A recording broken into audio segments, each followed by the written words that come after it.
Order, please. We'll now begin with the daily routine, beginning with presenting and reading of petitions. The Honourable Member for Guysborough Eastern Shore, Tracadie.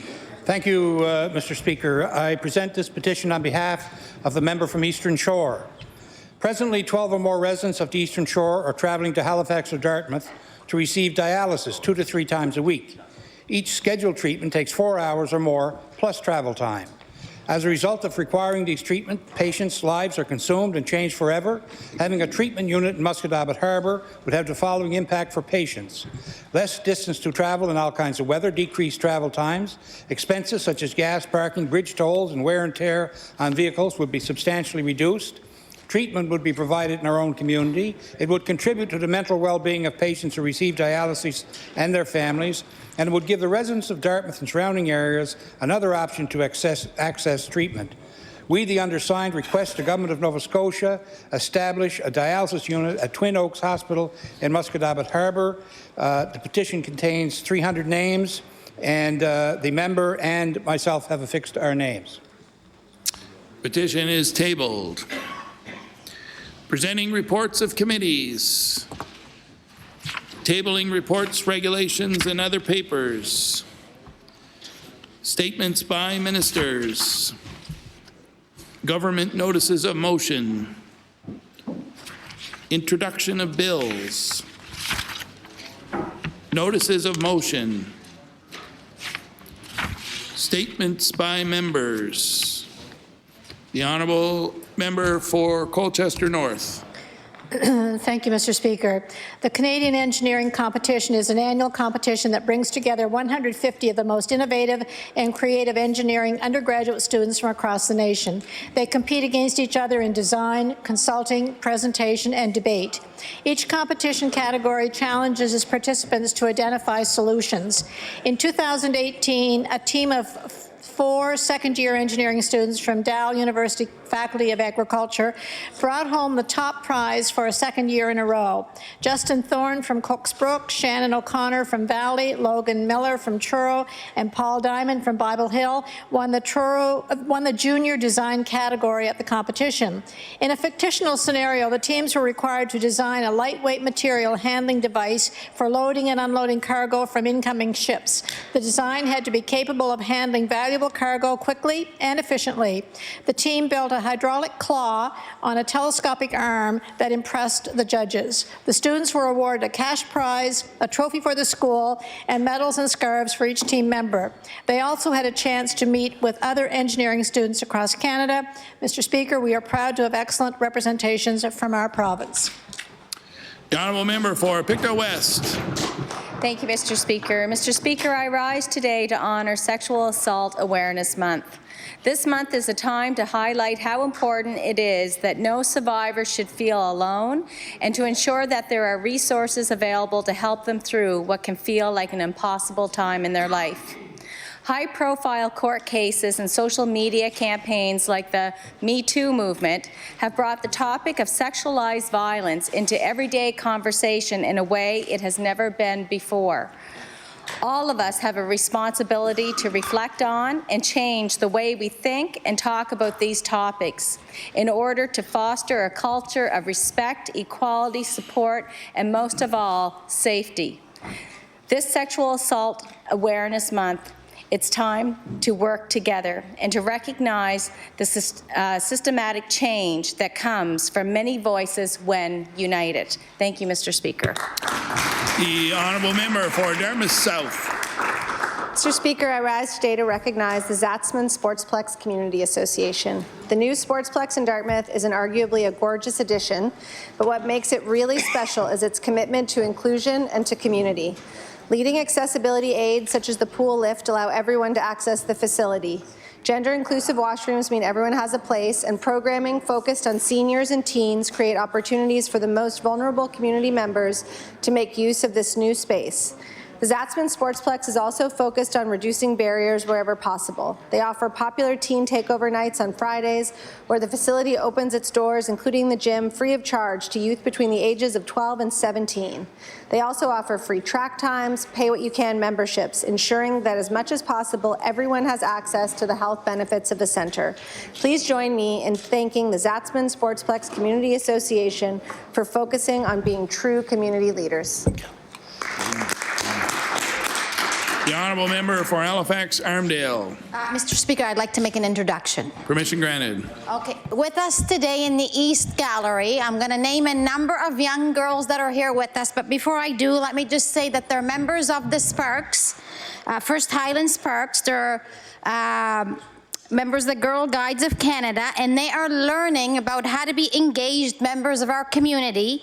And today they are here in this historic legislature to see the significance and the importance of it, of how they too one day can become the leaders of tomorrow and be sitting right here where we are today, and that each one of them can truly make a difference.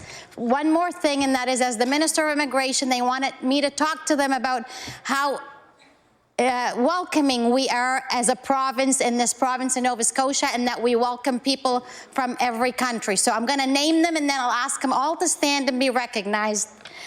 We have with us Abigail Jacobson, Alexandra Fraser, Elisa Cook-Brown, Anasia Coley, Clara Gushi, Kate McClellan, Layla Stevenson, Lillian Elson, Madison Chevrier, Mayel Lee, Marla Lloyd, Monica Stone, Peyton Julian Lake, Saya Pease, and with these young primary and grade 1-year-old, they have 4 of their leaders with them. So also welcome with us Suzanne Lee, Anastasia Wager, Nancy Fraser, and Brenda Elson. Can I please ask the members to give them the warm welcome of the House?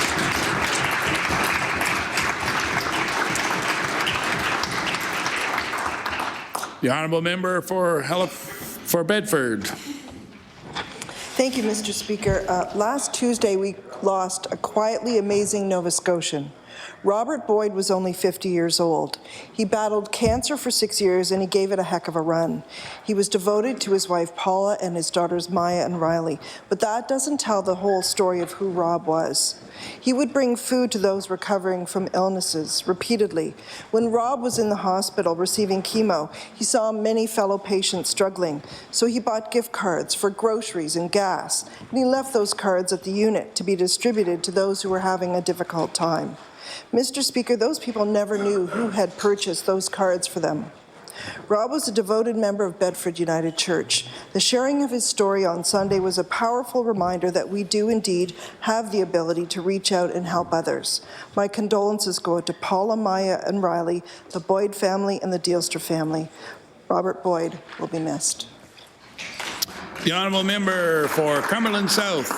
Mr. Speaker, I beg leave to make an introduction. Permission granted. I'd like to draw the members' attention to the West Gallery, where we're joined this afternoon by Ken Hickman of Oxford and his lovely wife Norma. Ken just received one of the Nova Scotia Volunteer Awards this afternoon, and just like to draw attention to a little bit of Ken's services as a organizer of the Soup Kitchen in Oxford, a dedicated fellow firefighter for over 20 years, and currently the Deputy Chief in Oxford. Welcome to Norma and Ken.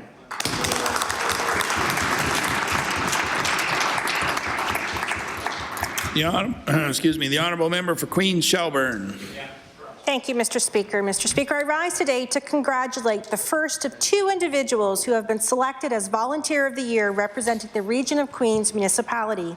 Lauren Amaro of Liverpool has an impressive resume of volunteer accomplishments, including coaching children of all ages in skating and gymnastics, involvement with the High School Key Club, and student ambassador with the International Student Program.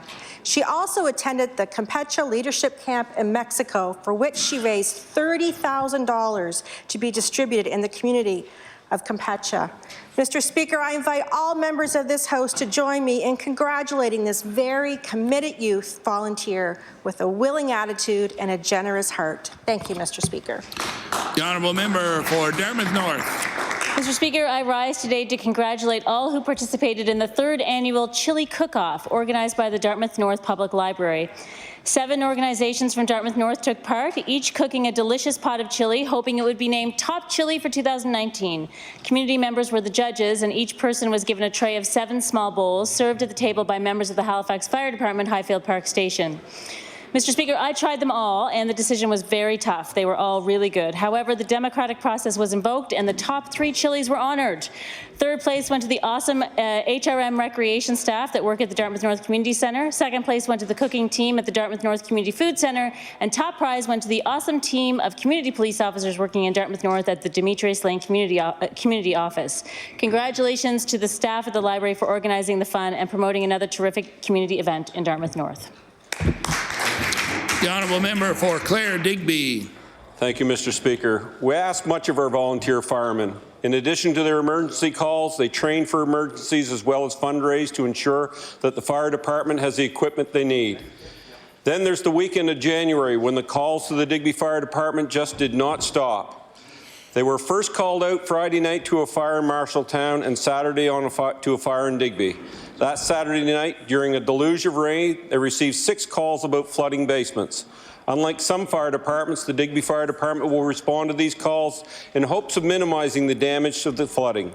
So, during the rain, there were a few trucks on the road. After that, they were called to a car accident, another weather-related call. The firemen are often called to help in circumstances we would never consider leaving our houses for. In their case, they simply pick up their keys and go see what they can do. So I would like to send a special thank you to the Digby Fire Department and all the fire departments we have in Nova Scotia for helping during hectic and particularly stormy weekends. Thank you very much, Mr. Speaker. The honourable member for Cole Harbour Eastern Passage. Thank you, Mr. Speaker. I rise today to bring recognition to the Green School of Irish Dance. The school has several dancers from the Cole Harbour Eastern Passage constituency. After owner Beth Green immigrated to Halifax from Ireland, she had a desire to share her Irish culture and heritage. The Green School is the largest Irish dance school in our province. Beth operates and teaches at the school alongside her daughter, Sinead. The school has won many prestigious championships and has had dancers representing the school at the World Irish Dancing Championships. The Green School of Irish Dance has had dancers at the G7 Summit, the Royal Nova Scotia Tattoo, and Walt Disney World in Orlando. I ask all members of the Nova Scotia Legislature to join me in recognizing the Green School of Irish Dance and owner Beth Green. Thank you, Mr. Speaker. The honourable member for Guysborough Eastern Shore Tracadie. Mr. Speaker, Season 6 of MasterChef Canada is scheduled to premiere on April 8th on CTV. And this year, folks in Haverbushi will be watching with extra anticipation in support of one of their own. Jen Miller from Haverbushi will be competing amongst Canada's top home cooks for a $100,000 cash prize and a chance at becoming part of an elite group of title holders. Jen Miller is a gardener, cook, baker, blogger, writer, wife, and mother of 4. She is the creator of the Humble Table, a food and lifestyle page on Facebook, where she posts her recipes comprised of delectable organic options from her own no-till garden. On her page, she invites us to join her journey of gardening, mothering, and cooking in her rustic farmhouse in hopes that we will share in her simple philosophy of eat well and remain well by eating. Mr. Speaker, I encourage all of you to follow her, not just on Facebook, but also to her MasterChef Canada journey, as I am sure you will come away with a few new tips in the kitchen, new recipes to serve your loved ones, and a deeper appreciation for the farm-to-table food movement. The very best of luck to you, Jen. You deserve it. The honourable member for Cumberland North. Thank you, Mr. Speaker. Today I'd like to congratulate Andrew and Donna Farrell, a brother and sister team, on their new restaurant business, Savoie Kitchen. They are located in the heart of downtown Amherst and have had incredible support from the community since opening. The food is delicious. I can personally attest to that. I wish Andrew and Donna much success in the future and would like to welcome Savoie Kitchen to downtown Amherst. Thank you, Mr. Speaker. The honourable member for Halifax Armdale. Mr. Speaker, I rise today with a heavy heart to share the passing of my constituent, Virginia Ginny Ann Doucette, at the age of 79. Ginny was a loving and devoted mother, grandmother, wife, and friend. As a young bank teller, Ginny met the love of her life, George Doucette, a former Speaker of this House, at the bank branch on Spring Garden Road. Their 58-year bond took them from Halifax to Quebec City to Baie-Comeau and back to Nova Scotia. Having known them for over 25 years, I can attest to Ginny's warmth, selflessness, vibrancy, and zest for life. Ginny was a lifetime member of the Catholic Women's League and a founding member of the St. Pius chapter, and volunteered as a greeter at St. Agnes Parish. I want to extend my sincere condolences to the Honourable George Doucette, their daughter Carla, and sons Dennis and Brian, grandchildren, and extended family. Thank you. The Honourable Member for Queens Shelburne. Thank you, Mr. Speaker. I rise today to congratulate the second of 2 volunteers who've been selected as Volunteer of the Year representing the region of Queens Municipality. Rhea Stewart of Liverpool is an amazing student and athlete who was an inspiration to female hockey players through her work with the Queens Minor Hockey Club. In 2018, she took part in Leaders in Training and is also a member of the Respect, Empathy, and Positivity, promoting activities for students. Mr. Speaker, I invite all members of this House to join me in congratulating this positive and kind young lady, a true example of youth leadership. Thank you, Mr. Speaker. The Honourable Member for Timberley Prospect. Thank you, Mr. Speaker. I would like to recognize Dr. Janice Graham-Migel, Student Guidance Counselor at Ridgecliff Middle School. Dr. Graham-Migel assisted a group of junior high students through a project on waste management and healthy environment. As a result of Dr. Graham-Migel's guidance and the students' work, at the end of the school year, the students received a national award from Learning for a Sustainable Future. LSF is a Canadian charity founded in 1991 whose mission it is to promote through education the knowledge, skills, values, perspectives, and practices essential to a sustainable future. These awards would not have been possible without the support and good work of Dr. Graham-Migel. It is important that we acknowledge the preparation, time, and extra effort educators give to our students. I ask the members of the Nova Scotia House of Assembly to join me in thanking Dr. Graham-Migel for her work to educate and prepare the next generation of students. Thank you, Mr. Speaker.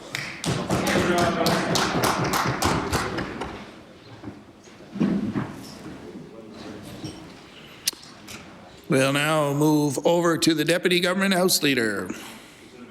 I have a member statement. Oh. All right then. The Honourable Member for Kings South.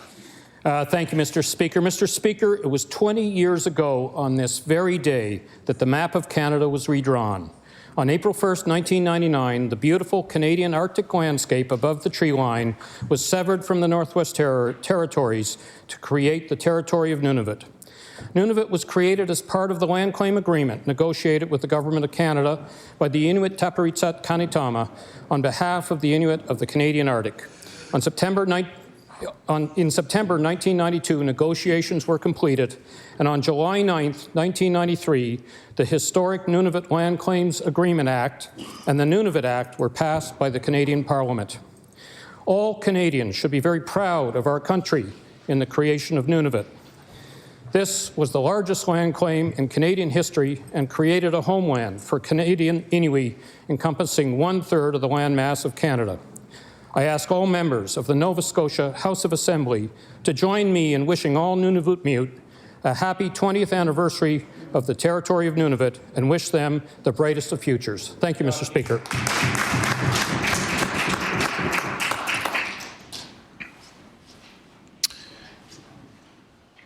The Honourable Member for Colchester North.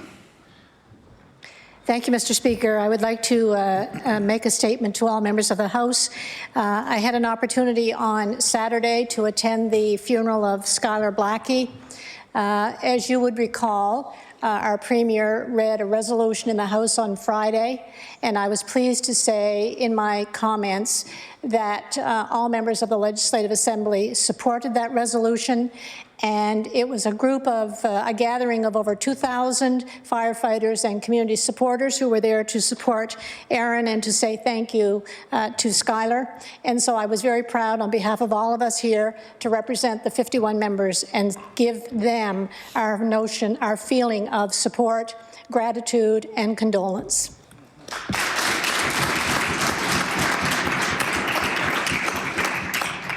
The Honourable Deputy Government House Leader. Thank you, Mr. Speaker. I move you do now leave the chair and the House resolve itself into the Committee of the Whole on Supply. Motion carried. We'll now recess for a few minutes while the House resolves itself into the Committee of the Whole on Supply.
Okay. Order. The Committee of the Whole House on Supply will come to order. I recognize the Honourable Deputy Government House Leader. Thank you, Madam Chair. Madam Chair, would you please call for the continuation of estimates for the Minister of Health, Resolution 11? I call for the continuation of the Department of Health and Wellness, E11, and we will go to the NDP for 32 minutes. I recognize the Honourable Member for Cape Breton Centre. Thank you, Madam Chair. And welcome back. Here we are again. I'd like to start off, Madam Chair, talking about the current situation with what we believe is a staffing crisis in the Nova Scotia Health Authority. Currently, as many people may be aware, the interpretation has changed for how overtime is paid to the, those who would qualify nurses in the NSGU and in the NSNU. For as long as I can remember, the last 2 rounds of negotiations at least, overtime was paid at a rate of double time for somebody for any hours that were earned. Earned hours are classified as worked hours, holiday hours, sick hours, and vacation, because they're all pensionable earnings. They are all hours earned. So if you took a week's vacation and you got called in on a day off to come in and work overtime, you got paid double time. Now, there is a new interpretation to the exact same contract language. Order. It's a bit noisy in here and it's breaking the concentration. I ask that your ante-room doors be closed, and also people here in the chamber, please give the respect to the speaker, please. I call on the Honourable Member for Cape Breton Centre. Thank you, Madam Chair. So just in this past round of negotiations, there has been a new interpretation into the contractual language, which says basically exactly the same wording, that overtime shall be paid on hours worked. So there's a discrepancy between hours worked and hours earned. But because of that, staff are working short. Hospitals are going short. RNs are not coming into work when they're not being paid overtime, the same as they used to be. So if somebody takes a day off today, so they haven't physically worked their full 75 hours, they are no longer being paid overtime. They're being paid straight time at overtime rates. So which means they get the equivalent of 11.25 hours if that's the shift that they've been booked for. So I'd like to ask the minister, who made that decision to start? If I recognize the Honourable Minister of Health and Wellness. Thank you, Madam Chair. I believe the circumstances described by the member from Cape Breton Centre, I believe correctly referenced the collective agreement and particular clause in the agreement. It's my understanding that the Nova Scotia Health Authority advised the bargaining agents that of changes to the interpretation of the language during the negotiation process. Negotiations concluded. There was no alternative language or information tabled on that point, and I believe in February the interpretation began being applied. The decision, as this is an operational and employer-based decision, was made by the Nova Scotia Health Authority. I recognize the Honourable Member for Cape Breton Centre. Thank you, Madam Chair. Unfortunately, I would hope that the Minister of Health could intervene in this situation, because currently, and I can say without any doubt in my mind that nurses are refusing to come to work because they're not being paid accordingly the way they have for the past 20 years. I can say that verbatim. I know one nurse who has been called 7 times in one day, Madam Chair, and she didn't come to work because she was going to get straight time, whereas prior to February and for the past number of years, she was getting paid double time. So nurses are working short. Thank you. Patients are, because of this, receiving less care. The nurses are overworked, and not being paid the way they used to be. Is this something that the minister could intervene with? And because it's about the safety of the patients and the safety of the staff. Nurses go to work, they should be paid accordingly. This is an interpretation, in my opinion, an incorrect interpretation to old contractual language that I would hope that the minister could intervene and revert back.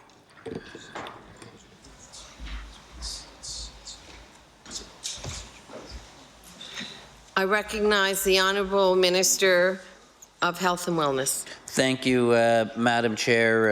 Again, the agreement and the relationship between the employer and the employees would be for the parties to work on, consult, and figure out if they have discussions and agreements that should be modified. That's the work, and it's my understanding, I believe, that conversations have taken place since February between the employer and the union representatives on this very topic. I'm not aware that a resolution has been reached, but certainly that conversations have been had, and as far as I know, are ongoing. I haven't heard that there's been any conclusion to those discussions at this point in time. So to the members' concerns or I guess specific request, as I'd say, the Health Authority, as I understand it, is in discussions or has been in discussions with the union representatives on this very topic. I recognize the Honourable Member for Cape Breton Centre. Thank you, Madam Chair. And while I appreciate the minister's response, the Department of Health is the employer. They fund the NSHA and the NSA takes direction from the Department of Health. And nurses are working short. I'll say it again. Patients are suffering. Patients are not receiving the care that nurses want to provide, and this is because they are not being paid the way that they have been for the last number of years. They continually get calls, and the only time that you will get paid overtime is if you work every one of your scheduled shifts, so you're not allowed to take vacation. Otherwise, as I said, you'd be paid straight time. I would think, as the employer, which this government is, the Department of Health is the employer, and I would suggest that in order to protect the patients, to protect the staff, and to ensure that everybody in this province is getting the proper care that these staff members want to give, I would respectfully request that the minister give his direction to revert back to the contractual language that paid nurses accordingly. I recognize the Honourable Minister of Health and Wellness. Thank you, Madam Chair, and I appreciate the member's perspective and desires, but the factual point that is needs to be stressed, I suppose, or highlighted is that contrary to the statements made, the department and government is not the employer. The employer and the contractual relationship is with the Nova Scotia Health Authority, which is a separate entity from government. So it is that organization that has a governance structure in place that exists, and reporting and decision making, and again the contractual relationship between the entity and the bargaining units and the employees that are members of the bargaining units. So it is again, I think appropriate steps being taken to the best of my knowledge throughout the negotiations process.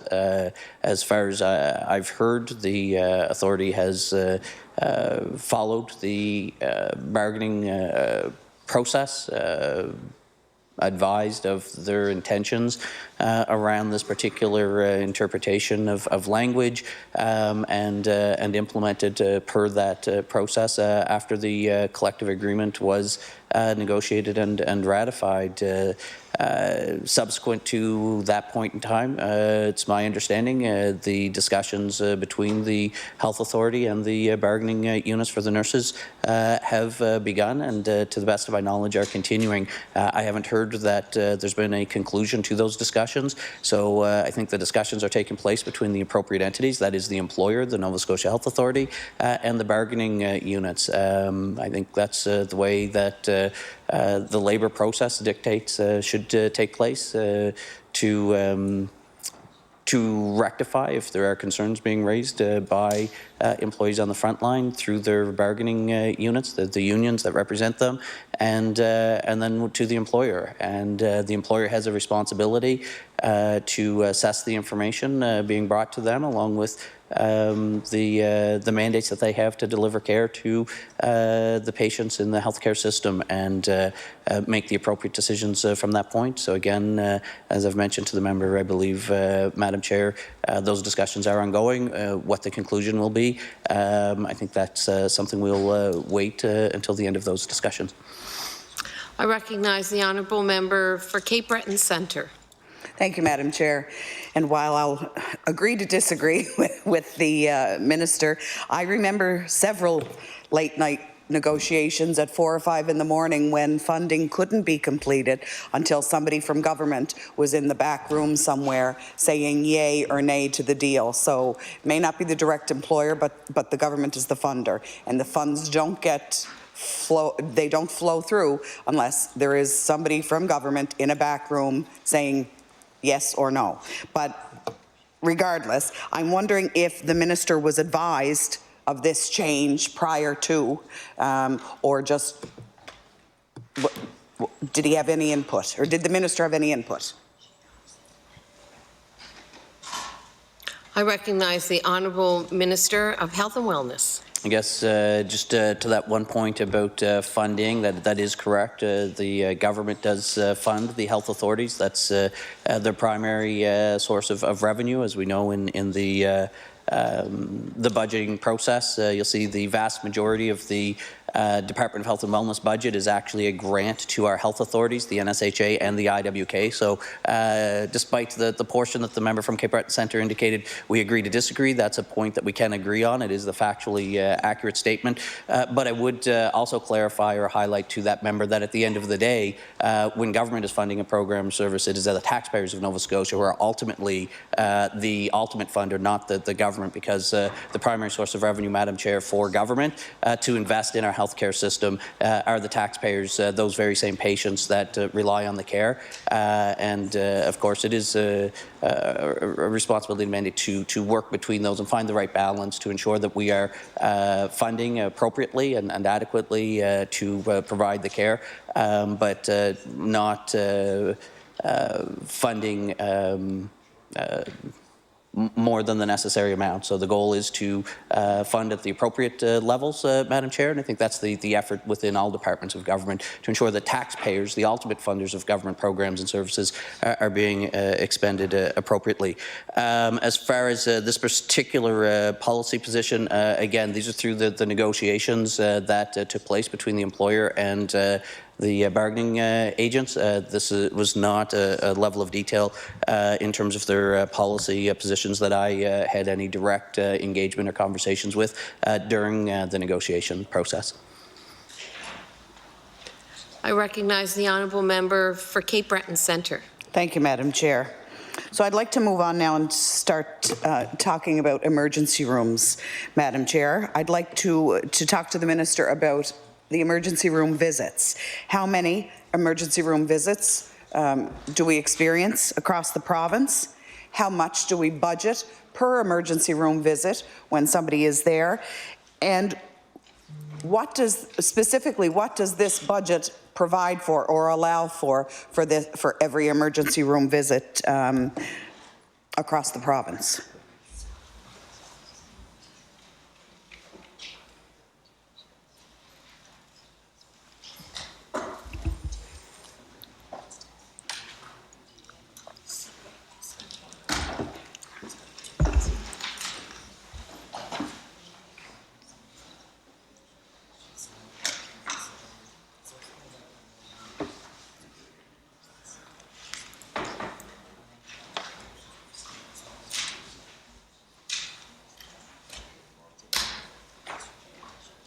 I recognize the Honourable Minister of Health and Wellness. Thank you, Madam Chair. As we've discussed earlier in our estimates, the complexity through our healthcare system, and the I believe when we get into physician compensation, there are multiple different models and things. So things do get fairly complex when you start slicing and dicing. So what I have on hand is the amount we spend on physician services within our emergency departments, but that's not the total cost of emergency department costs. We're still kind of looking through our notes here to determine if we have that specific categorization broken down the way the member has requested. But for physician services in our emergency departments, we're budgeting about $67.5 million just for physician services in our emergency departments in 1920 is what our budget is, and that is up from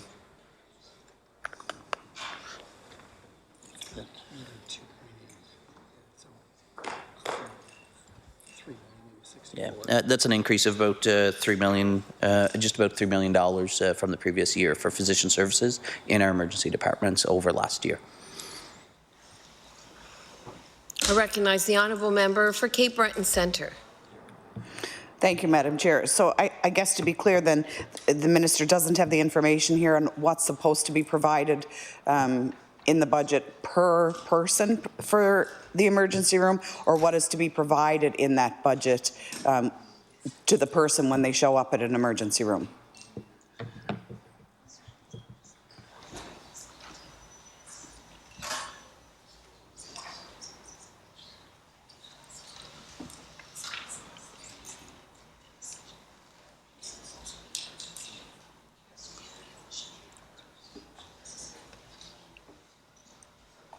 I recognize the Honourable Minister of Health and Wellness. Thank you, Madam Chair. I guess the level of detail that we break down, then the emergency departments would fall under a category that's tracked under ambulatory care. So it is one, albeit a significant piece of the ambulatory care services. So I just put the asterisks on this amount, that it is not only emergency departments. There are other clinics in the ambulatory care space here that breaks down.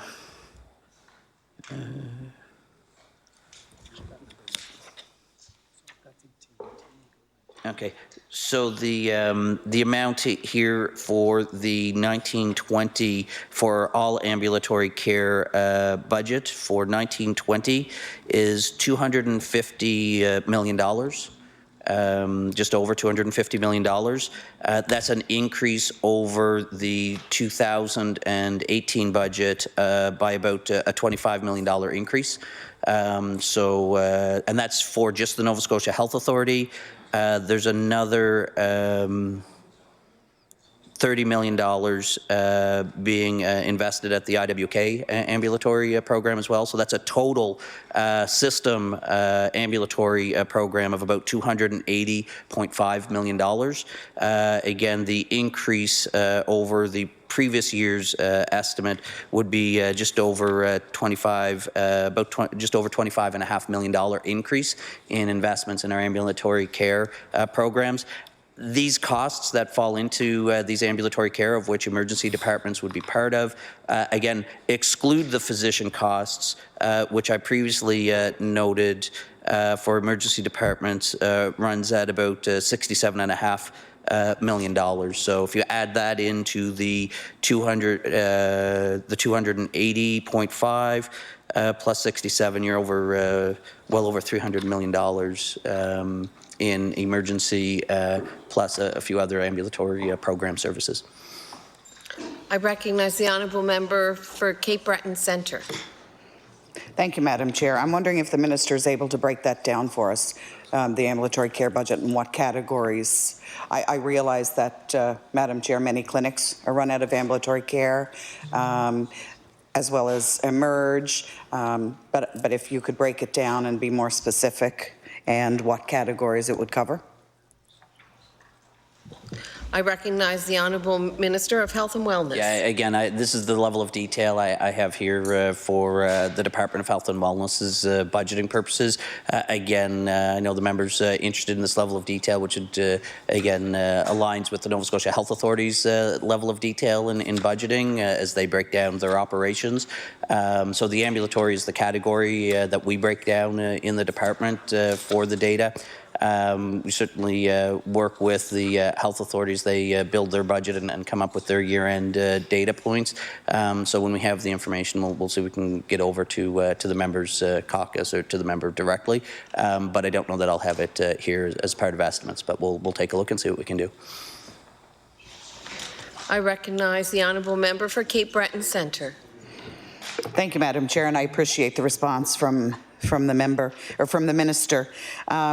I guess continuing on with emergency rooms, I'm wondering if the minister can provide us with a number of patients who spent more than 24 hours in any emergency room across the province, and are we keeping track of these numbers?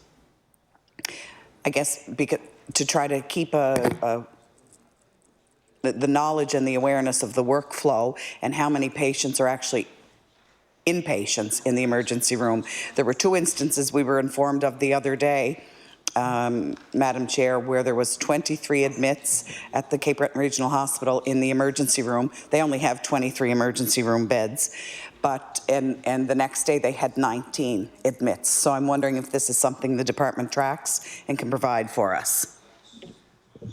I recognize the Honourable Minister of Health and Wellness. Thank you, Madam Chair. Again, the nature of the questions and the details being pursued here really delve into the operational questions, Madam Chair, of the Health Authority. So as per the first set of questions that came through that were employer-employee related questioning, that is the Nova Scotia Health Authority's really, when you look at the Act, the role and the responsibility of our health authorities, both the Nova Scotia Health Authority and the IWK, is on ensuring, providing, delivering the operational delivery of healthcare services, particularly and probably the large part is in our hospital environment.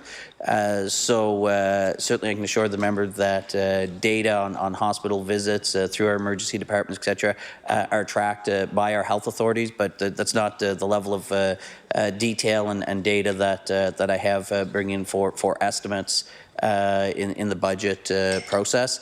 You know, the volume of data that to be prepared to answer operational level questions in the health authority, and the copious amounts of data that would be there for me to try to anticipate that and have those data points at my fingerprint, it wouldn't be possible. I've got two support teams with 2 separate fairly large binders. I think we would fill this entire front row of desks and then some with data to try to have that level of operational data on hand for estimates debate. But what I can assure the members that data throughout our healthcare system does get tracked. I can assure the members, I think we had some brief discussion, I think with the PC caucus's line of questioning last week around our data analytics work, that as I said, we are growing our capacity there. The One Patient, One Record and another IT system projects that we have in play are all part of us actually even strengthening our capacity for the data, ensuring we have the right clinical data at the right time to the right people, which is both for clinical and policy-based decision making. So we will get more efficient at tracking and reporting. But like I said, we have the data. I just don't have the data here with me to answer that level of operational details that the member's asking for.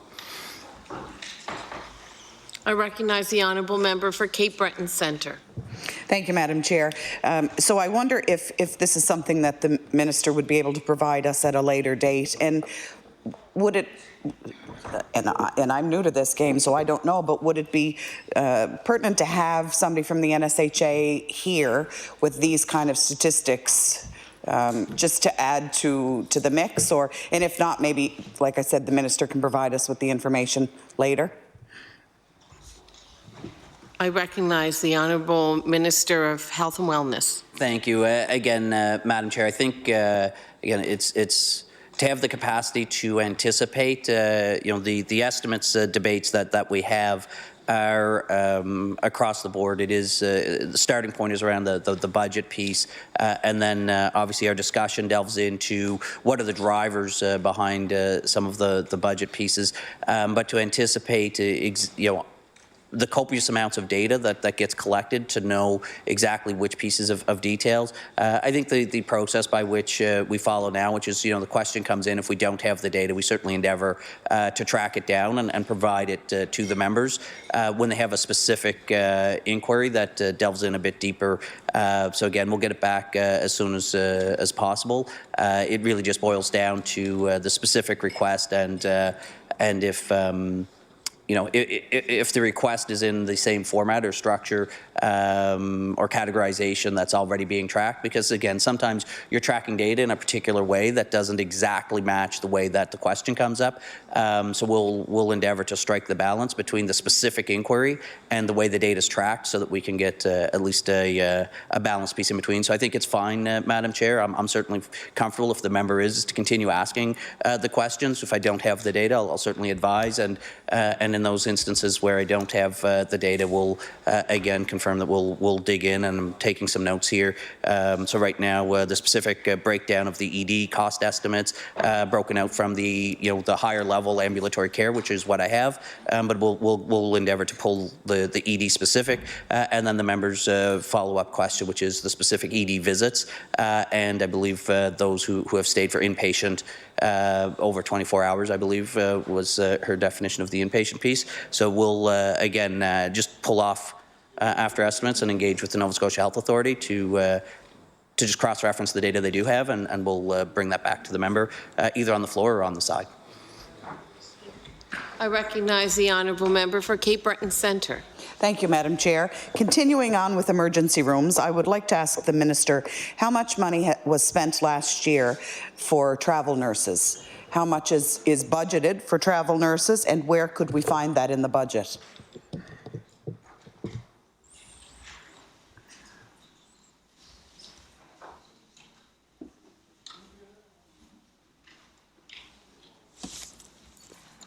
I recognize the Honourable Minister of Health and Wellness.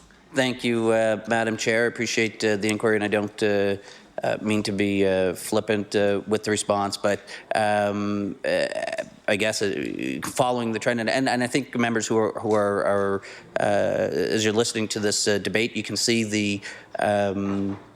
the path that the members obviously structuring the questions and following a theme here, but along that same theme, they are very much operational health authority piece, and the travel nurses, again, that specific line item would be something that you'd see more detailed, broken out in the Nova Scotia Health Authority's budget. So again, when they table their budget, that line item, we could expect to see it in their budgeting if it's broken down that far.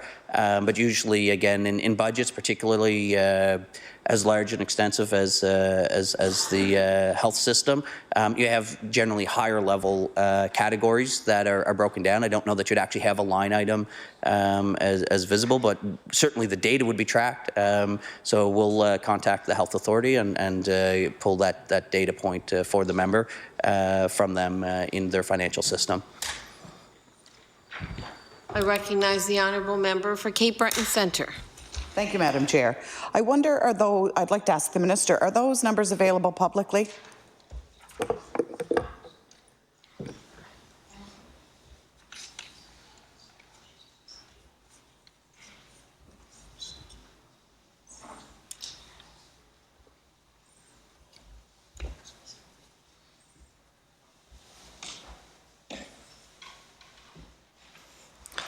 I recognize the Honourable Minister of Health and Wellness. Thank you, Madam Chair. So I guess in a broad sense, I can advise the member that information would be public as per our FOIPOP legislation, which does dictate that information does have to be provided through public government and public entities like the health authorities. So at that level, I can assure the member that this information is available to the public. What is posted, certainly the health authorities' business plans, which has a breakdown of their high-level budget that they would have, and again, that specific piece around travel nurses, I don't know that it's broken down at that level of detail in the publicly posted information. But the information, Madam Chair, I assure the member and other members of the legislature would be available to the public, whether or not it's at that level of detail proactively posted. Again, top of my head, I don't know that line item is a line item in the publicly posted business plan, which seems to be, again, usually a little higher level budget information than that. I recognize the honourable member for Cape Breton Centre. Thank you, Madam Chair. Because this information is extremely important to staff as well as the general public when they know that they're going to work and getting paid one amount, and travel nurses are coming in and getting significantly more money when the employer has just taken away their ability to get double time payment for working overtime shifts as they were in the past. Staff find this very staff find this very offensive. And while we need travel nurses, a good friend of my daughter's is a travel nurse, and she's all over the country, and they're giving up, they're giving up their personal lives, they're giving up benefits and the like. But we have nurses here at home who are not getting the proper payment for the work that they do, and as I said, Madam Chair, they're leaving. Their colleagues are working short. Patients are not getting the care that the nurses want to give. And Madam Chair, I think for many years the way overtime was paid worked. Hours worked are hours earned, and hours earned are hours worked. And Madam Chair, I would hope that through the government, the NSHA finds the significant error of their ways, because it is affecting the lives of so many people in Nova Scotia, people that decide to stay at home and work in our hospitals rather than go travel nursing and earn more. Time has lapsed for the NDP. We will move over to the PC caucus, and I recognize the honourable member for Pictou West. Thank you very much, Madam Chair, and welcome back to the Minister and his colleagues. I'm going to start off with the School Plus program that connects students and their families with mental health services and other community support services. I've had a lot of people on two sides of this. Some say it's a fabulous program, and I've heard others, of course, say that it's not working, it's not helping. I see that there is $1 million increase to complete the province-wide School Plus expansion, bringing the total budget now to, I think, a little over $10 million. So I wonder if the minister could elaborate a little bit on the $1 million and where that is actually going. And as well as when it says it's completing the province-wide, does that mean that every school province-wide has it? And if so, what grade levels does that include?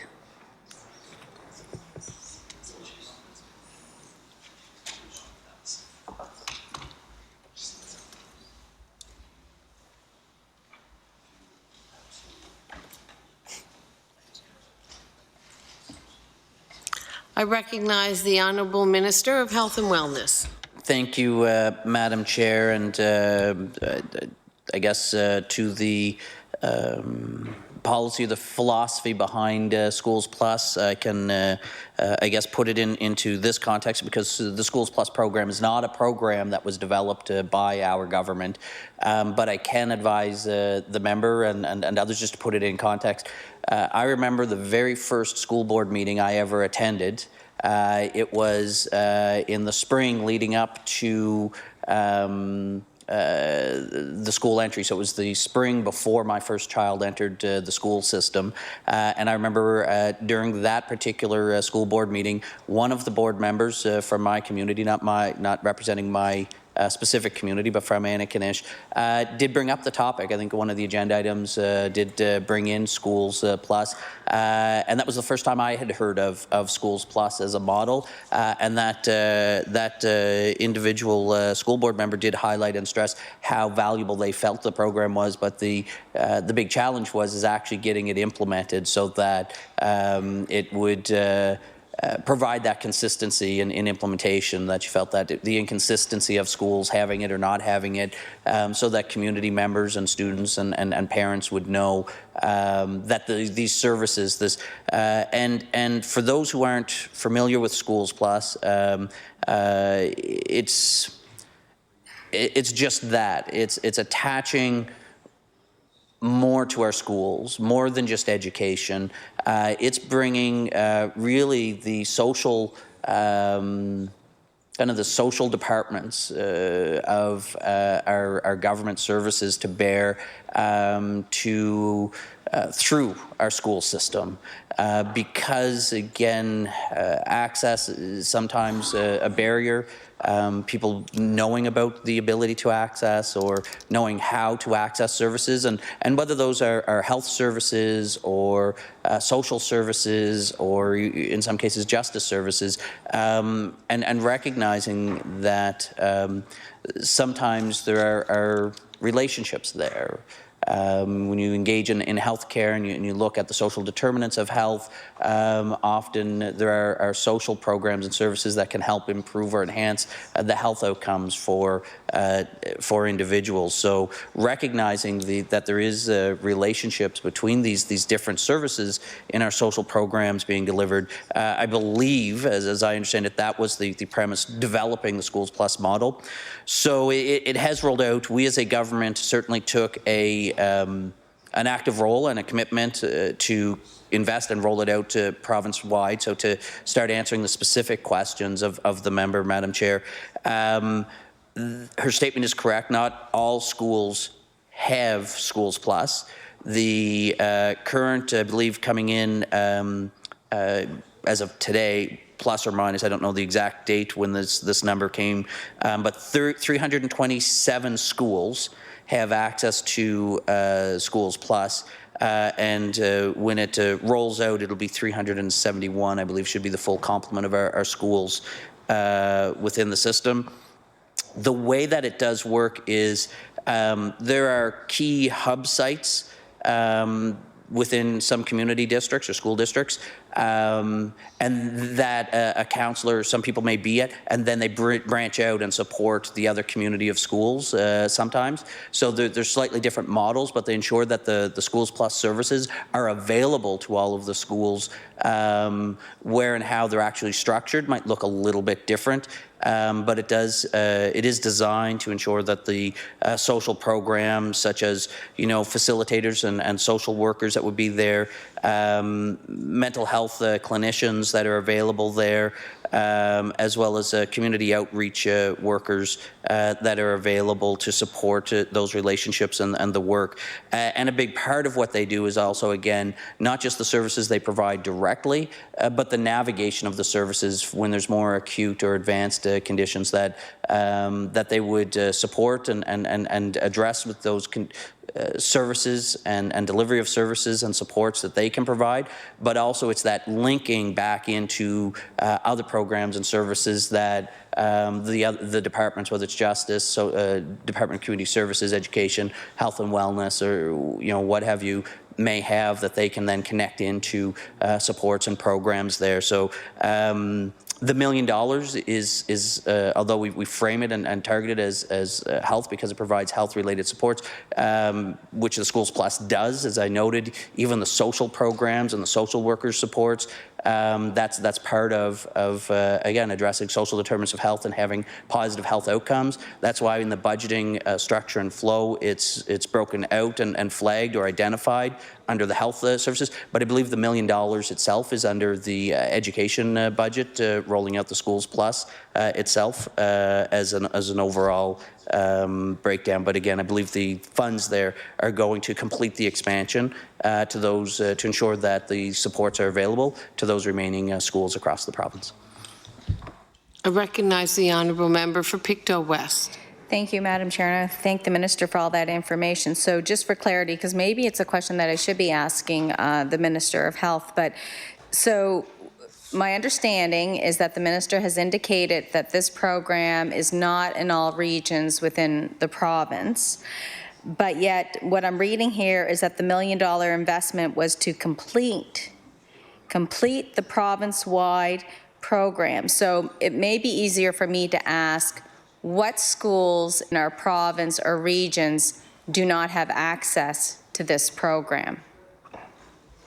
I recognize the Honourable Minister of Health and Wellness. As I'd indicated, I believe the money is to complete the rollout, which means those that don't currently have access, they will get the, by the end of this year, they will be, everyone will have it, right? So that's the point of the funding, is to complete. So I guess I'll use the example, in this year's budget under the Education Department, and I apologize to my colleague, the Minister of Education, for getting into his space, but I think it's a good example. A program that had a multi-year implementation plan, getting reading recovery rolled out to the whole province in all schools. I believe in this year's budget, we complete that investment. So in September, when school starts back up again, all schools that would be eligible for reading recovery will have reading recovery reinstated. That was a multi-year commitment that we were rolling out. You had to get the staff up and trained again to and certified to complete that. So you couldn't just do it all at once.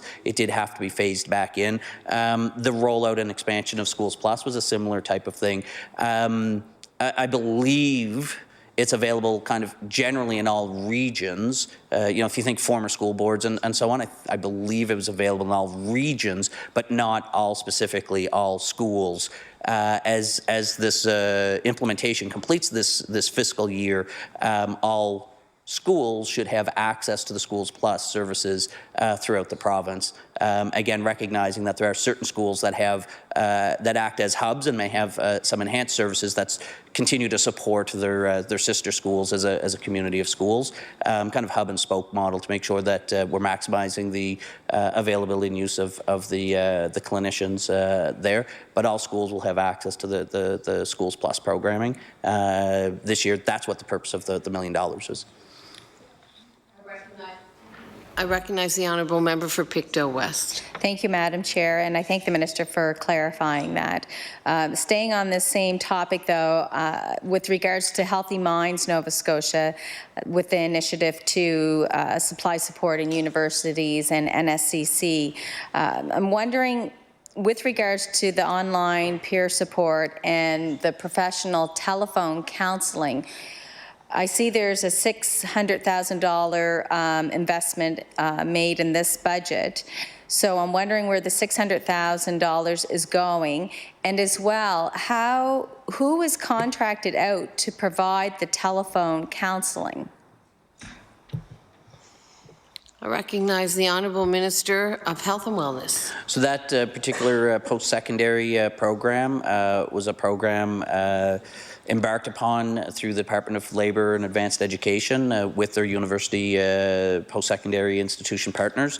So it is a program under that department. Obviously, one providing services and that we certainly are interested in, that we support as a Department of Health and Wellness, but it is an operational university program being again partnered and funded through Labour and Advanced Education. Again, targeted though, so it's you have to make judgment calls and decisions when you're looking at how you budget and provide funding. On the one hand, it's mental health related services. On the other hand, it's targeted towards our post-secondary population. So which budget and which department should those supports be engaged in and run through?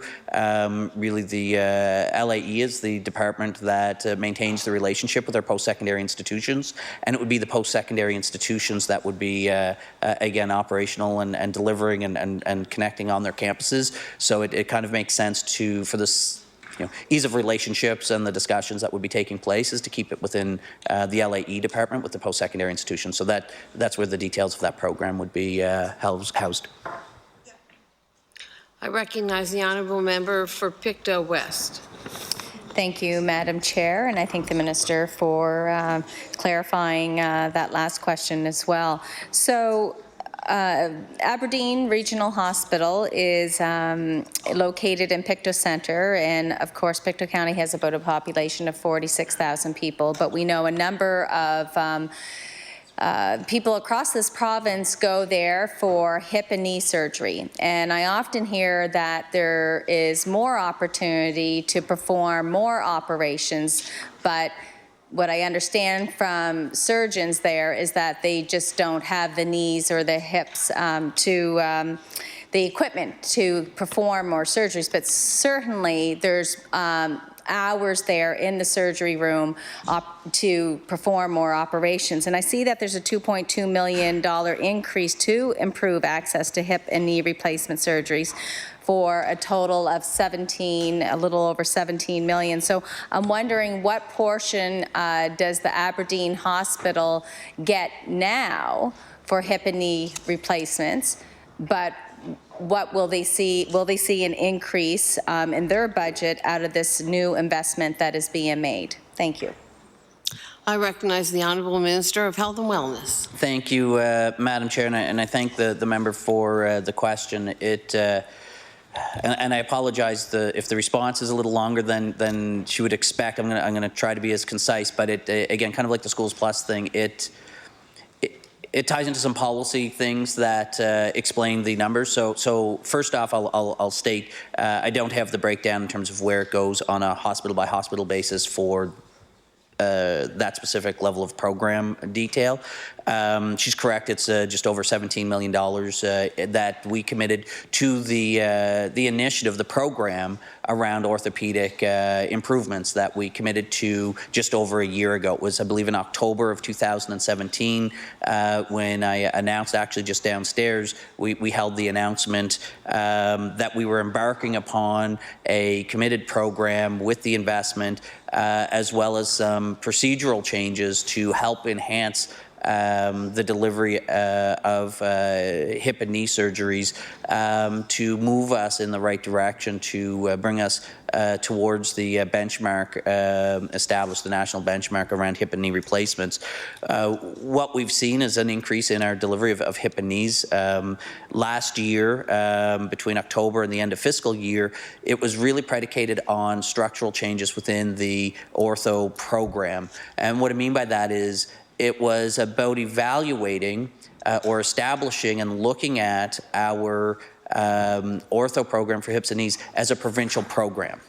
So this really goes back to the principle of why we established a single health authority, is because there were certain parts of the province that had very short wait lists and other parts that had very long wait lists, and really to optimize the availability and the utilization of resources and again maximize the outputs. It was important to standardize how we deliver our ortho services across the province. So it was that team, that established the recommendations for standardizing the forms and the data being tracked when patients would be available or recommended for ortho surgeries. Right now, we still track wait lists because people are referred to the specialist, but we do track it, and the information is available on our wait list website. And again, there are certain surgeons or regions that have longer wait times than others.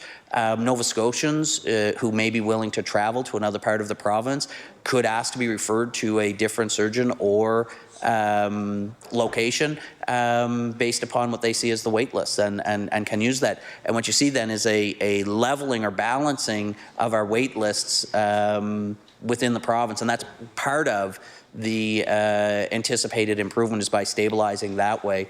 So we've put those steps in place over the last year to allow people to move around the province and get their surgeries. And I've heard of people from Halifax traveling, for example, to Aberdeen or Cape Breton to receive their surgeries. And, you know, coming from the northeastern part of the province, you know, usually all you hear about is people from our, you know, outside of Halifax traveling to Halifax to receive treatments and services. This is a very unique transition that we've seen in our health system to see now that people from around the province may be actually moved out, reducing the pressure and the strain on our core centre here, while stabilizing and increasing perhaps the availability of services being delivered in some of our other regional sites. So it's really maximizing the value proposition and the delivery. The dollar figures that we've invested, that $17 million, really predominantly has gone towards investments. We've hired, I believe, the additional orthopedic surgeons, the additional anaesthetists. They got hired in the last fiscal year. They'll be continuing to provide their services, but also the pre and post habilitation services and support. So there's support staff that go along with the anticipated additional surgeries. I know we talked last week, I think more so during question period, about some of the data around hips and knees. We still got, I think, somewhere over 4,000 of them done this year, which is pretty good compared to what we've been doing. Our movement on meeting the benchmarks hasn't been as far this year as we would have liked. But Madam Chair, it's important to realize that this is in an environment where we have a higher percentage per capita demand in our province than in other jurisdictions. So the pressures in our province are greater than other jurisdictions, and that's why we have to work harder than other jurisdictions to achieve the outcomes which we are pursuing. But I am pleased to see that, again, over the last year and a half or so, we have seen improvements. We're seeing progress. We've seen other benchmarks within our ortho space improve, in part because of the efficiencies and the investments we've made through this program. So Nova Scotians are getting improved care through here. And the number of people that I've bumped into that have indicated, you know, I was told I was going to be waiting for at least 2 years, and I got in within 9 months or a year, and they've been speaking very positively, seeing on the ground the impacts of these investments and this program changes to our ortho, hip and knee program. I recognize the honourable member for Pictou West. Thank you very much, Madam Chair. Moving on to veterans, definitely very dear to my heart. We were brought up in a family in our household where the most important day out of the year before our birthdays or any other holidays was Remembrance Day. And I'm fortunate enough to have a veterans unit in Pictou that is most enjoyable to go out there and spend time with the veterans. Both males and females are there. It's a 20-bed unit, and since my time in 2013 when I was elected, there was a waiting list.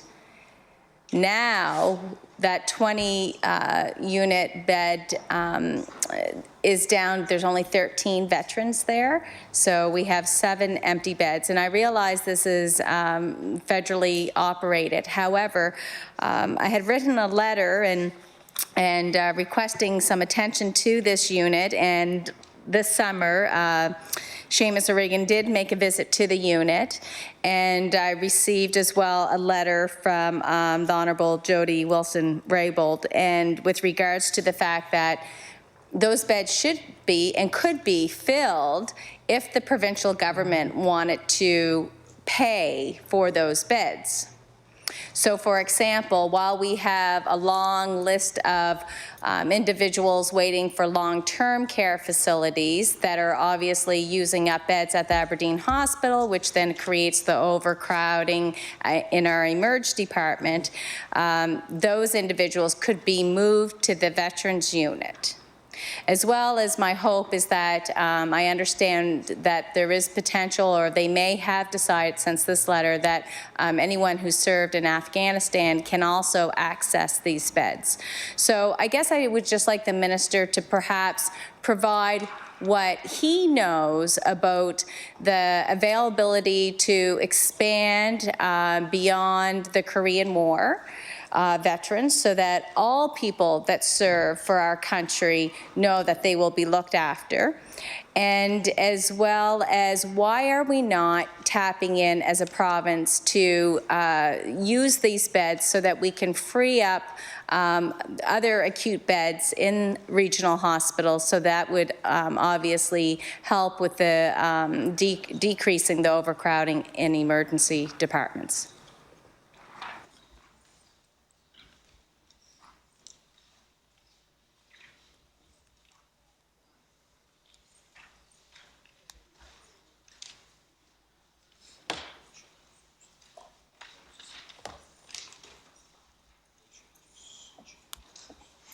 I recognize the Honourable Minister of Health and Wellness. Thank you, Madam Chair, and I thank the member for raising this question. I think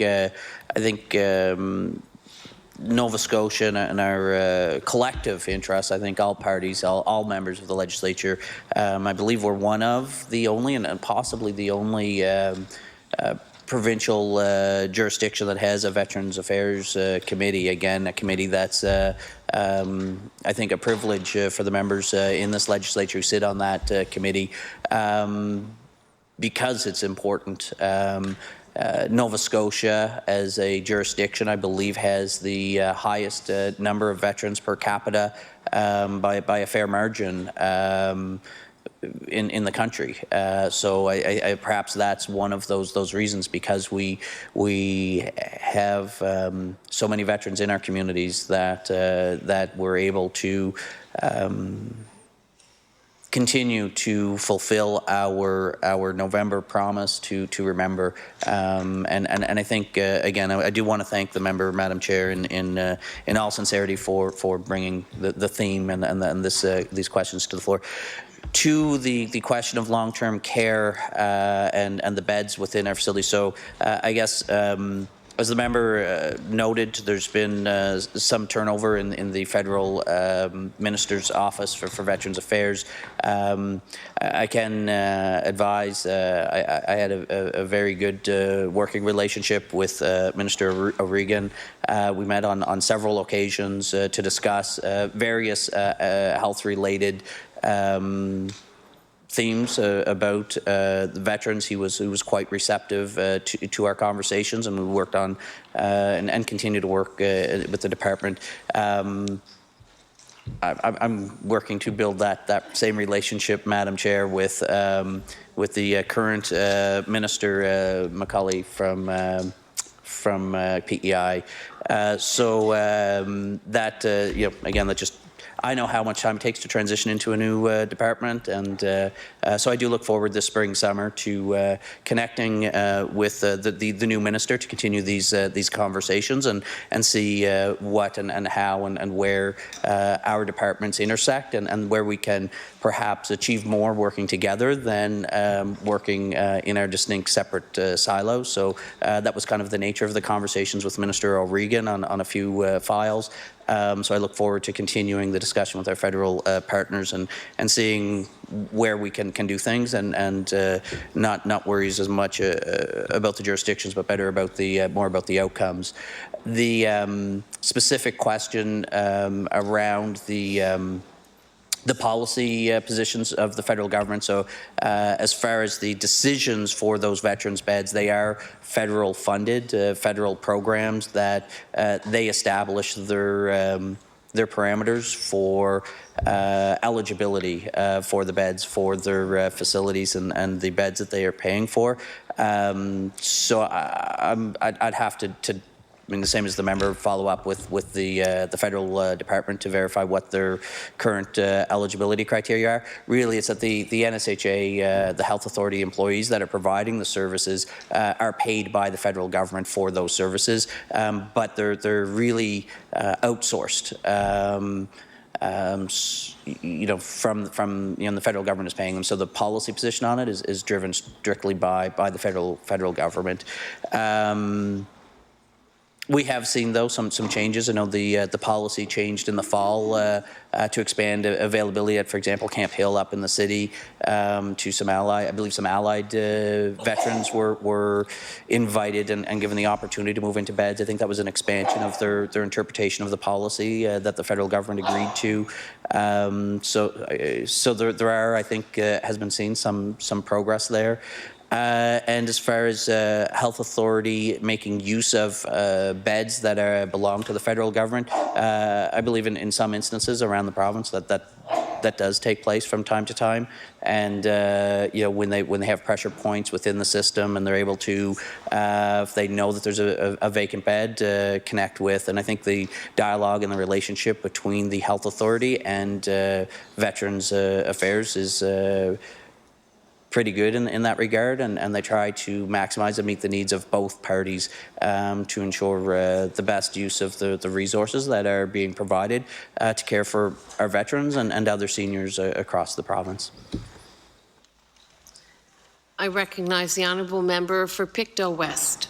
Thank you very much, Madam Chair, and I thank the Minister for his comments with regards to that. And I hope that moving forward that you know, there are things that are and should be nonpartisan, and I believe that our veterans and their well-being and the policies and concerns around supporting them should be nonpartisan. And I would hope that if there are future discussions with regards in particularly to the Veterans Unit at the Sutherland Harris Memorial Hospital in Pictou, that the Minister would consider if he would come and perhaps sometime set up a meeting with me in the spring that to come and to the unit and meet the veterans there. We do have some ideas of some of the individuals that work there, and as well as some of the family members of the veterans, and we sincerely want to continue making sure that we all continue a dialogue that's going to benefit them. So I will be following up with a formal letter of invitation, and I hope that the Minister will consider coming to visit. Staying on with the theme of the Sutherland Harris Memorial Hospital in Pictou, again, mentioned last week that we're excited that we will be getting a new collaborative healthcare practice, a brand new one, and we're excited about that, and we understand that they hope to have it up and running this summer or definitely by the fall. Now, currently, the doctors and nurse practitioners and staff are housed in the Sutherland Harris Memorial Hospital and use quite a large area. When they move into their new location, I'm wondering if there has been any discussions held yet with regards to what that space can be used for moving forward.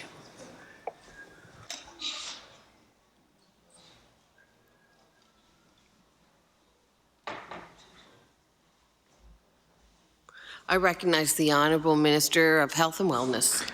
Thank you, Madam Chair. I think at this point, a lot of the attention and the focus has been on getting the collaborative team up and running in a space that they've been, I think, excited to pursue.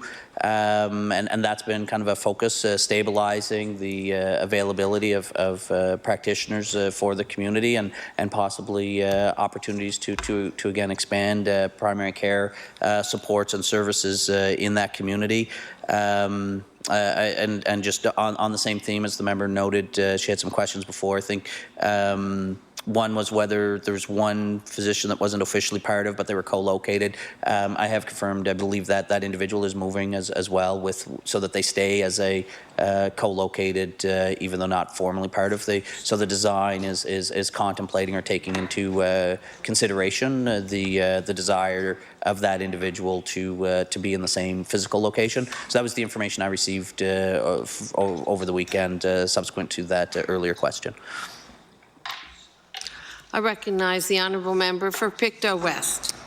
Thank you very much, Madam Chair, and I thank the Minister for his answer as well as for the good news with regards to the individual doctor that I asked about last week to ensure that they would be part of the new collaborative centre as well.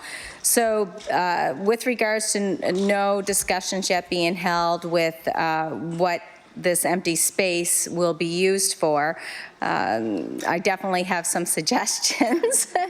But one of the other great aspects of the Sutherland Harris Memorial Hospital is our restorative care unit, and it is a very well run operation there with the staff and of course Dr. Cooper, and it's one that we hear a lot of good things about, and so a big shout out to them. However, we understand too there is a bit of a wait list, as there would be, but I'm not sure if the Minister is aware, but if he could confirm. We hear that sometimes it's 4 to 8 weeks to get in. So hence my idea of why wouldn't we expand that restorative care unit with the extra space that's going to be left over when our new clinic is up and running. So I'm just wondering if the Minister would comment on that idea. Thank you.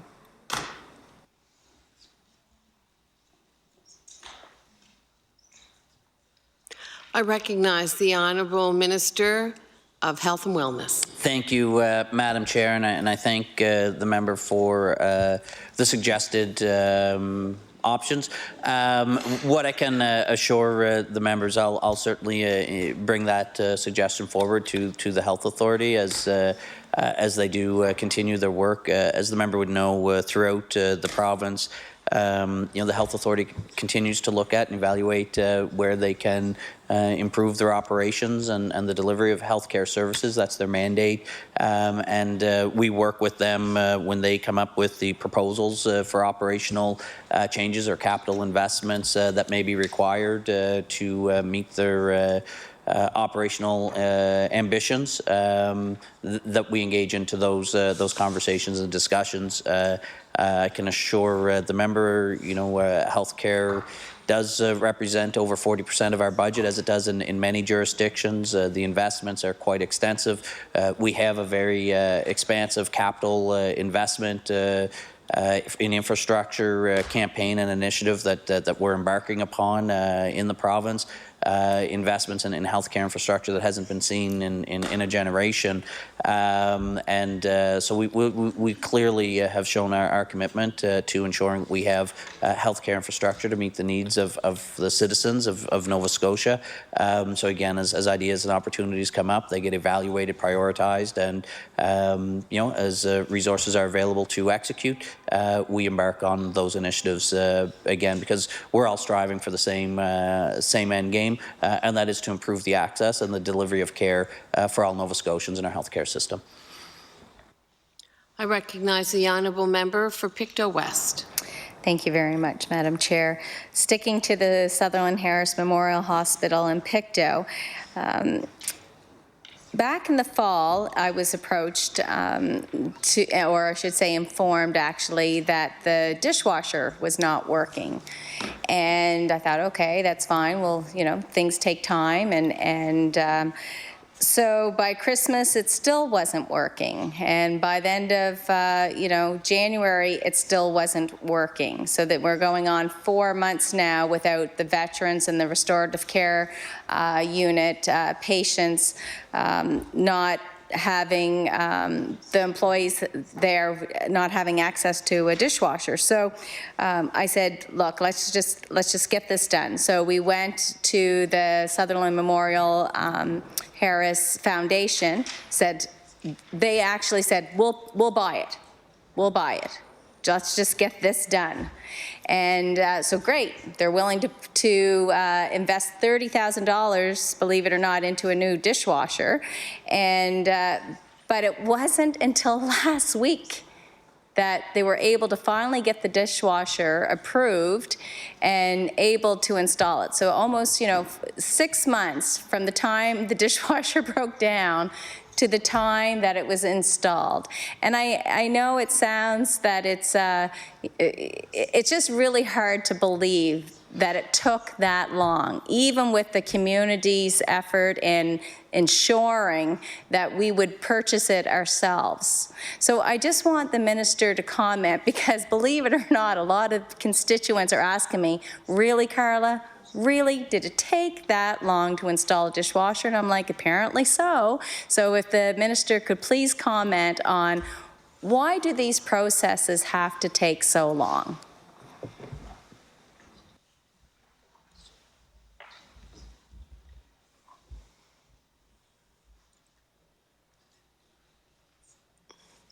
I recognize the Honourable Minister of Health and Wellness. Thank you, Madam Chair. I thank the member for the question. I'm just reflecting on the inquiry. I think the member for Pictou Centre may have brought this up to me in the past, and I'm just trying. There are many projects and initiatives. I'm not positive. Maybe not. But I thought he had brought a case. And I guess maybe I'll just ask this question to see if it is. Was it strictly just the dishwasher, or were there other renovations that may have come forward as part of the proposal? And I'm being advised just the dishwasher. So maybe again, there are a lot of. Let me put it this way, Madam Chair. For the reason for the confusion, there are a lot of individual files or concerns that get brought forward, and even those of a capital nature, and so I don't recall the specific one. I do recall one, and maybe it wasn't the member from Pictou Centre, but I thought it was one out of somewhere in the broader Pictou County area at one point, and again a similar scenario where someone had offered to do the work or contribute in kind to get the work done in a more expedient way, and if I recall that situation, as they sometimes say, there's more to it, I guess, and when you start breaking down that it's sometimes not just about the specific, it's sometimes when you dig in, there are more complexities than it appears on the surface. Again, you say, well, I throw a dishwasher in. I mean, cripes, they could have called me. I could have put the dishwasher in if I'd be allowed to do it through the appropriate processes, or which aren't necessarily allowed, but. Technically speaking, the capacity to install a dishwasher, it's not a super complex process. So I can't really explain on the specific one, but again, I could look into it and just see. I don't know. The last time something similar to this, similar sort of description, when I did dig in or look at it on behalf of the member, it ended up there were some. Technical, I think in one case it was some insurance related things that tied into it, because I think in the previous case it was the foundation or an organization had offered to install the renovations, and that was part of the problem. They didn't have the appropriate insurance things to be able to perform that work in that site, and that's what took the time and things. So again, I'm not sure if that plays in this particular one, but I can just inquire about it, and maybe on the side I'll let the member know. I recognize the Honourable Member for Pictou West. Thank you very much, Madam Chair, and I thank the Minister for his answer. I realize the complications and the due diligence in moving forward with things like this. It's just rather discouraging for those that are living in these units at the Sutherland Harris Memorial Hospital, and of course just for those constituents that donate and fundraise for such projects, only to be like, what's the delay? What's the delay? And so it gets frustrating. I'm going to move on actually to incentives for doctors. I know that the minister has often spoke about the incentive of the $150 fee to take on new patients, and my understanding is that and perhaps he can clarify it, that the $150 fee if you take on a new patient is only given once you actually have that patient for a year. So I'm wondering if the minister can confirm that, as well as update how many doctors took on new patients and received this fee last year, and what the total cost of that initiative of $150 amounted to. Thank you.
I recognize the Honourable Minister of Health and Wellness.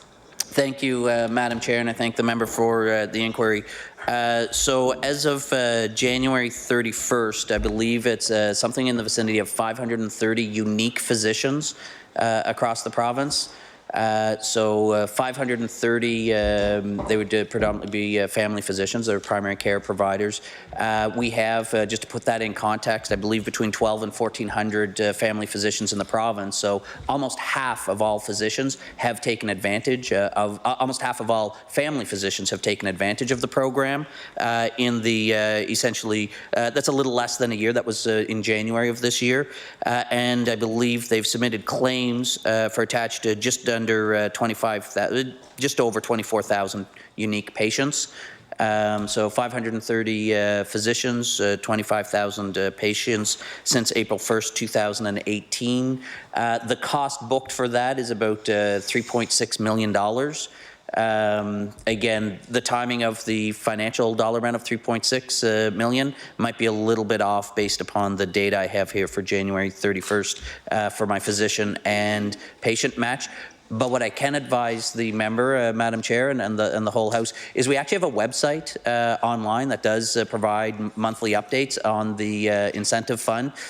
So really anyone can go online and see the stats based upon the number of unique physicians participating in submitting claims and the total number of patients that have been attached since the fund came. So I believe we probably do have more updated numbers on the website, but the work for the book has data as of January 31st. And it is true that the payment flows at the end of the year. So you do, again, if I guess, Madam Chair, if I can, the actual intent of this program and this incentive is to attach patients to a primary care provider. The attachment, we felt, you know, we wanted to ensure that the attachment took place, which means maintaining them on your roster for at least a year. That's why we have that. That's a bit of a control mechanism to ensure that we could make the investment, and we knew that the relationship. So the decision and the agreement that was put in place when we developed this program was that the payment would be after 1 year. So as a province, we book the expense, anticipating to pay it out, and then we pay it out when they've been on the roster for the year. Yes, they only receive payment at the end of the year, maintaining the patient for that long. But we anticipate that these physicians will maintain the relationship because I believe they enter into these agreements with both the patients and the province in good faith. There may be some instances where someone might move and that relationship may break up before the year. But again, the goal is about long-term attachment to primary care providers. That's the way it's designed. This is the way we designed it in partnership with Doctors Nova Scotia. And now we're honouring our side of that commitment is to pay out for those physicians that have met the obligations under that particular program. I recognize the honourable member for Pictou West. Thank you, Madam Chair, and thank you to the Minister for his answers. Moving forward to release here from NSHA the end of January with regards to drug shortages and back orders, and this has been becoming more and more of an issue. I find the past year, people very concerned with regards to the unfortunate drug shortages and, of course, back orders that people are experiencing. And my understanding is that this is sort of the new norm. So I would like to ask the Minister what would be the new plan for his department to ensure that we can guarantee Nova Scotians that they will receive the necessary drugs and services that they require to manage the conditions that they need drug coverage for. Thank you. I recognize the Honourable Minister of Health and Wellness. Thank you, Madam Chair. I think depending on the specific items, certainly there was some information in January around, for example, vaccines for the flu vaccine. That particular situation occurs. The way that the flu vaccine is produced, you need a fairly long lead time to submit your orders. So, for example, we submit our orders in the spring or early summer for the flu vaccines that we're going to require in the fall. So we really have to try to anticipate not just what strain of flu we're going to be requiring, anticipating for the upcoming flu season, but also how many people are going to come forward and receive their looking for a vaccine. So, for example, this current fiscal year, we, as the Public Health Office, distributed all of their vaccines out to physicians and pharmacies throughout the province, to the point where we exhausted our supply to the providers. There were still supplies of the vaccine in the province, but not every provider necessarily had a vaccine on hand, and we had exhausted our supply. So that's an example where even though the demand was increasing above the, and people were consuming perhaps above the rate of what we had anticipated, you can't order it in season because it takes so long for the flu vaccine product to be produced. If we ordered it when we started to see that the demand was greater, we would end up getting the flu vaccines after the flu season was finished, and there'd be no more need or would provide no clinical benefit. So there are some times where the shortage or the impact is because you have to anticipate and order the drugs in advance of when the demand is.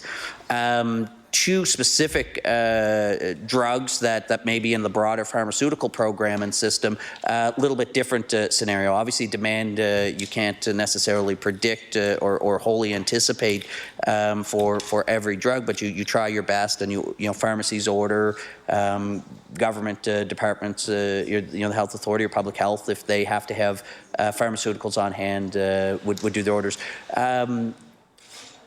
my understanding of the circumstance and the situation is on specific drugs, they are usually running into situations where they're manufacturing challenges. So whether that is a some operational impact, which may be everything from operational issues at the manufacturing site, which may be regulatory in nature. So if the regulator, so if Health Canada or the FDA goes in, and so the U.S. or Canada, regulators go in, or wherever the manufacturing facility is located, if regulators there go in and basically say you're not actually meeting the protocols required for you to produce a safe product, then sometimes they may require them to stop producing until they fix the problems with their production facilities. And so there's sometimes a regulatory challenge that might impact, or there could be, again, technical operational things. If there's a, natural disaster, right? Anything that would impact the physical infrastructure and production lines. So those are I believe, manufacturing issues, challenges with the producer of some products. In some cases, manufacturers decide that with limited production capacity, they will choose to increase production of certain product lines and decrease the production of other product lines. So a lot of these variables are outside of the control of any government entity to drive those pieces within the system. But what we do have is certainly when it comes to kind of the traditional pharmaceuticals, a growing equivalent product lines where you can have a name brand drug pharmaceutical being produced, and you can have an equivalent generic drug being produced. So sometimes it's just a particular manufacturer, and you can get the equivalent product from a different manufacturer, and it just takes the time to negotiate and make sure that you're procuring the drugs through them. As technologies and the development in the pharmaceutical industry expands, you start to get into more complex areas like biological treatments that are more complex than what we would traditionally think of as a chemical compound pharmaceutical. But even in that space, we're starting to see biosimilar products coming online now as patents and technology expires to allow other products to, again, compete in the market so that you have multiple product lines that could possibly treat the same condition. So really, I guess one of the responses is having more competition, more products available to contemplate, and getting those products into our marketplace as quickly as possible is one possible action to help respond more timely when there are drug shortages. But again, I want to remind Madam Chair, everyone, that when these types of issues hit, they do hit nationally, internationally at times. So the response is, and the pressures and the competition to obtain those pharmaceuticals are nationally and sometimes internationally to obtain them. And again, if the products aren't being produced, we can't, we can't just make them appear. We have to respond and come up with the best clinical response that we can to provide the best treatment options to patients with the nearest, if it requires pharmaceuticals, the nearest pharmaceutical supplement or alternative path. I recognize the honourable member for Pictou West. Thank you very much, Madam Chair. Dr. Ryan Summers with NSHA had an opportunity, I believe, around this time last year, I guess it would have been, to go around the province. I know that he came to Pictou County to speak to my colleague in Pictou Centre and myself with regards to Lyme disease. Lyme disease, whether we all want to believe it or not, is a very, very serious disease, and it's increasing in this province. There are those that will still deny that it even exists, but there is absolute proof out there that it does exist, and we have to be more diligent in moving forward in taking proactive measures. So I know that the minister has spoken before on this, but has never indicated any type of strategy in moving forward to combat this. So I'm wondering if the minister can update us with moving forward now that it's been out there a lot more in the news. What new strategies are coming forward to help Nova Scotians with Lyme disease?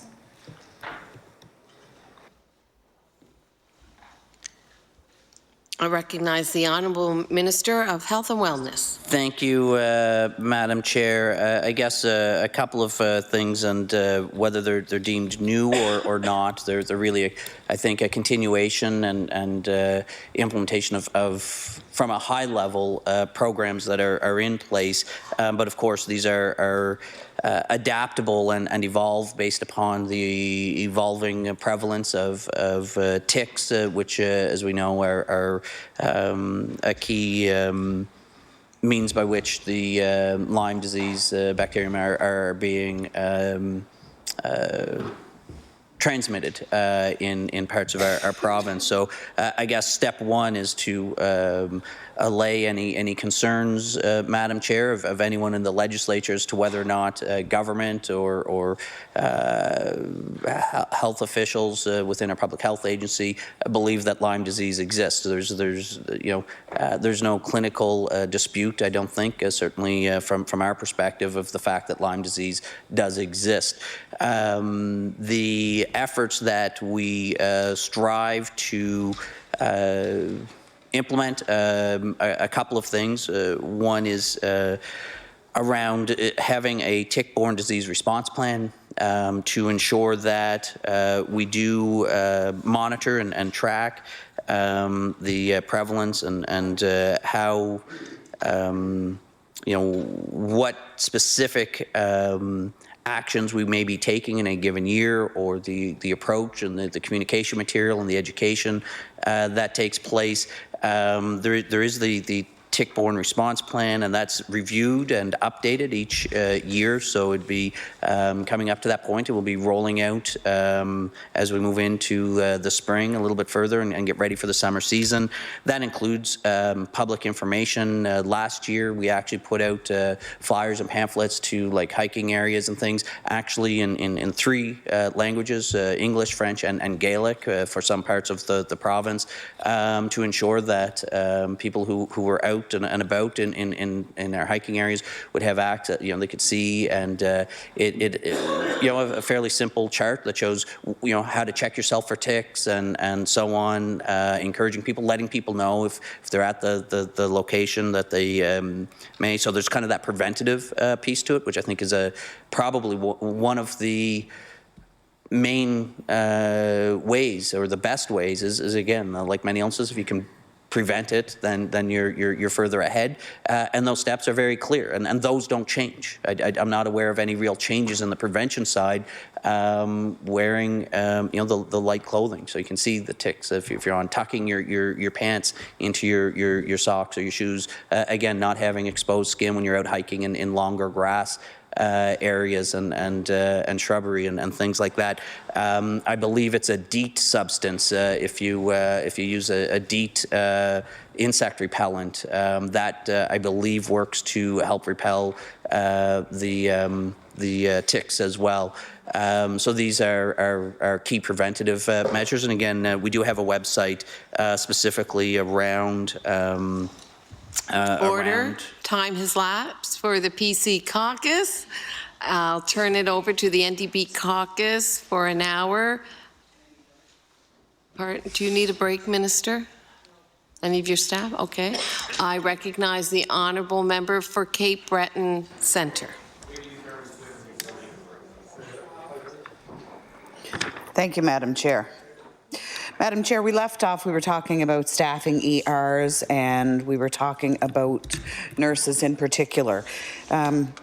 Currently, we know that LPNs are being called in to cover rapid assessment units, and brand new ERs with very little, brand new RNs with very little clinical experience are being asked to come in and cover ER shifts. And Madam Speaker, I suggest to you that that's because of Mr.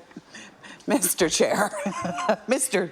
Chair, I suggest to you that's because of the change in the interpretation of that collective agreement language, as well as now we know that vacations are unable to be covered for RNs. We know that memo came out talking about Guysborough and Eastern Shore Memorial. They were not approving summer vacations for registered nurses. Mr. Chair, I would suggest to you that everybody is entitled to their vacation, and with the current state of our healthcare system and how hard our nurses work, what is going to happen? What is the Department of Health doing to ensure that that memo is rescinded and that all staff are able to get their vacation when they should or when they request it, of course, within a reasonable amount of time, but regardless, everybody is entitled to a summer vacation. The Honourable the Minister of Health. Thank you, Mr. Chair, and I thank the member for the question. I think, indeed, I think every member of the legislature can appreciate the I don't know if it's apprehension or frustration of a nurse who would receive the notification having applied or looking for vacation in the summer and getting a notification in March that that the employer could not commit to that requested vacation schedule. But indeed, it's my understanding, Mr. Chair, that the Health Authority will continue to endeavour to meet the vacation requests of staff. What I think, as I understand the notifications, were that they do not have at this point the staff schedule complement in place to enable some of those vacations, but that efforts are ongoing to ensure that they are able to meet as many or all of the vacation shifts that they can. So some of the things that would be ongoing and I hope will give some level of comfort and encouragement perhaps to nursing staff in the province, things like the growth in our graduating class of nurses, of RNs in the province. I believe we're expecting an increase throughout 2019 versus the 2018 by almost 20% of additional graduated RNs coming on stream. I think it was 500 and some, and it's going to be over 600, I think, anticipated this year. So there's efforts being made. There's increased graduates coming into the system, and I'm quite confident that the Health Authority will continue to employ the vacancies and the opportunities do exist for nurses to obtain positions, and with that increase in anticipated increase in graduates, I think they're hoping to bring a number of them on stream, and that should help alleviate some of those concerns. And again, of course, recruitment for ongoing or existing vacancies does obviously continue attracting experienced nurses from other parts of the country as well that would have meet our licensing criteria here in the province. Honourable Member for Cape Breton Centre. Thank you, Mr. Chair. And with all due respect, the upcoming hires are of no help to the staff currently who are looking to take vacation time this year. As well, in this specific instance, in Guysborough and Eastern Shore, where it's much more rural, when there was two employers and two different bargaining units, the nurses would come from other sites and pick up the shifts because it was two different employers. They could do that and be paid at straight time. But now that it's one health authority, the nurses can't go and pick up extra shifts because it would be overtime. So that's the in this specific instance, that, Mr. Chair, is one of the problems. Now that it's one health authority, they can't work to pick up extra shifts to help out a buddy down the road because it's one employer.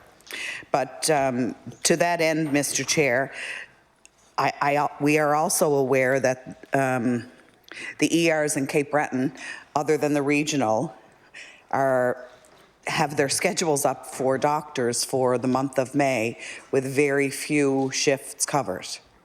So we're fast approaching the summer when we all know that there will be summer closures, summer rotational closures, OR, bringing the OR down a bit.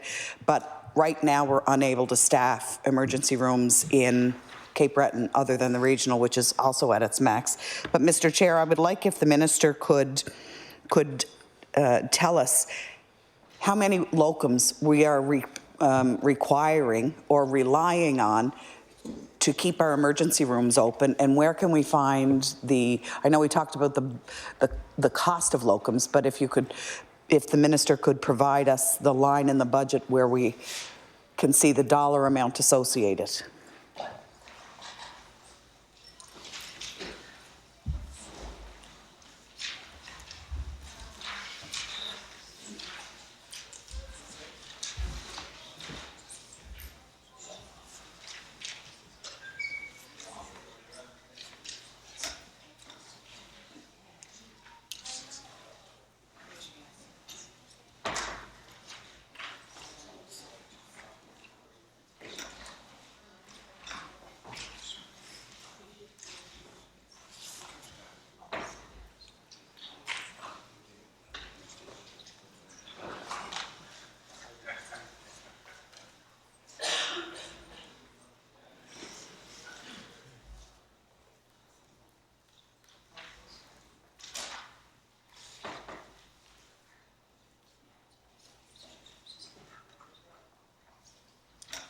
The Honourable the Minister of Health.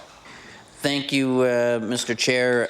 To the, I guess the first piece, which I know is just a carryover from the earlier questions. I'm a little bit confused, Mr. Chair, and it may be again a continuation of some of our earlier discussions where when we move on it's an agree to disagree.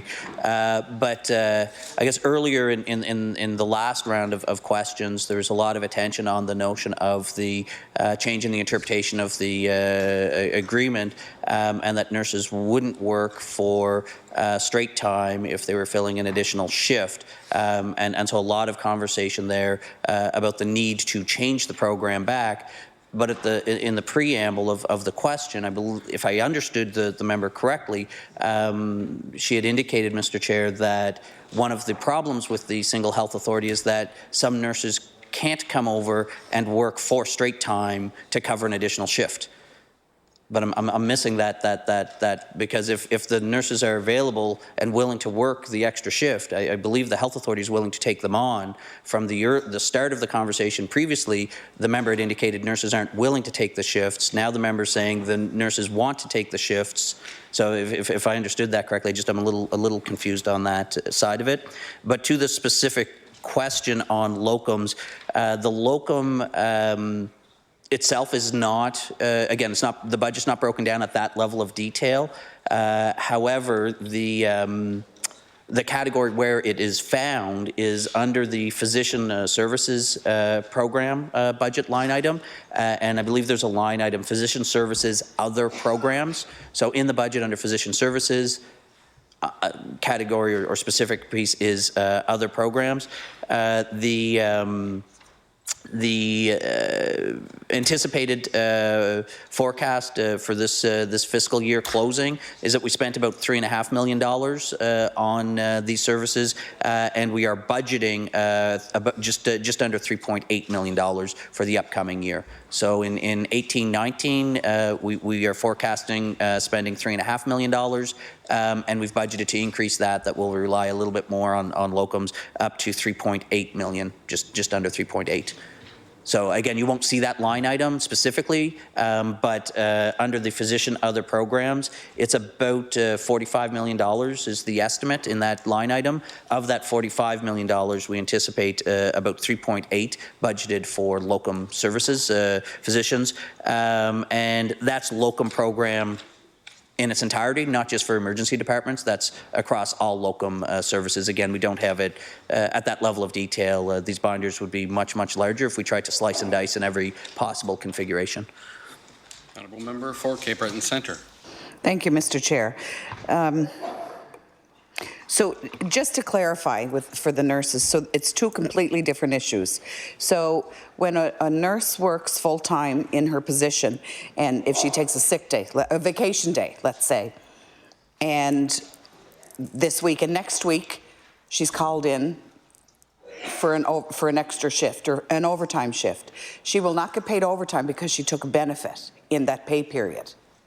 But in the smaller hospitals, they're choosing to, they know their buddy can't get Friday off to go to their sister's wedding. So when it was two employers, they could go there and work without because they know the employer's not going to pay for Eddie to take a vacation day and cover it at overtime, but they'll pay them straight time. So it's two completely different issues. When it was now that it's one employer, they can't do that because under the collective agreement, it'd have to be overtime. And the other thing is, Mr. Chair, that's somewhat disheartening, I think, is that we've had to put more money into the budget for locums. How come we can't get our own doctors, Mr. Chair? To me, that's a little disheartening. But to that end, Roseway Hospital, the locum docs are paid less in the country than they are in the city. And we talked about incentive programs the other day and how many regional hospitals have them. So if the minister could explain how the incentives rates differ from those rural hospitals and Metro, and if the minister also was able to provide the rates per hospital. Sorry, yeah. So how the rates compare between rural and Metro. I'll let it go.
The Honourable Minister of Health.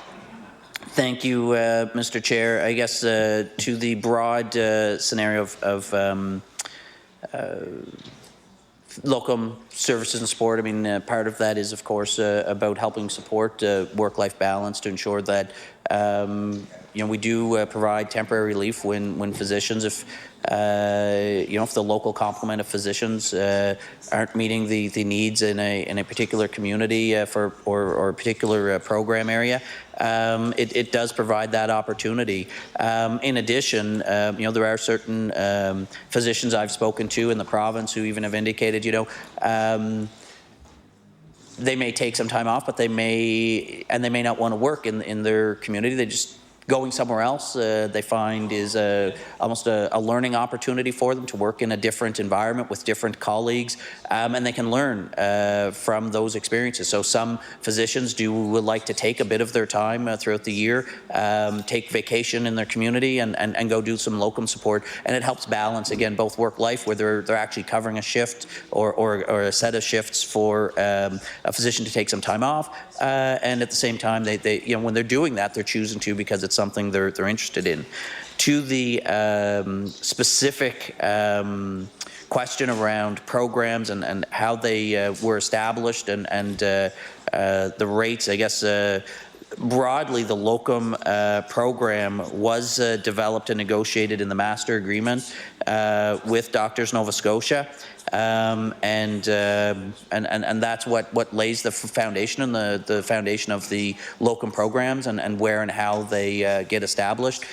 We have enhanced some of those in locum programs I think I mentioned it the other day. This is off the top of my head. I think some of those enhancements saw the travel budget almost double. I think it used to be 500. I think it's increased to 1,000, and it's expanded the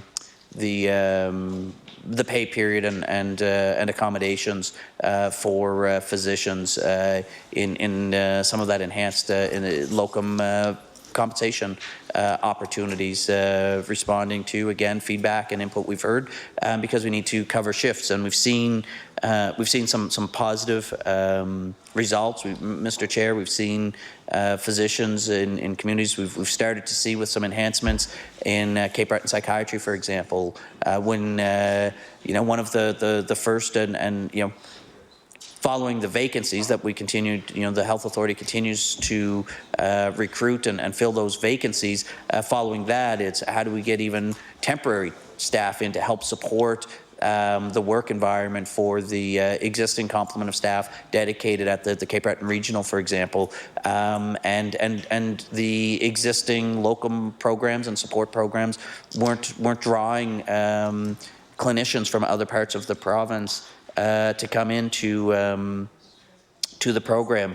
The work of locums is really targeted at our rural communities predominantly. I'm not sure, and maybe even if we do it offline, if the member has information, my understanding was that the HRM, greater HRM area, that there weren't locum eligibility there, because generally there's sufficient complement of physicians to cover those shifts, that it really is targeted towards more rural hospital sites. So I'm not sure the information that she started with about, again, some communities getting more than HRM in the central area. So if she has the specific sites, I'd certainly take a look at that. But I didn't anticipate that would be the case, that an urban core would be getting compensated for a locum program greater than other rural sites. The honourable member for Cape Breton Centre. Thank you, Mr. Chair, and I appreciate that. I appreciate hearing that from the minister, because I think each community is just as important, and doctors should be paid accordingly, regardless of where they go. However, Mr. Chair, I'm curious if the minister could talk to us about the rates that locums are paid at these hospitals, specifically when, like I said earlier, Mr. Chair, when we're looking at Glace Bay North Side and New Waterford being closed, or with no doctors signing up for any shifts for the month of May as of yet. Specifically, we're concerned about Eastern Shore, Roseway, Digby, and Glace Bay, New Waterford, and North Sydney. So has any of these incentives helped bring locums to these areas?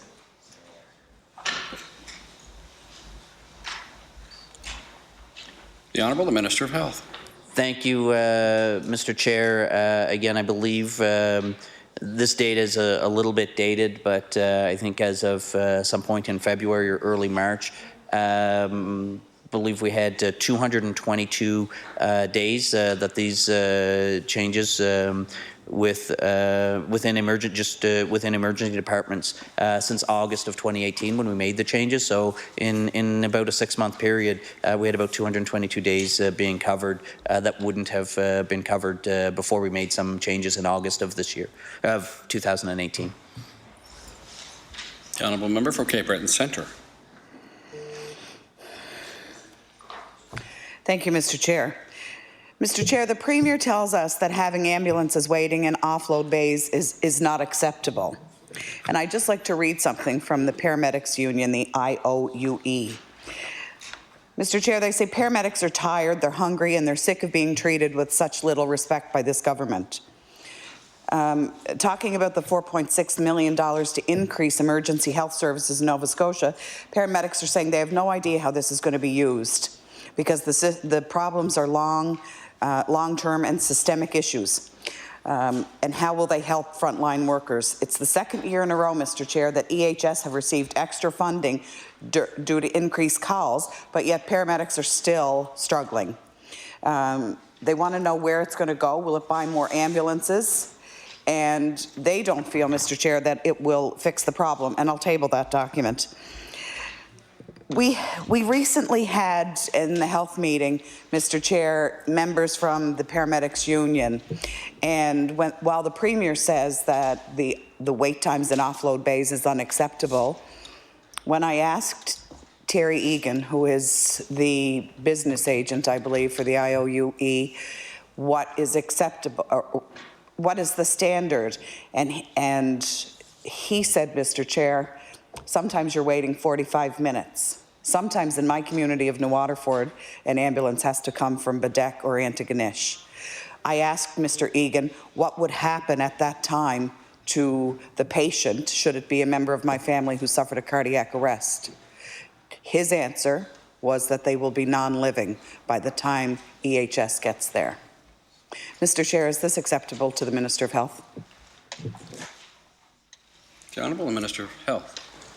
Thank you, Mr. Chair. As the member noted, a recent committee on health that the topic of discussion was indeed focused on improving the transition time or ambulance offload time, which is, for those members not familiar with it who may not have been on the committee to get the details, when an ambulance shows up at an emergency department and the length of time for them to transition or transfer the patient that they brought in the ambulance to the care and control of the hospital facility to which they are entering, how much time does that take? And we've had discussions during question period, Mr. Chair, about this topic over the last year or so, and I've been very clear when the topic first came up that this is something that was on my radar, that I'd been engaging with the health authority and the other partners to better understand the situation, and delving in even further, Mr. Chair, having the parties come together to assess the situation and come forward with some recommendations.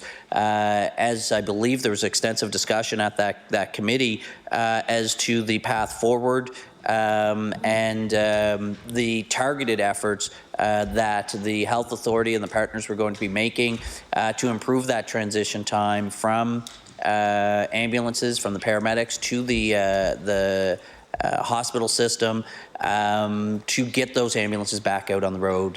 When I met with the union representatives to discuss at a high level the overarching direction that I was giving, that this was very clearly a priority for me and for the government, that I had articulated very clearly this point to both Nova Scotia Health Authority and EMC that provides our ambulance services, and the health authority that provides our emergency department services, that the specific details of the programs and the efforts that are being taken does rest with the health authorities and EMCI, but that that they had painted in some broad strokes the path and the direction, and my indication was within the overall patient flow space.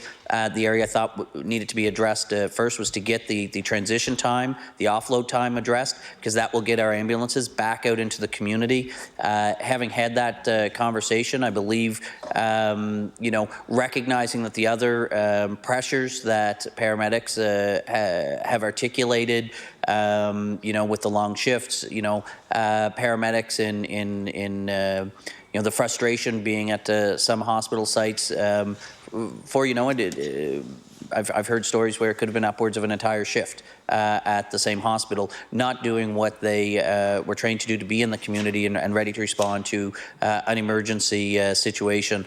Ultimately many of those pressures and frustrations and stress points on individual paramedics can be have a large step forward in addressing them and improving them if we address the offload piece. And that's why I wanted to focus there, because it was my understanding in my conversations and engagement that that is the kind of a root cause pressure point that had been building for many, many years, but had gone unaddressed and in fact almost became normalized within our healthcare system. And by being very direct and clear in my expectations that it be addressed, that we can anticipate to see improvements.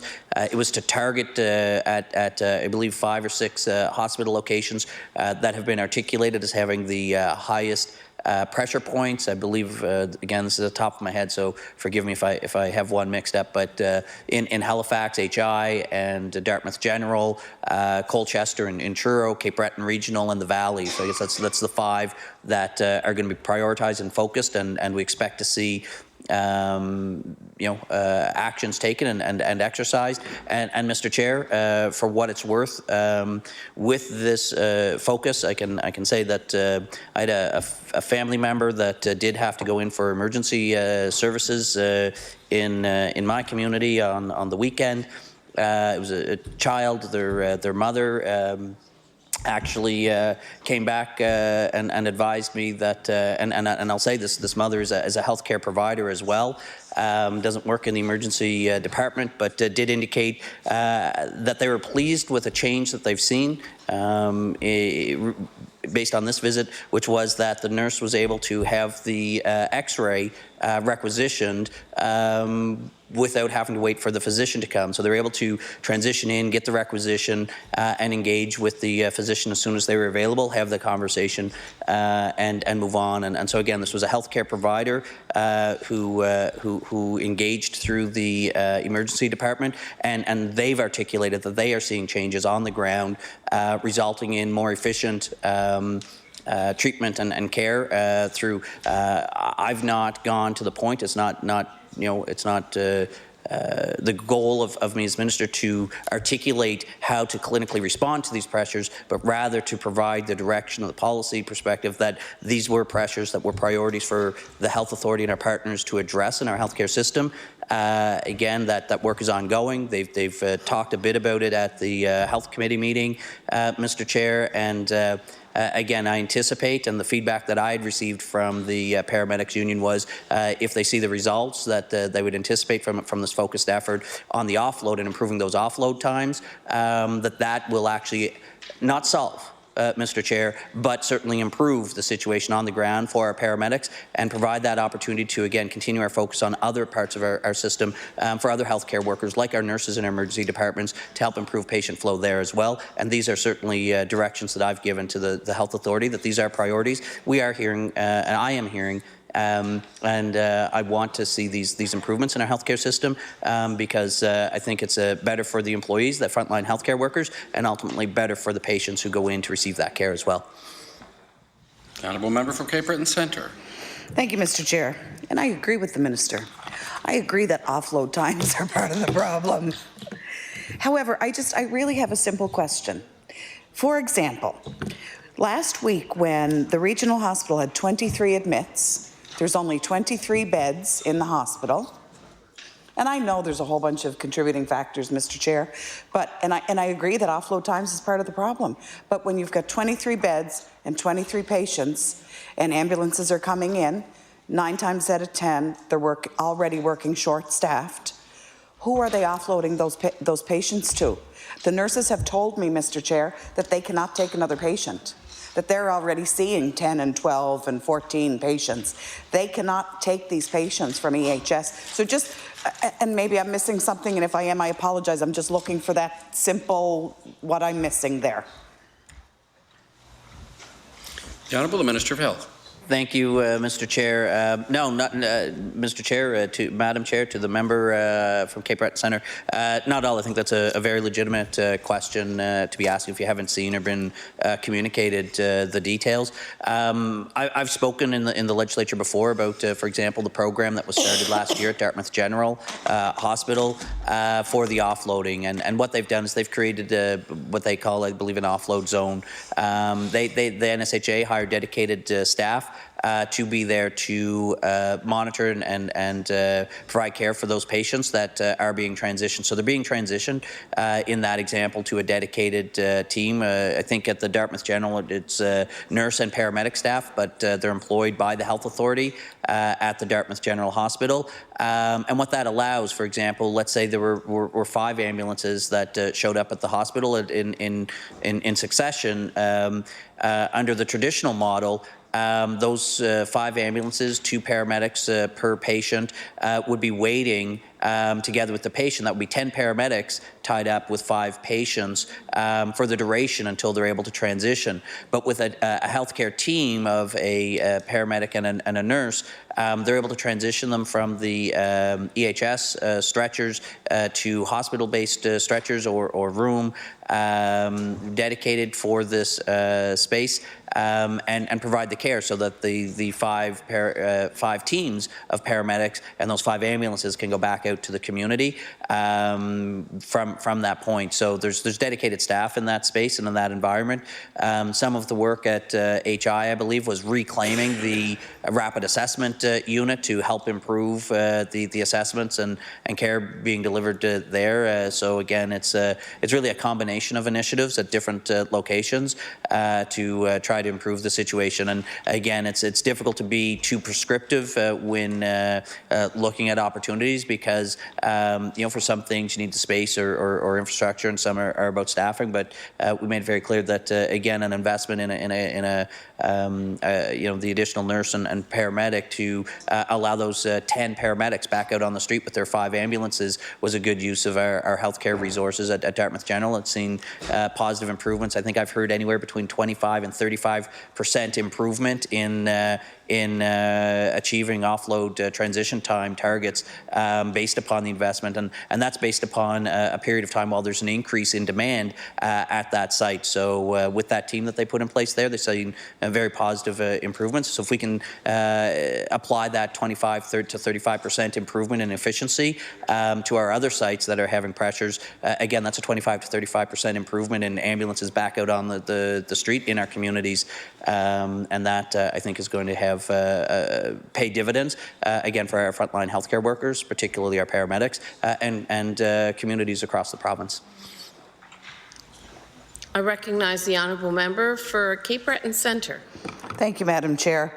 Madam Chair, the other day I listened to the Minister talk about the EHS budget and the fact that the Minister is increasing the bands.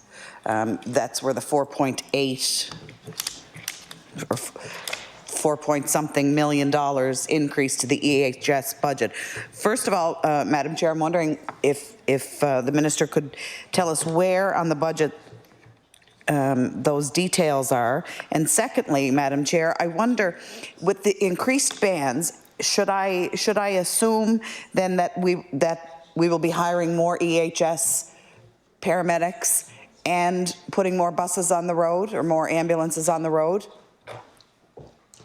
I recognize the Honourable Minister of Health and Wellness. Thank you, Madam Chair. That's correct, the notion of the bands that we hire. That's the contract with the EMCI that provides the EHS ambulance services, and it's utilization based. So we pay for the calls that we receive. So we don't pay for the ambulances per se. We don't dictate the number of ambulances within the system. We pay for the services to ensure that the ambulance are responding to the calls within the province. So with increased demand of our emergency services, we're contractually obliged to pay for the increased demand, and then the expectation is on the employer, the service provider who provides those EHS services, is to ensure that they have the appropriate complement and system to respond to those calls that come into the system. I recognize the honourable member for Cape Breton Centre. Thank you, Madam Chair. So the employer is free to use that money, whether it's to buy more ambulances or to hire more staff? I recognize the Honourable Minister of Health and Wellness. So as far as physical capital assets, the ambulances, so the physical ambulances, the province purchases, and that's part of fleet management and so on. So the physical asset, as far as again the staffing and and so on within, again we pay for the calls that come in. And they decide how they staff. I mean, that would be similar to how our the majority of physicians are paid. We pay them for every office visit, how they conduct or manage their office visit, or what kind of support staff that they employ within their operation, and what costs that they incur there is incumbent on each individual physician by and large. So it would be very similar in other parts of our healthcare system, where the service provider has a rate that gets paid for the service that they provide to deliver a particular healthcare service. With physicians, it's office visits for primary care office visits, and for EMC in the EHS system, it's for ambulance calls. We have to pay the rate that's been negotiated, and they have to provide the service for which that rate of pay is associated. I recognize the honourable member for Cape Breton Centre. Thank you, Madam Chair. I'd like to talk about vacancies with nurses in emergency rooms and other parts of the hospitals. I'm wondering if the minister could provide us with some numbers of the actual number of vacancies in hospitals across this province, specifically how many vacancies are in emergency, and what would be the longest vacancy, or continuing vacancy as it's called with the NSHA, that we have in the province?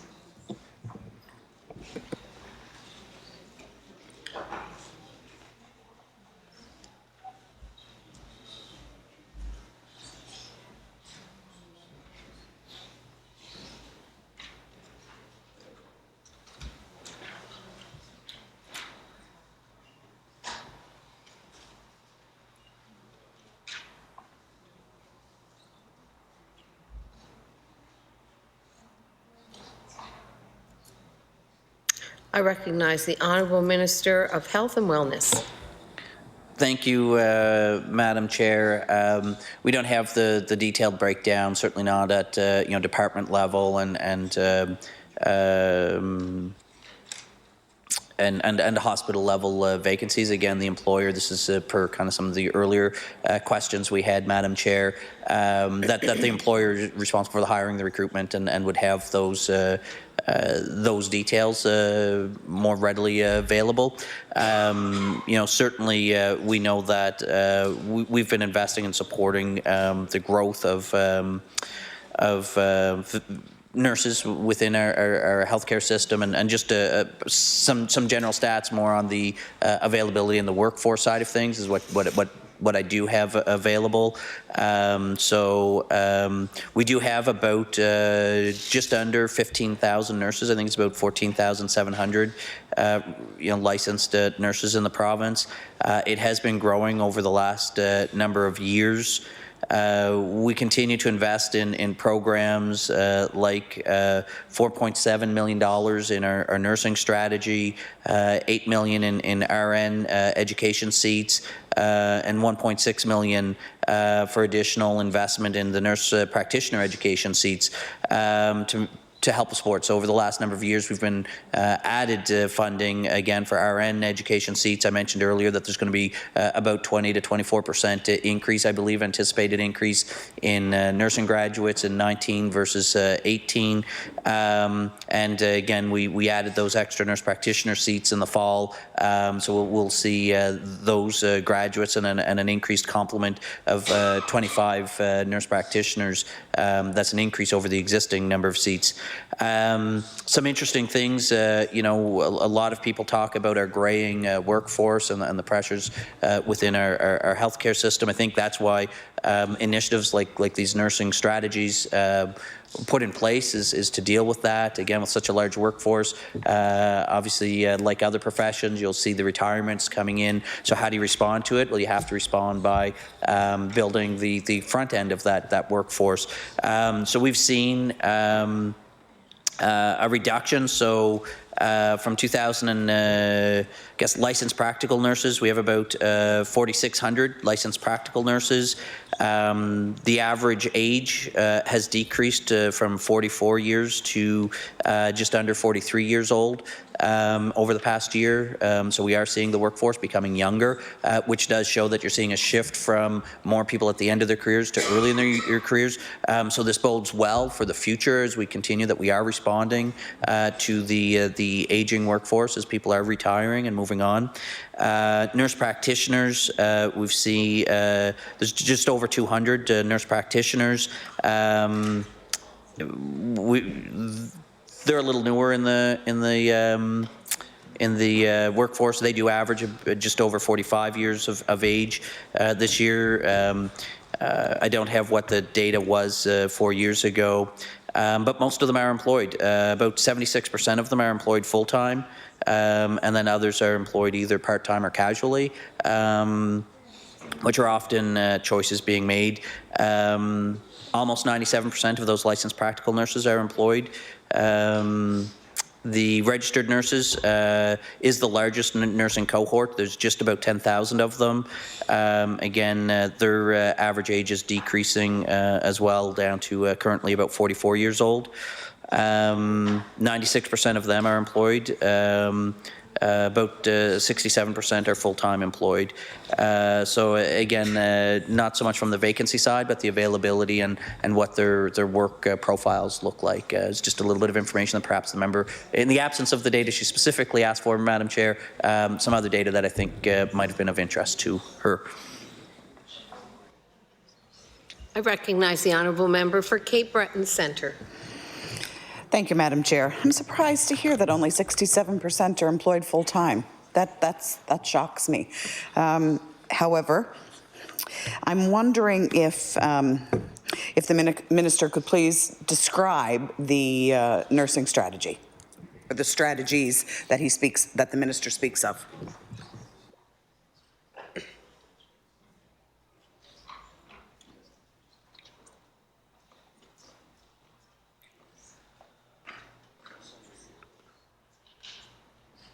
I recognize the Honourable Minister of Health and Wellness. Thank you, Madam Chair. Just to the first point, the surprise, I think the member referenced about the employment rate. Again, let's keep in mind that's of all of the licensed. So I think that again ties into the profile, and I'm ad-libbing here a little bit, but I think may relate to the profile, where at certain points in one's career they may choose to work part-time or casual, and I suspect that has as much to do about the individual choices of nurses as opposed to the opportunity. Certainly the opportunity to work a higher percentage to work full-time. The opportunity exists in the province. It's the choice being made by individual nurses. So I just wanted to clarify in case any of the members, Madam Chair, thought that there was some restriction limiting, but the opportunities are there, and certainly if any of those other nurses that are out there working casual or part-time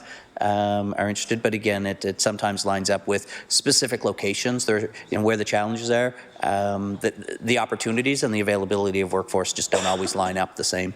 To the specific question around the nursing strategy, what that is really a multi-stakeholder program. So I believe the nurses' unions, as well as I believe the college might be on as well, and the Department of Health and Wellness and the Health Authority representatives.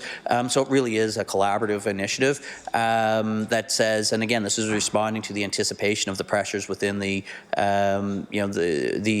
workforce for nurses in the healthcare system. So they started this a few years ago. I don't have the exact year that it started, but it was in place. I won't take credit for it because because I didn't create it, but we're continuing those efforts, Madam Chair.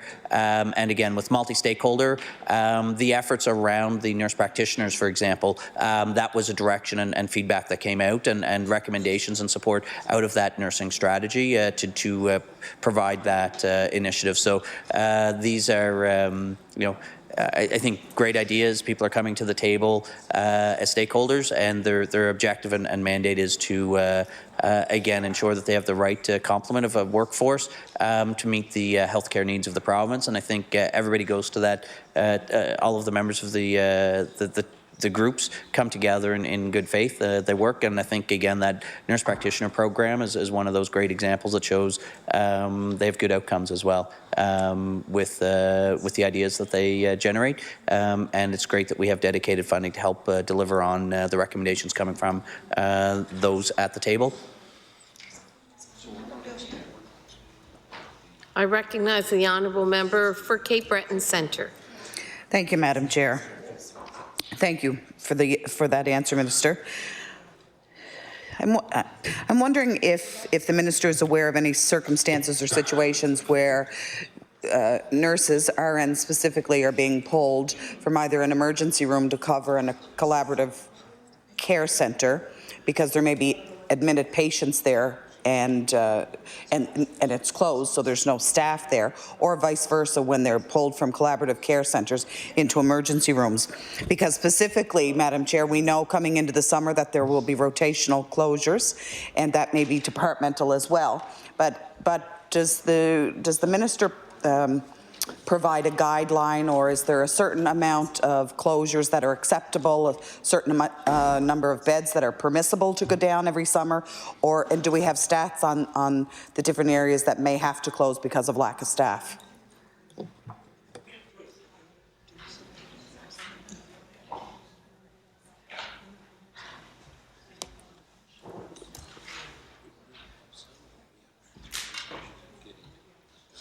I recognize the.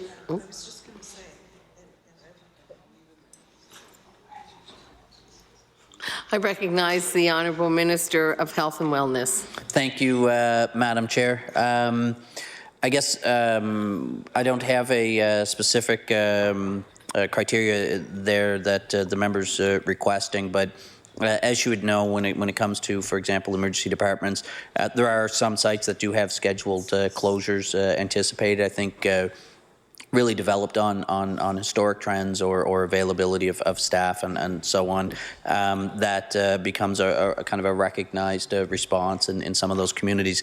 To the member's inquiry, talk about collaborative. I think she's collaborative emergency centres. I think is what the member was referring to. Just for clarity, for the other members in the legislature, as opposed to collaborative practices or collaborative teams in the system. I just didn't want members, Madam Chair, to be confused between the two.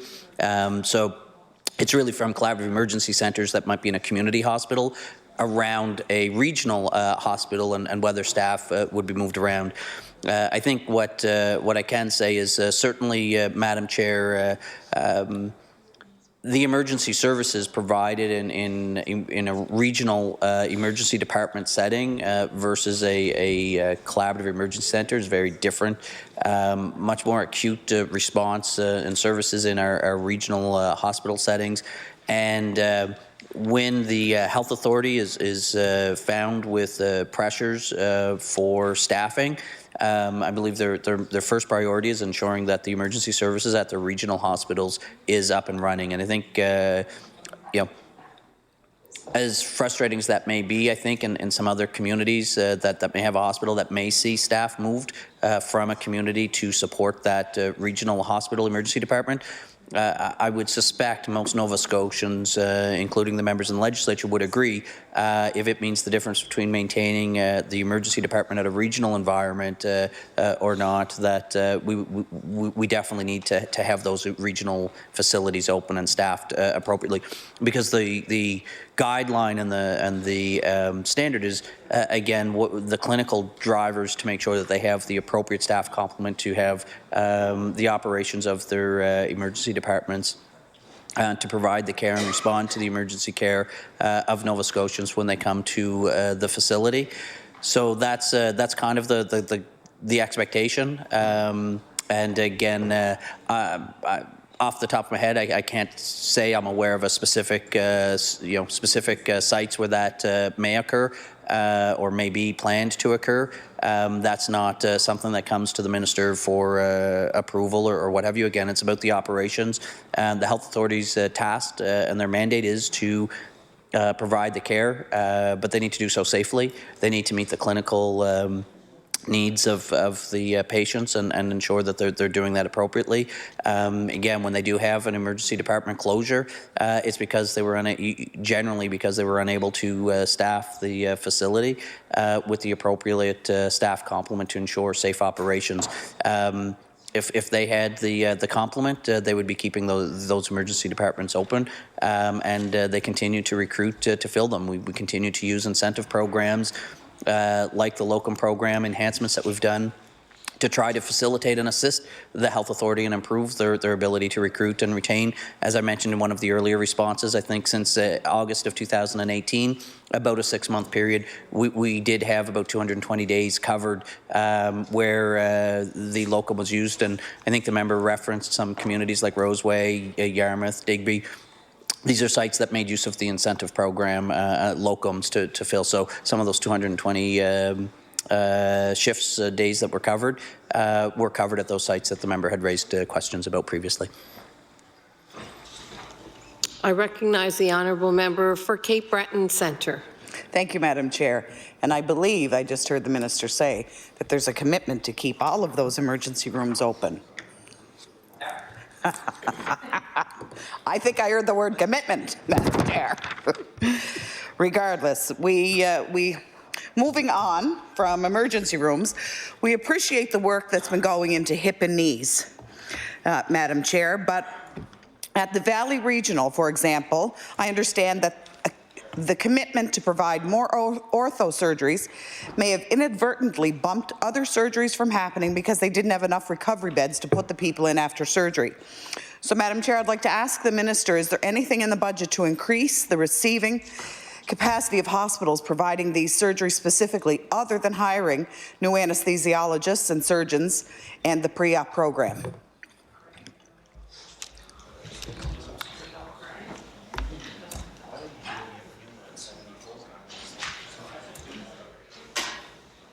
Before the minister speaks, I'd like the chatter to be a little lower here. It's distracting. Order, did you hear me? I recognize the Honourable Minister of Health and Wellness. Thank you, Madam Chair.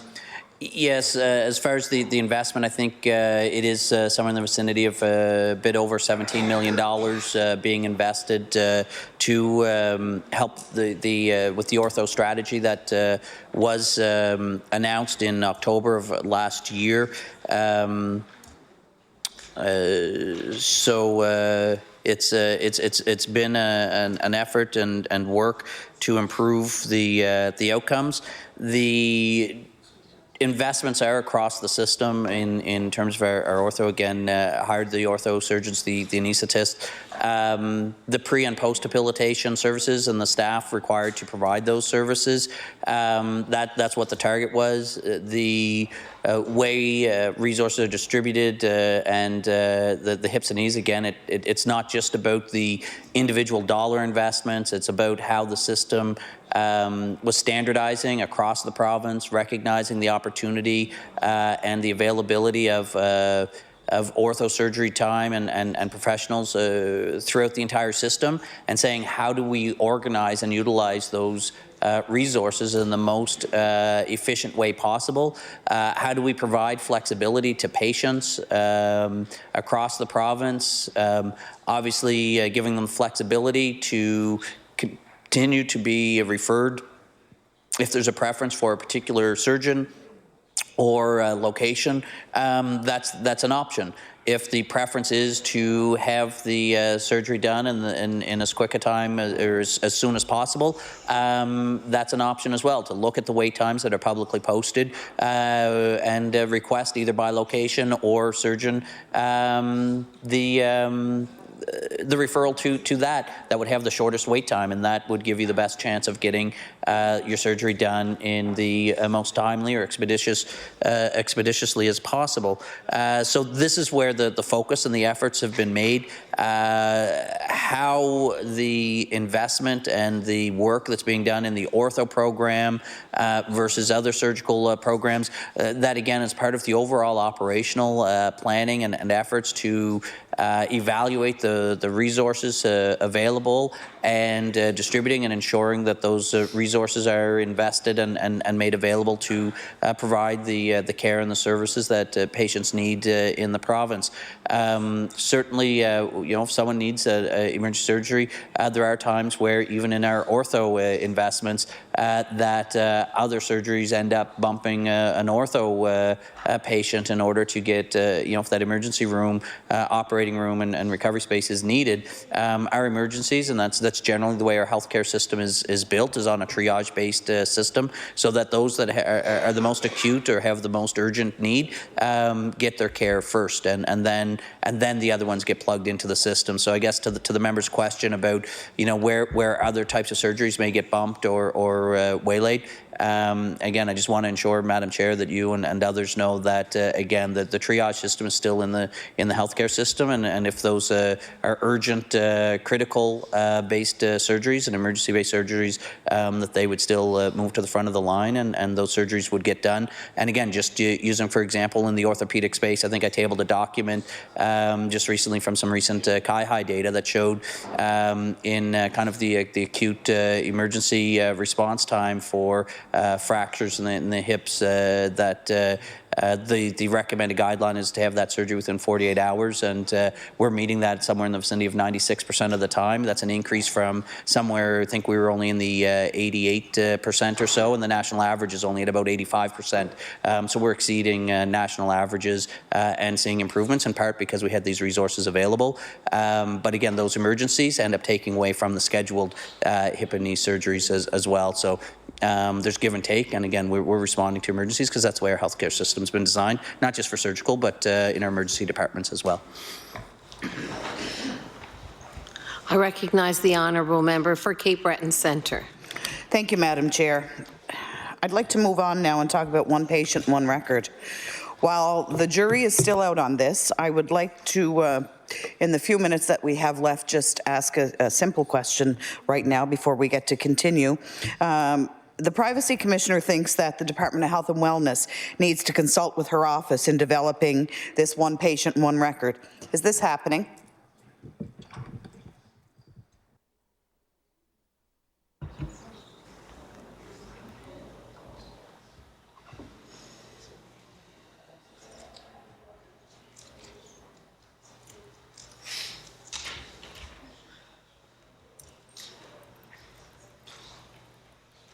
I recognize the Honourable Minister of Health and Wellness. Thank you, Madam Chair. For the One Patient, One Record, OPOR project, which is the member rightly acknowledged is a fairly extensive overhaul of our IT systems within the modernizing of the systems for the province.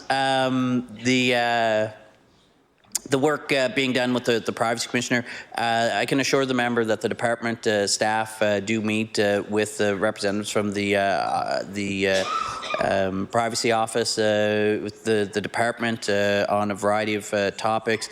Where we are in the OPOR project phase, it's still in the procurement stage, so we're still at the front end of this. The actual detailed project and the work on this comes out over time, but we're at the front end of this with procurement. It's a very large procurement process that is underway. It's quite extensive. We want to make sure we get it right and ensure we have the right system. And again, the implementation and the work that gets done there and the rollout throughout that project stage, there's certainly more work being done there with a variety of stakeholders, including clinicians and others that will help guide the successful implementation of this project to improve healthcare outcomes. I can advise the member that my most recent meeting with the president of Doctors Nova Scotia. This actually was his priority topic that was brought to the table with Doctors Nova Scotia, and the current president certainly articulated his commitment and support for modernization of technology, again with the caveat, and I think we all share this caveat, that it's done right, and this is the critical thing. This is very important. It provides a lot of upside potential, a lot of opportunity to have a single healthcare system providing the tracking of data for Nova Scotians wherever you reside. So, I may be, a resident of Antigonish, historically only Gasha, the old Gasha district, would have my health record. So it would be fine if I ended up in straight Richmond, but I would, if I ended up in Cape Breton or down in Yarmouth, they wouldn't have my hospital Order. Time has lapsed for the NDP. We will move over to the PC caucus for 1 hour. I recognize the honourable member for Cole Harbour Eastern Passage. Thank you, Madam Chair, and I'm delighted to have an opportunity to speak with the Minister of Health and his staff for the next hour. I would like to start off by asking the Minister of Health if he has read the Nova Scotia Health Authority's accreditation report for 2017. Can the member stand when she speaks? I've always wondered why. It's fine, but next time will you please stand? Thank you. I recognize the Honourable Minister of Health and Wellness. Thank you, Madam Chair. I've certainly reviewed aspects of the accountability report. I have not read the report from cover to cover. Recognize the honourable member for Cole Harbour Eastern Passage. Thank you, Madam Chair, and I thank you for that answer. I have read the whole 180-page report several times because it's the most impartial way to review how the Nova Scotia Health Authority is doing, because we can get into debates here as to whether we're interpreting things differently than the government might. So I want to draw his attention to a couple of things that are in the accreditation report. On page 30, and this goes under the priority process of human capital, which I maintain is healthcare. There might be buildings and equipment, but 70% of the costs of healthcare come from the people who work there. So the bottom paragraph says, the team has identified concerns about the span of control and pressure and demand on the frontline managers because of many changes that have occurred in the building the new Nova Scotia Health Authority, such as the implementation of new policies, procedures, and processes. And then this concern was expressed especially around the significantly more time it takes to recruit any vacant position using the success factor system. So Janet Knox, the CEO, mentioned to us that there were over 23,000 employees, about 2,000 of those change every year, so that's 10% change.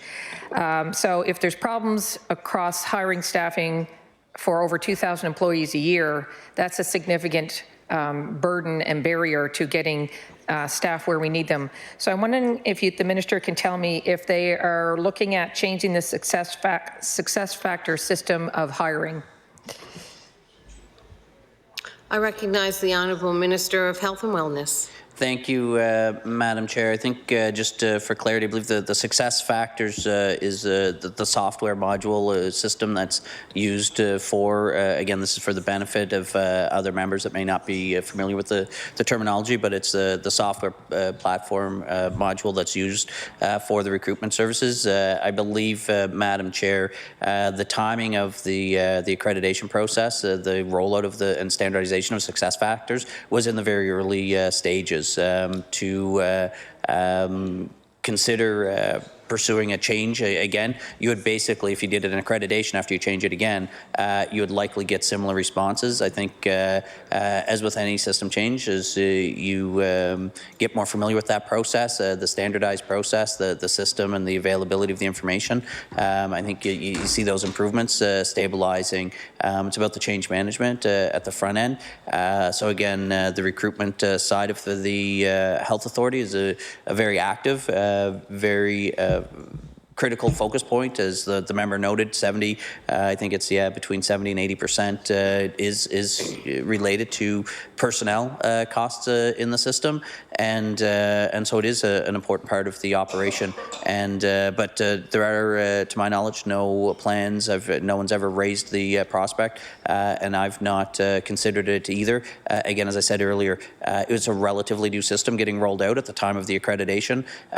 To just change it shortly thereafter, you're just basically going to keep yourself in a perpetual, because you're going to get a similar sort of feedback in the early stages of whatever system you shift it to. You need to let these systems stabilize and get the benefits that come from it. I can assure the member, Madam Chair, though, that having a standard, consistent recruitment program system across the province actually does provide help within the system for, again, planning and knowing what the status is across the province at a glance in a single system, instead of having those administrators have to use multiple systems and then have to consolidate all that together after the fact.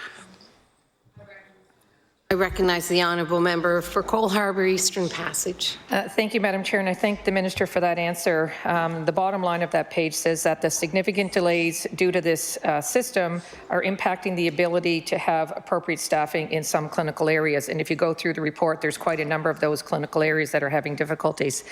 One of the stats that I'm aware of is that although some sectors in this province in terms of employment are going up, the health sector has gone down by 6% in the past year, according to Stats Canada. So we are having a difficult time recruiting staff. And I want to bring the member's attention to, unfortunately, an issue that he and I have talked about numerous times. You should be addressing the chair. I would like to ask the minister about an issue that we have discussed many times in the legislature. As the minister is aware, for those who aren't, the minister 16 or 18 months ago in this legislature agreed to give my constituency of Cole Harbour Eastern Passage a clinical nurse practitioner. It took several months to get someone to come out to look for that location. We found the location. It took another 6 months to get the agreement in place and physicians to supervise a clinical nurse practitioner.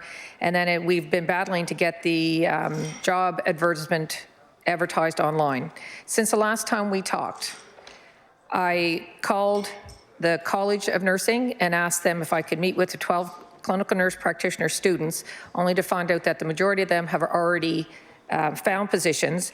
And I asked if I could speak with them specifically about the opportunity available in my constituency, because I couldn't find it advertised online. Lo and behold, I found out that several of those students already applied for the position in December and never heard back. They called the Nova Scotia Health Authority, they emailed the Nova Scotia Health Authority, and none of the students from the Dalhousie School ever heard back. So the minister can imagine how disappointed I was to hear that. I did speak to the minister, and he suggested I call Human Resources at Nova Scotia Health Authority, which I did. So I spoke to them several times to find out that the position for the clinical nurse practitioner in Eastern Passage, you couldn't search for it under Eastern Passage. And if you go and search today, which I did, as I do every day, you can't find the position. And when the Human Resources found the position, it was advertised as a Dartmouth South / Eastern Passage position. So when I asked why was that done, when the minister gave the position to me, there's already other positions advertised for Dartmouth. So why was there not a separate position for me? And I was told that it was the chief of the Central Zone who said that it had to be advertised that way. So I haven't been able to post an advertisement since a year and a half ago, since the minister gave me that position. He's probably as frustrated as I am, because neither one of us want to be talking about this anymore. So I'd like to ask the minister if he can explain to me why my position didn't get advertised consistently the way others did, why it was advertised for Dartmouth South, and why those nursing students, most of whom have now got jobs outside of this area, were not contacted by the Nova Scotia Health Authority Human Resources. I recognize the Honourable Minister of Health and Wellness. Thank you, Madam Chair. I guess first, I would like to clarify for the member that it's and I do so with respect, but I wouldn't refer to that or any other position as my or your and take ownership. I think it would not be appropriate for any political member of government to frame positions within our health system as a stake of ownership as individuals. Again, I do so respectfully, and on that point, I just the fact that we did have the conversations. We can go back to Hansard, and indeed I did, and I did go back, as the member knows, to the health authority to indicate the desire to have a position, and there, as the member's preamble, I won't restate all the efforts and work had been done there.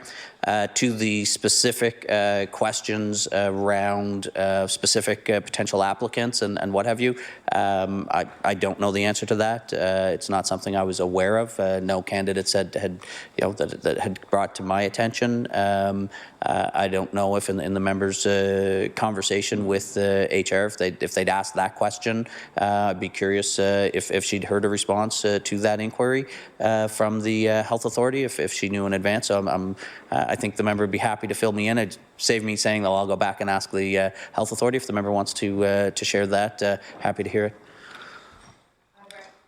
I recognize the honourable member for Cole Harbour Eastern Passage. Thank you, Madam Chair, and I appreciate that you've been willing to work with me on this. I guess I'm using it as an example. If it's this difficult to fill one position, you multiply that by 2,000 a year, and we've got some issues. So the latest conversation I had today with Human Resources was that they had some applicants in March, and I said, well, I know that these students had applied in December, so there may be others.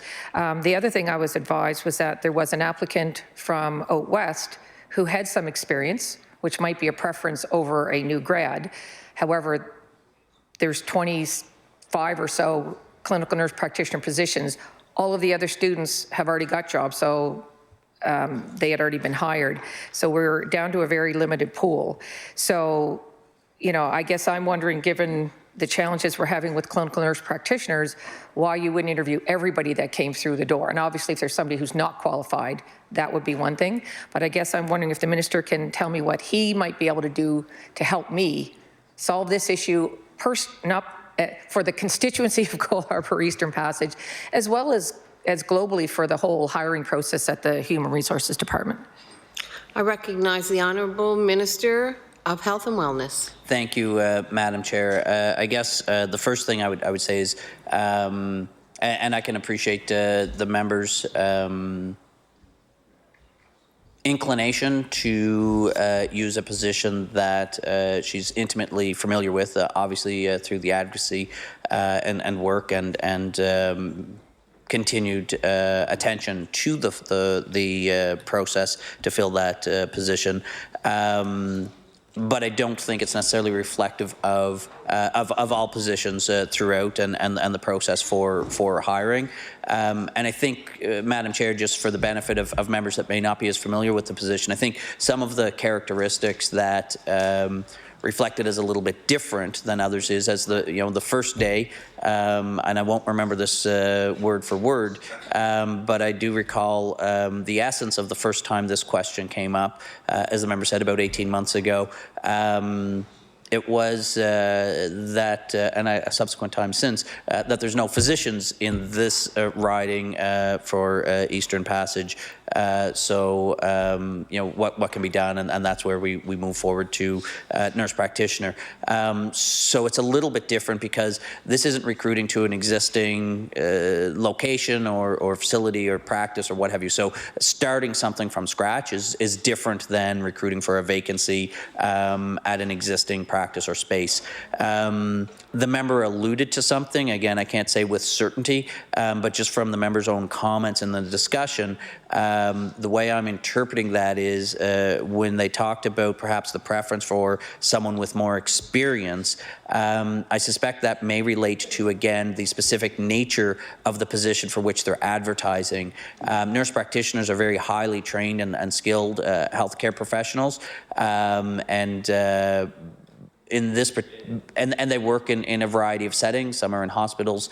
Many of the new hires that we've been hiring in collaborative team settings in the primary care space, working alongside other healthcare professionals, and in many instances, and I hear this not just from but from other healthcare providers, including physicians, that again, it's sometimes daunting to go out absolutely on their own, not co-located, but in a facility or a space, literally by themselves, without the clinical experience or the benefit of that experience, that it is sometimes challenging, and I suspect that experience, given that it would be kind of a solo location for this nurse practitioner in that geography, that's likely a clinical kind of desire that the health authorities likely, again, I say this with a huge asterisk of assuming these aspects based upon the information that the members brought forward.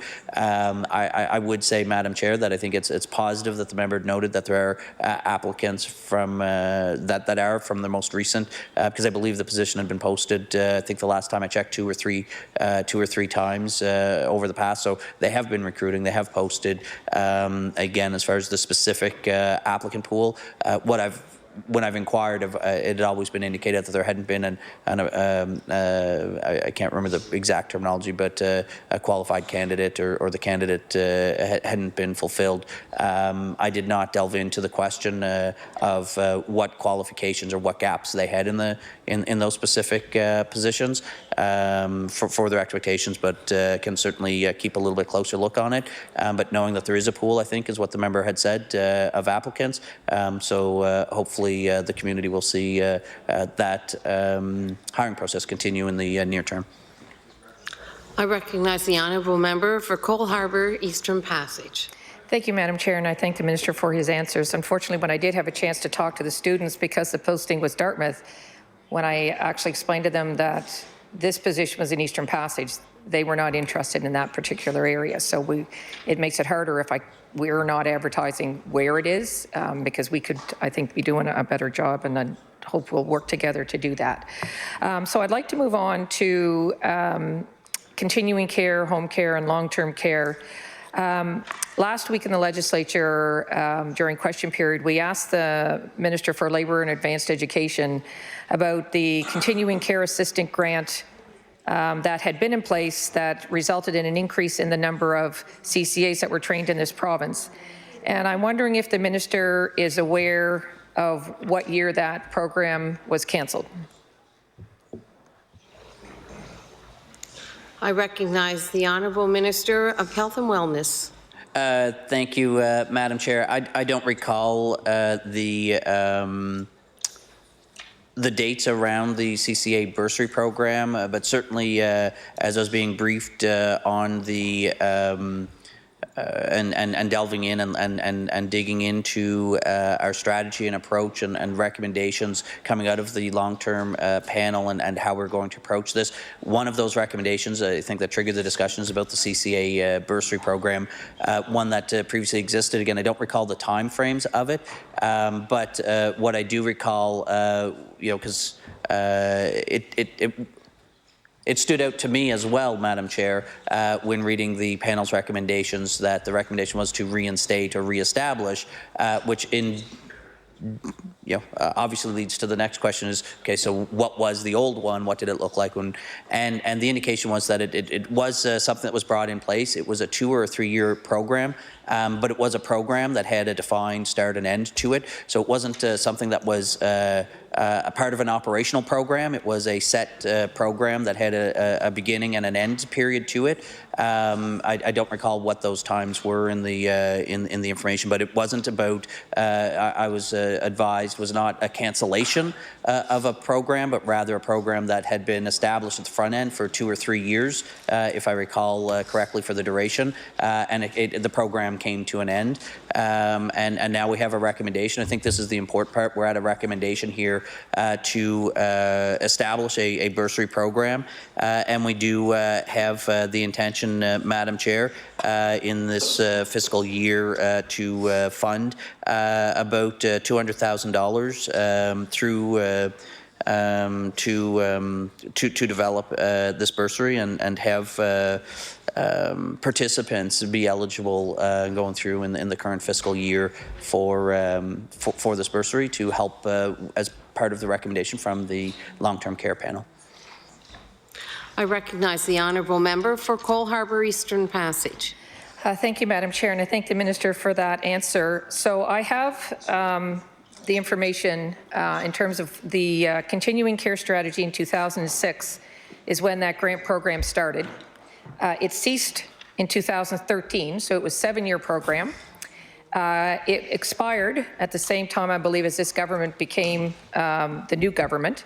And in part it ceased because of the expiration of the federal provincial labour market agreement with respect to that. If you look at the May 2013 continuing care assistant report for our province, you will see a graph that shows exactly how many new CCAs we were training, and it was on average about 450 before the grant program came in. It jumped up to about 1,000 at the peak in 2010 and 11, then dropped down to 789, then 875. It's continued to decline ever since. So I quickly did the math as the minister was speaking, where he said he was going to put $200,000 toward a grant program. So I'm delighted about that because it was one of the key recommendations of the long-term care report. But when I did the math, that's 50 CCA positions. And that's not anywhere near enough. We need at least 10 times that amount if we are going to fill the gap of what we need right now. So I'm wondering if the minister would acknowledge for me now there are approximately 700 people sitting in acute care beds waiting for long-term care.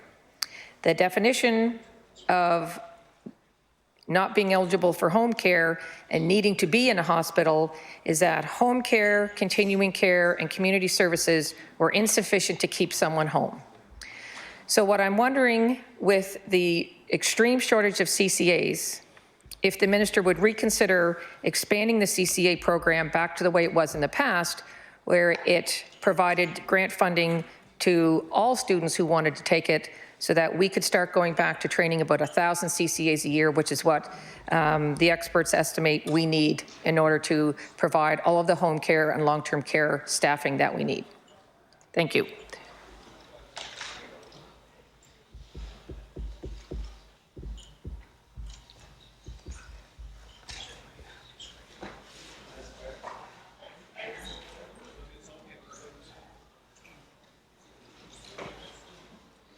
I recognize the Honourable Minister of Health and Wellness. Thank you, Madam Chair. With respect to the member, there's a question about the number of CCAs needed and the targets. As the member would know, many of the recommendations in the long-term care panel's report do center around workforce planning and much of it targeted around CCAs.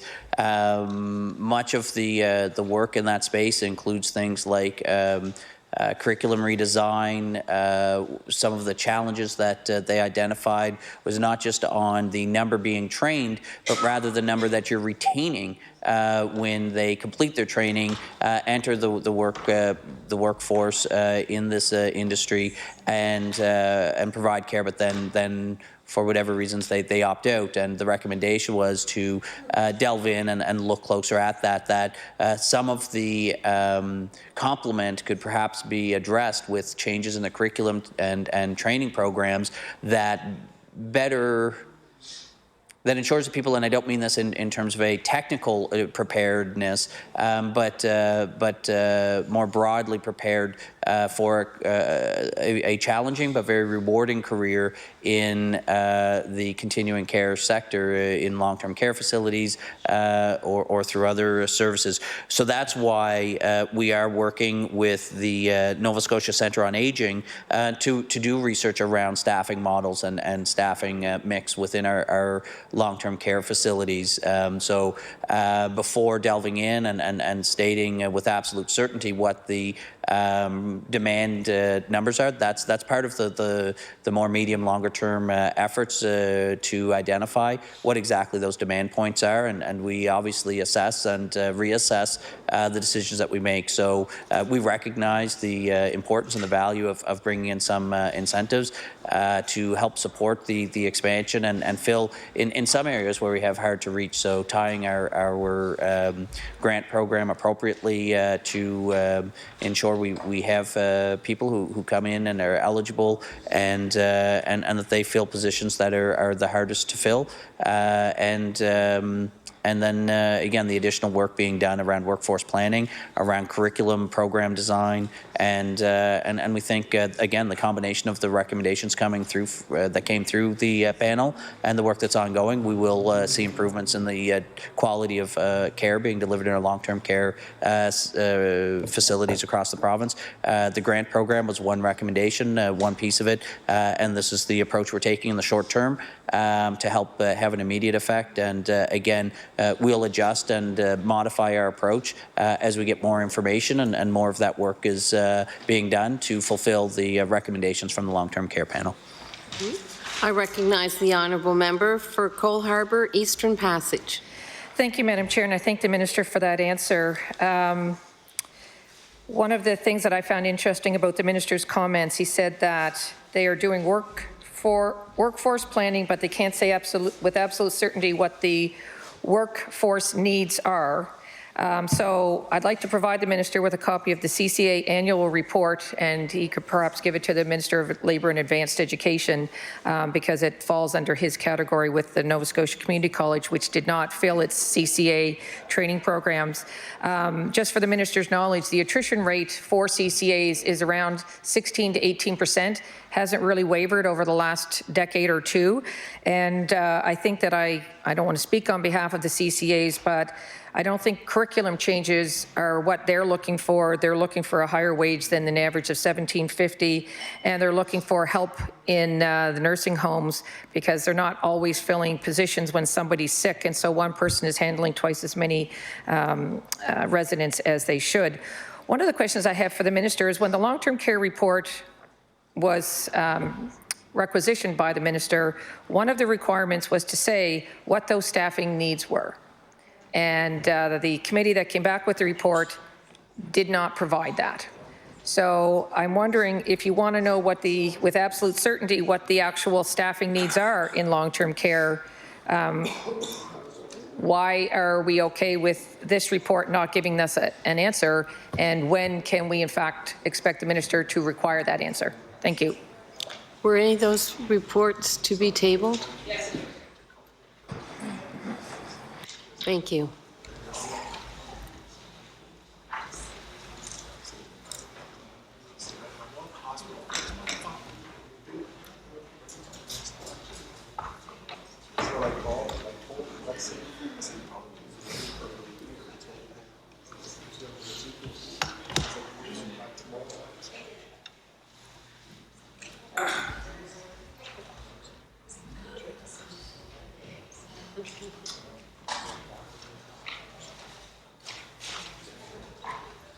I recognize the Honourable Minister of Health and Wellness. Thank you, Madam Chair. The work that the panel completed did investigate and research around the appropriate staffing complements and needs within our long-term care facilities to with the overarching directive that came, direction that came with the panel's report, and that was to focus on the quality and improving quality of care in our long-term care facilities. What I believe the panelists made clear was that the work in determining exactly the structure of the workforce within our facilities, they investigated, they heard, in terms of concerns and information about the evolving clinical needs of and support needs of residents, but what they came back with was an indication that through the work that they'd done, there's a recognition that the right complement may not be in the traditional sense of just looking at CCAs and nurses, but bringing in other healthcare providers. And there's an element of that work that they felt was necessary to delve in a bit further to better understand and appreciate how I'll say in a similar fashion to our primary healthcare system, bringing collaborative teams together and those who highlight and stress how the combined complement of multiple service providers with different skill sets actually provide a more, broader, comprehensive, and ensures that the right type of care is being provided to the patients. And I think that's really the an analogy or parallel to the references that were made. So, the discourse around staffing models for long-term care have certainly leading into this been focused on what is the nurse and CCA staff complement appropriate, whether it's LPN, RN, and CCAs within our long-term care facilities.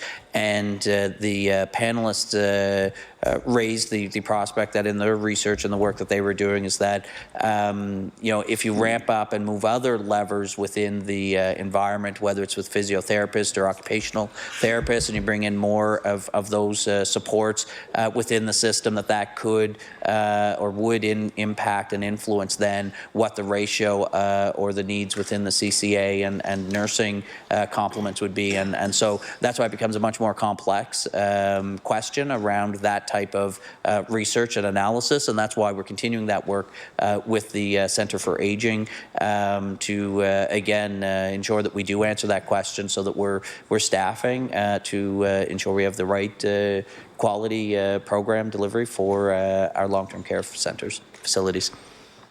I recognize the honourable member for Cole Harbour Eastern Passage. Thank you, Madam Chair, and I thank the Minister for that answer.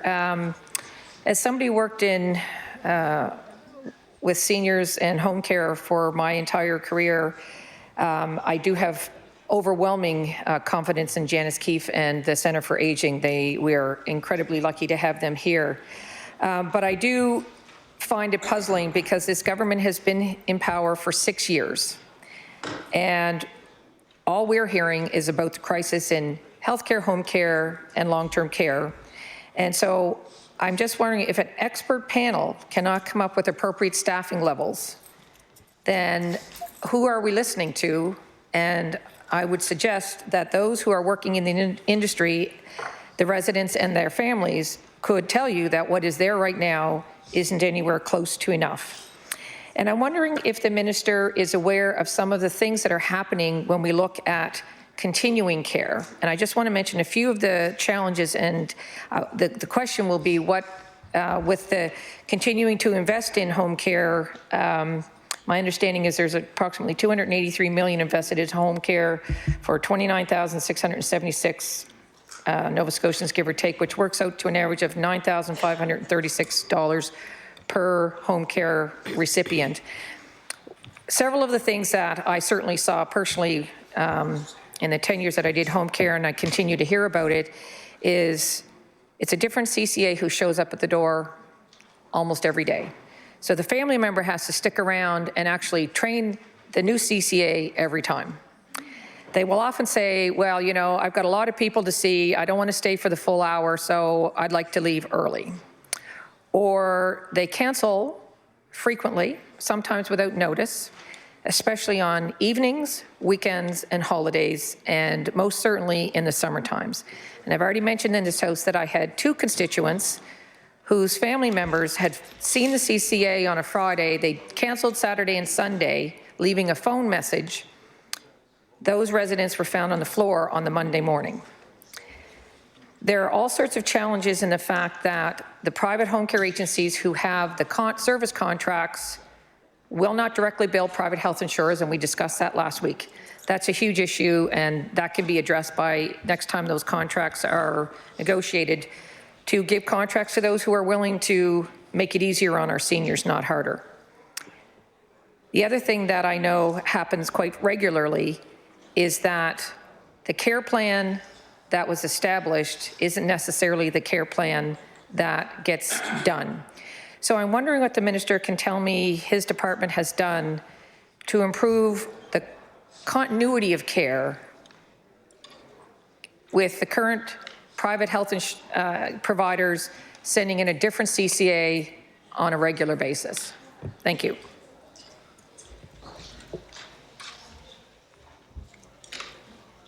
I recognize the Honourable Minister of Health and Wellness. Thank you, Madam Chair. I thank the member for, again, their continued concern, interest in the continuing care space. As we know, the supports that we provide to our aging population is important, and again, that's why we continue to invest and focus on understanding the challenges better, so we make better policy decisions and better investments to ensure the quality of the care that we provide, whether it's in home care or long-term care facilities, meets their needs. What I can advise the member, Madam Chair, is that we recognize that, especially when we were came in and recognized that we were going to be investing in home care and expanding the access, addressing wait lists and the care provided, that we also needed to establish better accountabilities and so on for the money we're investing in that care. So a couple of things, I guess. First, I'll just touch on why it's more challenging, perhaps, than some people would think.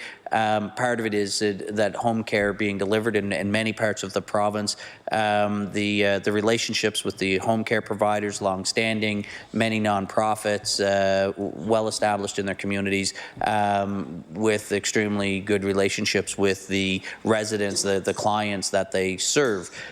So there is certainly a lot of effort to work with those care providers in our communities, many nonprofit organizations that began providing the services before the province had an interest or a stake in the delivery of home care services.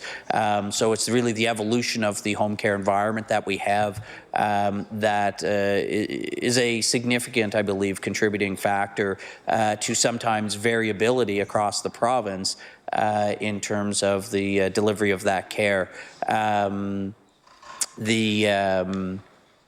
The work then that actually my predecessor, the current Minister of Community Culture and Heritage, undertook was in his tenure with the staff to develop a process to better understand what metrics, so we call them KPIs or key performance indicators, we could apply. Again, this never existed before. There was never any means or mechanism to evaluate and assess anywhere in our home care system.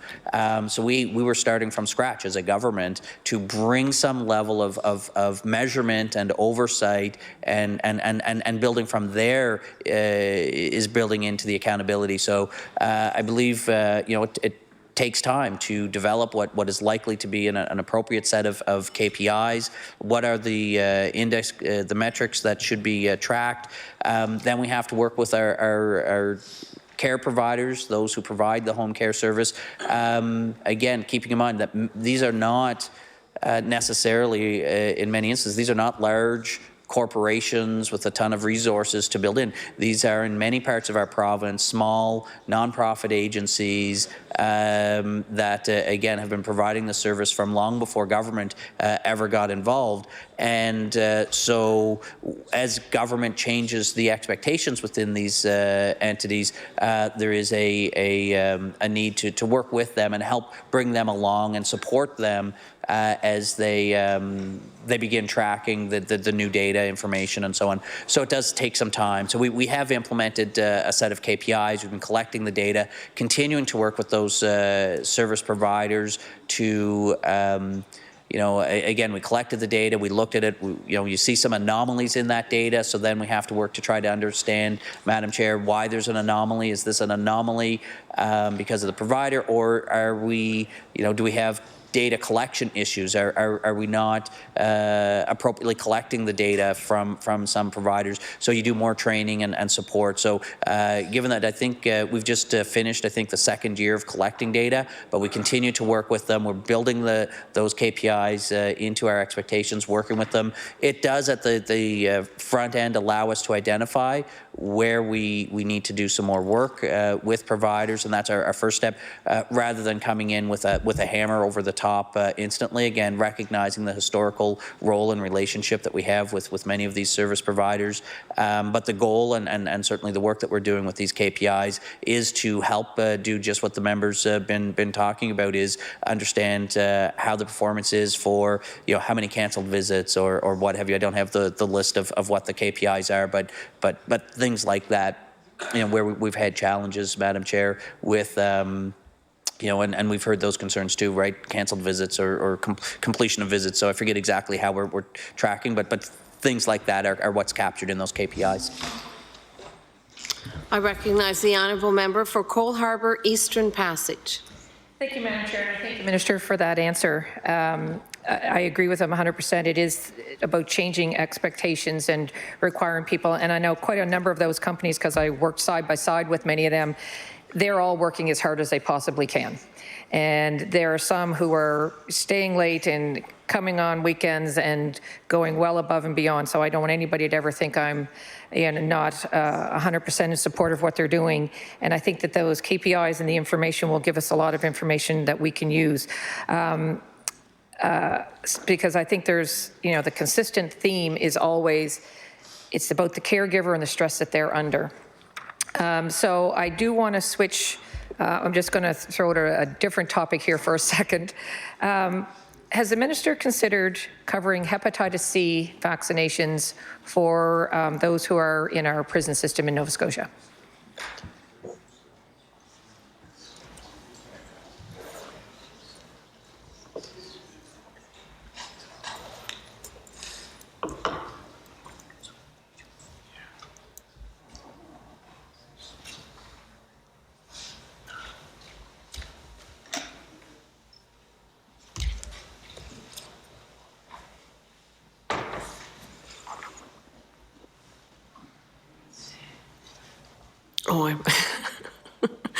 I recognize the Honourable Minister of Health and Wellness.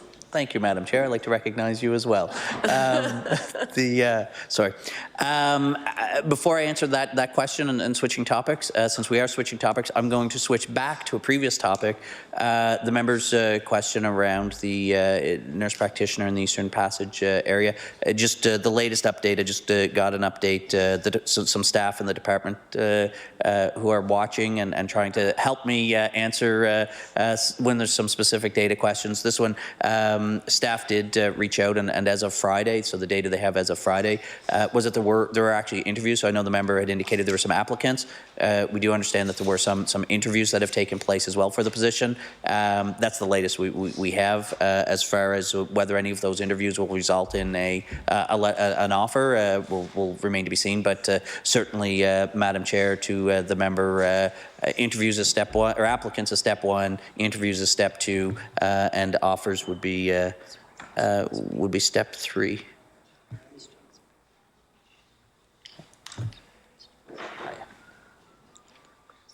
And I believe, sorry, just looking at that update a little closer, it looks like there may be some reference checks for some of those applicants. So I'm not sure. Again, it sounds positive, but so it's progressing.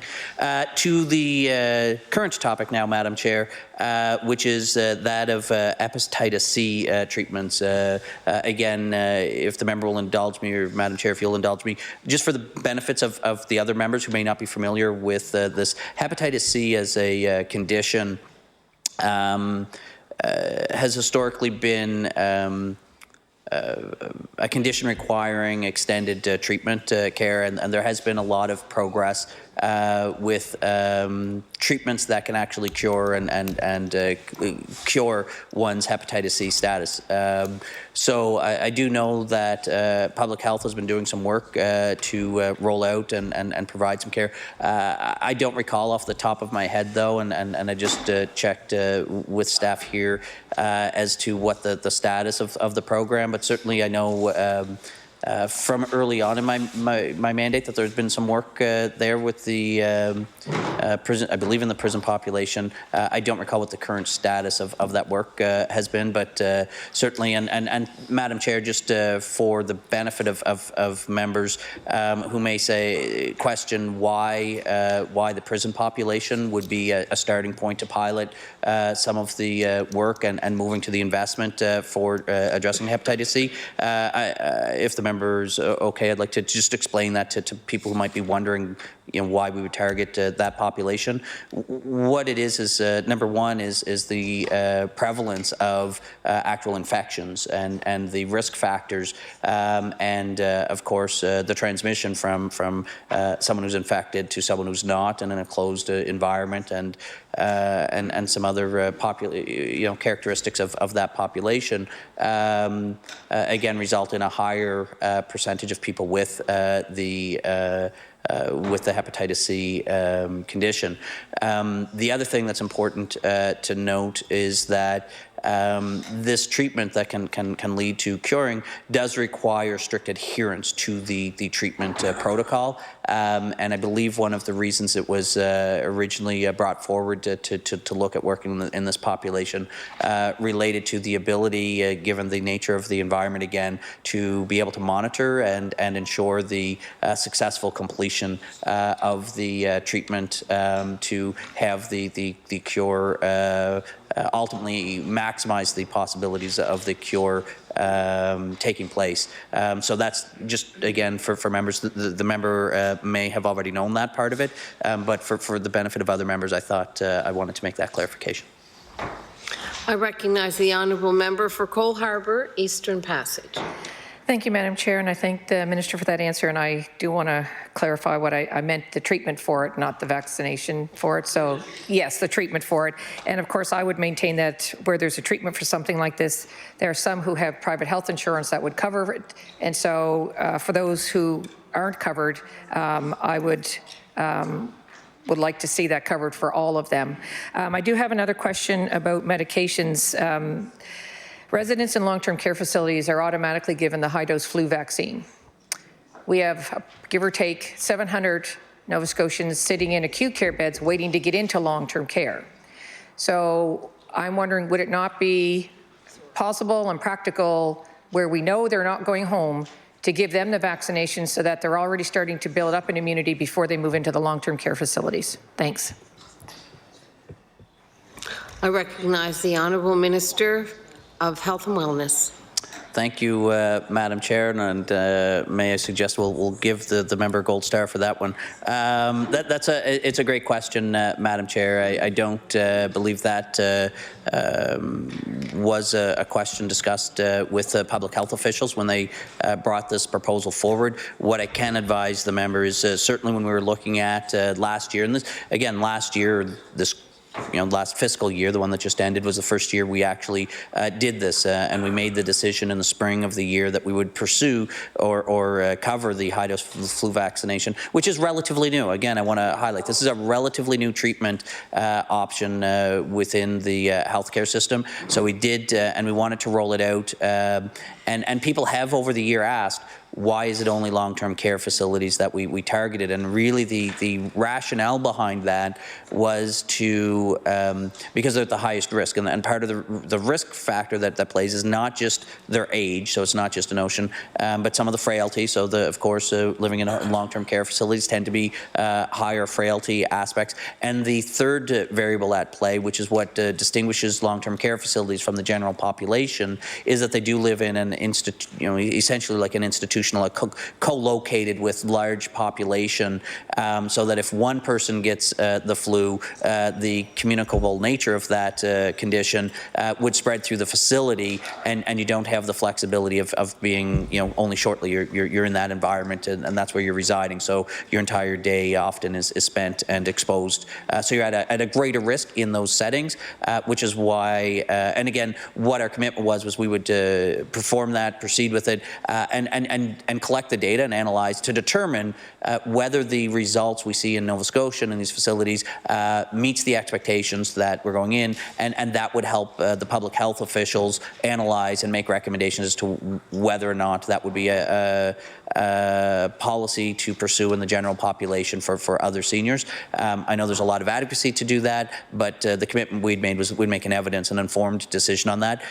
But I will definitely highlight and thank the member, Madam Chair, for raising that question. I will take that back to our public health officials. I think, again, when you look at the characteristic for those in ALC waiting long-term care placement, that I think many of the characteristics, again, the age, the frailty, and the institutional setting would be consistent. So I will double check to confirm that they were not included in the round, because I'm not positive that they weren't included, but I'll double check that, and if they weren't included, we'll look to see if we can include those numbers in our order for this upcoming year. I recognize the honourable member for Cole Harbour Eastern Passage. Thank you, Madam Chair, and I thank the member for that answer and for that assistance. I want to switch now to orthopedic wait times, and I just wanted to, I know we talked about it a little bit in the House last week. The update on the orthopedic wait times for Nova Scotia across the country, compared to across the country, had improved here if you had fallen and broken a hip.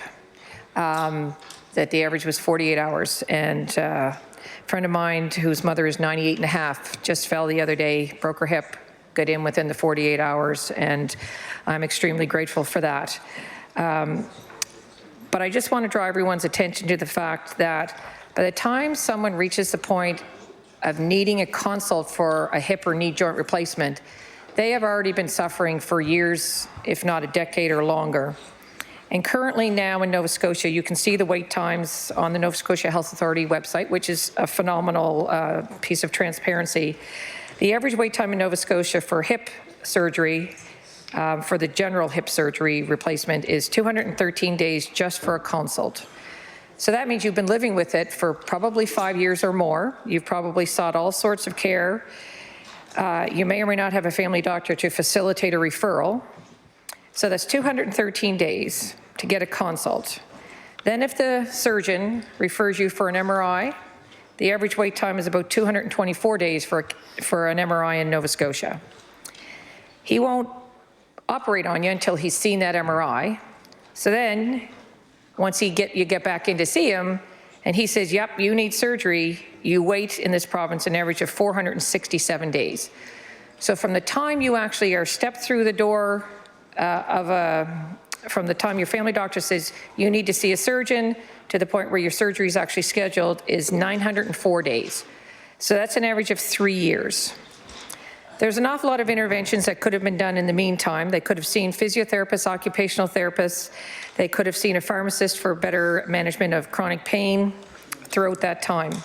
I know that there's a greater investment in orthopedic surgeries, but we're at the same time as we're increasing the number of people who need those surgeries. So I'm wondering if the minister has calculated, based on the investments that they have made this year and are planning next year, how that wait time of 904 days from doctor referring you to the specialist, off to the test, back in for the surgery, it's 904 days on average. How much are the current investments expected to reduce that wait time? Thank you.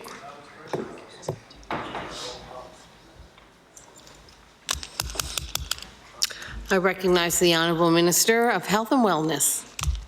Thank you, Madam Chair. Thank the member for both the interest and the interest in this topic area and the question.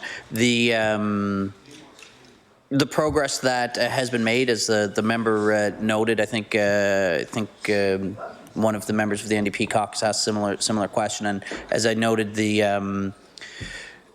And as the member from Eastern Passage referenced as well, the demand in Nova Scotia is greater. I mean, if you look at the where we are situated in terms of wait time historically, you look at the demand factor that we have as well. With that increased demand, it makes the pressure and the challenge of reaching the national benchmark times that much more challenging in our province. But certainly, I think just since 2013, just as an example to show the improvements and what kind of impact, not necessarily in wait time specifically, because I mean volumes is part of it and getting these done, but in 2013, I believe we had about 3,000 cases completed, and as of February 2019, we had over 3,800.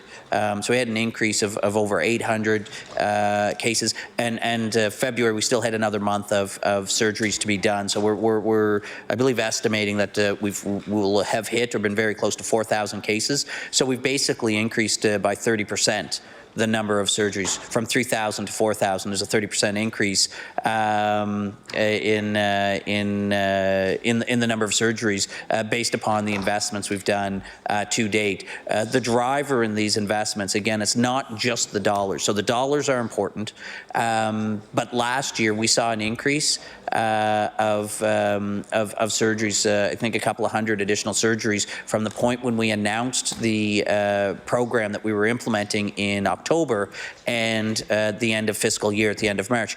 And those changes were actually focused on procedural system standardization and so on, flexibility and working as a single unit within our ortho program rather than working as isolated islands, so that we optimized the delivery of the care. And that change actually, without a substantial investment I mean some investment, but not the most significant investment, did have an impact, and a positive impact on the number of surgeries completed. Maintaining those system changes and a more efficient system, we then, in the last fiscal year 18-19, hired the anaesthetists and the surgeons and the support teams to support that prehabilitation and rehabilitation and all of the work that they have to do to complete the surgery. So again, our goal is to get more of those surgeries. As we get more of those surgeries done, obviously we look to see the wait time come down. We can't control the input variable directly, though,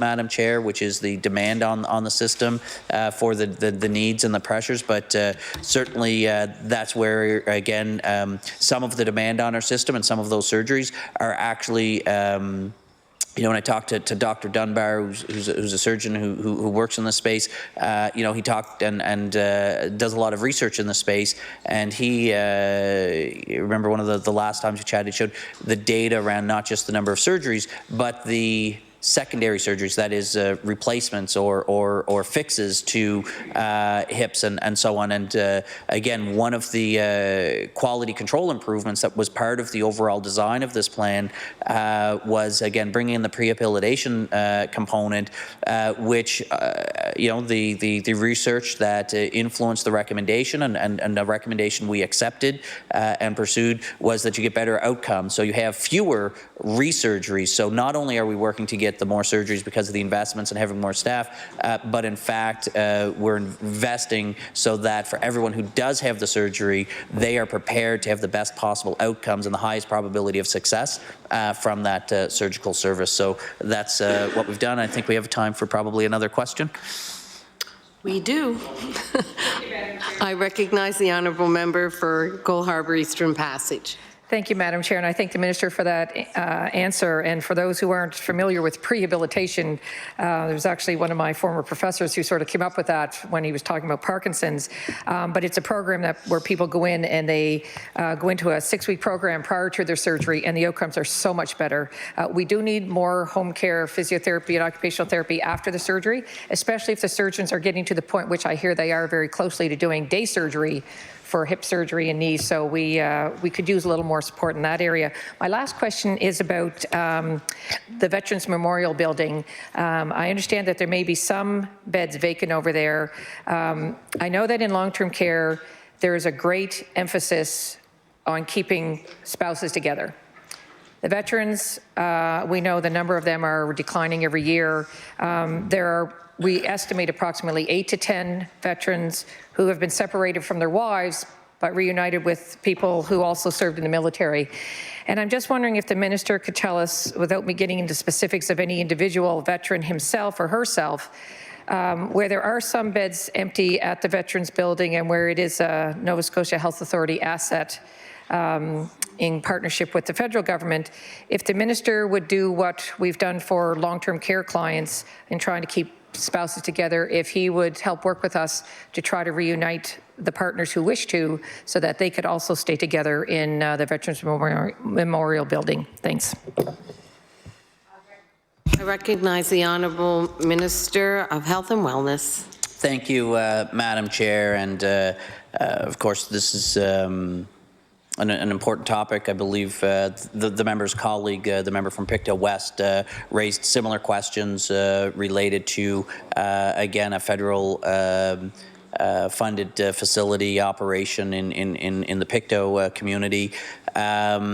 So again, starting with the premise that the federal government is ultimately the ones who have those beds. They're the federal Veterans Affairs beds. So they set the policies as to the utilization of those beds. What I can advise the member is that you know, as I believe I built a fairly good relationship with a former Minister of Veterans Affairs, Minister O'Regan. We met on several occasions to talk about a variety of topics that intersected between Nova Scotia Health and Veterans Affairs. You know, we talked about why it is so important for Nova Scotians and even myself as the Minister of Health to engage and have those conversations about the role of services for veterans and what, how we can collaborate to enhance and do things differently is because Nova Scotia has the highest percentage per capita of veterans in our province, and we, as Canadians across the country, very much value the service that has been provided. And I will advise that the question we did discuss at one point, but there have been changes in the federal Minister of Veterans Affairs, so I have to re-engage and re-engage, pick up those conversations going forward. But again, I wanted to make those improvements. I'll continue those conversations. Order. Time has lapsed for the PC caucus. We'll move over to the NDP caucus. For the remaining time, I recognize the Honourable Member for Dartmouth South. Thank you, Madam Chair. I'm pleased to be able to ask a few questions about the Dartmouth General Hospital here as the third largest hospital in the province and one that serves many constituents of many of the MLAs in this chamber. We've heard a lot about the Dartmouth General lately from the minister, particularly because it's been able to come up with some really innovative solutions. One that's been pointed to a lot is the offload system, which I know has been discussed today in this chamber, that's been mirrored in other places so that we can get ambulances back on the road. But what we haven't talked about is we're very efficient at getting patients into the Dartmouth General emergency room. We are less efficient in moving them through that emergency room and on to the next stage of care. It's my understanding that there is a capacity crunch at the Dartmouth General, particularly around the ER, and I'm wondering if the minister could comment on that. I recognize the Honourable Minister of Health and Wellness. Thank you, Madam Chair. I think along with our conversations that we've had in the legislature during a question period, where I think most of those conversations have taken place to date,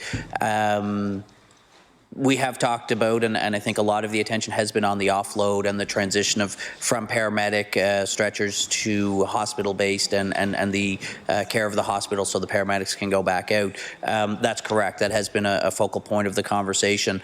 But simultaneously, Madam Chair, I assure the member that the questions of how to improve the patient flow more broadly through the healthcare system, through emergency departments, inpatients, would also be on the agenda and the radar for not just myself, but the health authority to focus on addressing and improving the situation, becoming bringing in options to come forward with efficiencies to improve that patient flow. Again, not just with the emergency department, because we have talked. I mean, there's the integration between our healthcare system that changes in one area has an impact, and just for example, as we build our capacity with our paramedics, and we're able to get paramedics back out, and we build that capacity back in our community by improving the offload times.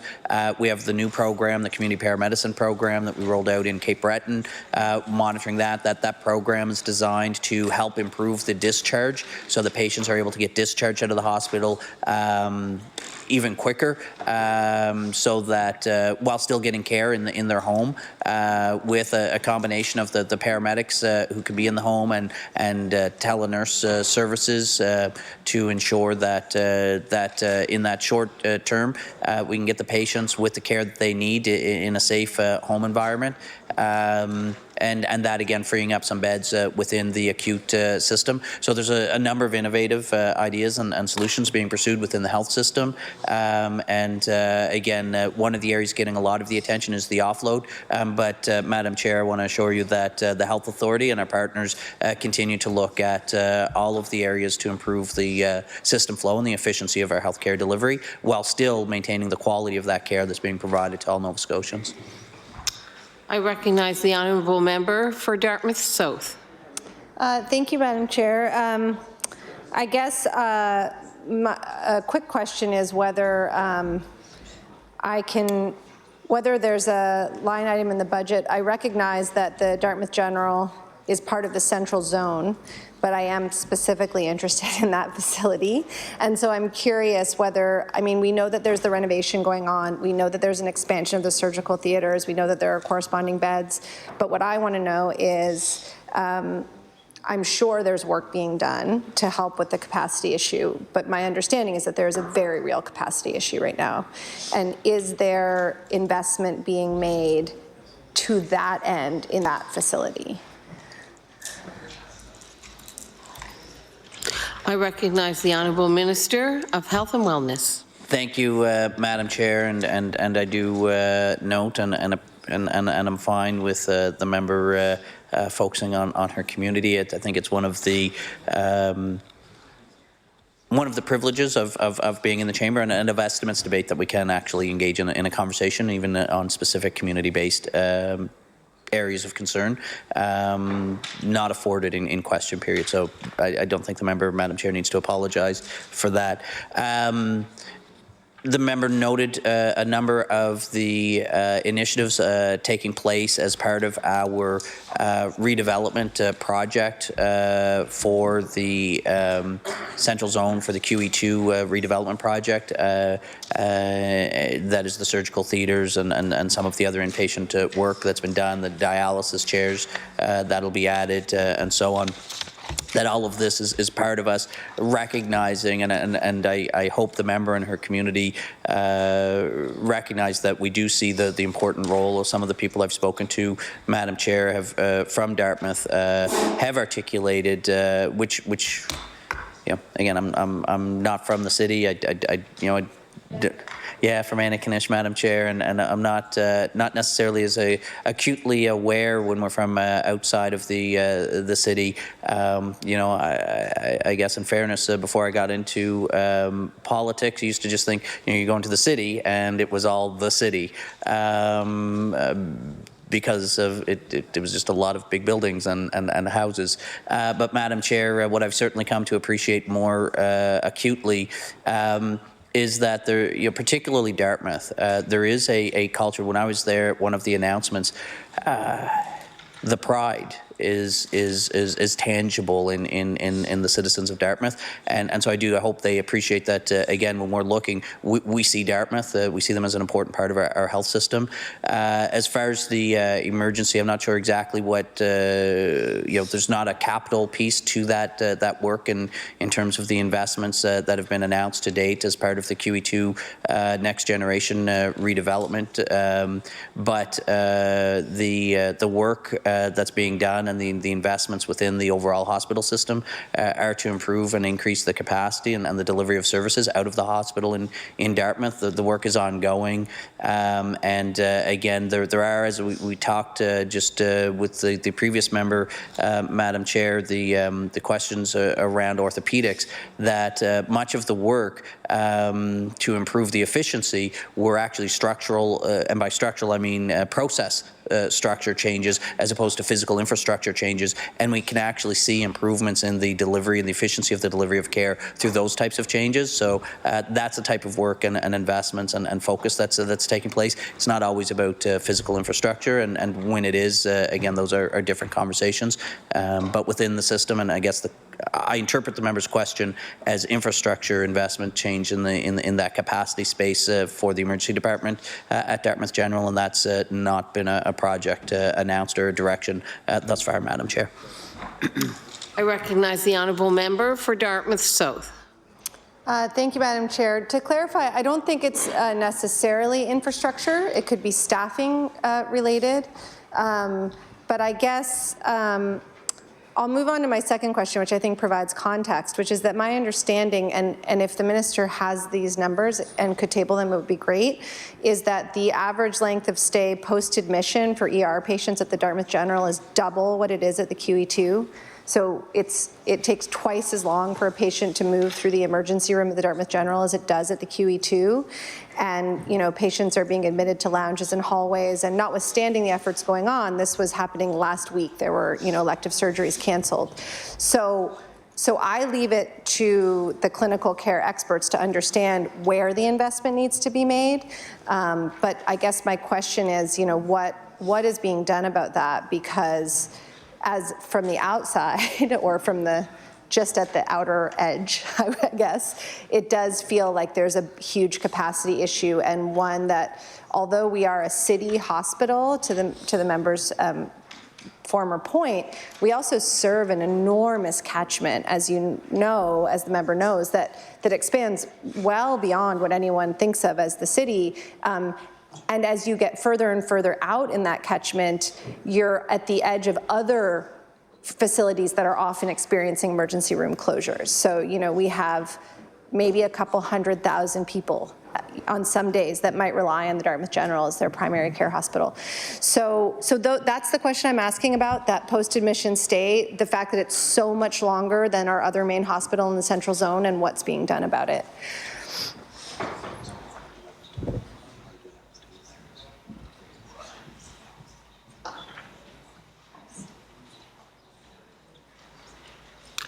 I recognize the Honourable Minister of Health and Wellness. Thank you, Madam Chair. So that's kind of where I was getting at in terms of to the member's clarification or more context around the question, that it is looking at the ability to build efficiencies in the system, and again the work that I highlighted. Now, I've talked about it in the broad sense, not specifically to Dartmouth General, but as we've talked and focused more on the offload, when I was responding to those offload context and target to improve the paramedics return to service and getting those ambulances back out in the community, what I also indicated and highlighted was that that doesn't preclude the work. That's just been one area, and it's been a focus because we believe that can have a very positive impact on the emergency side of our system and getting those paramedics.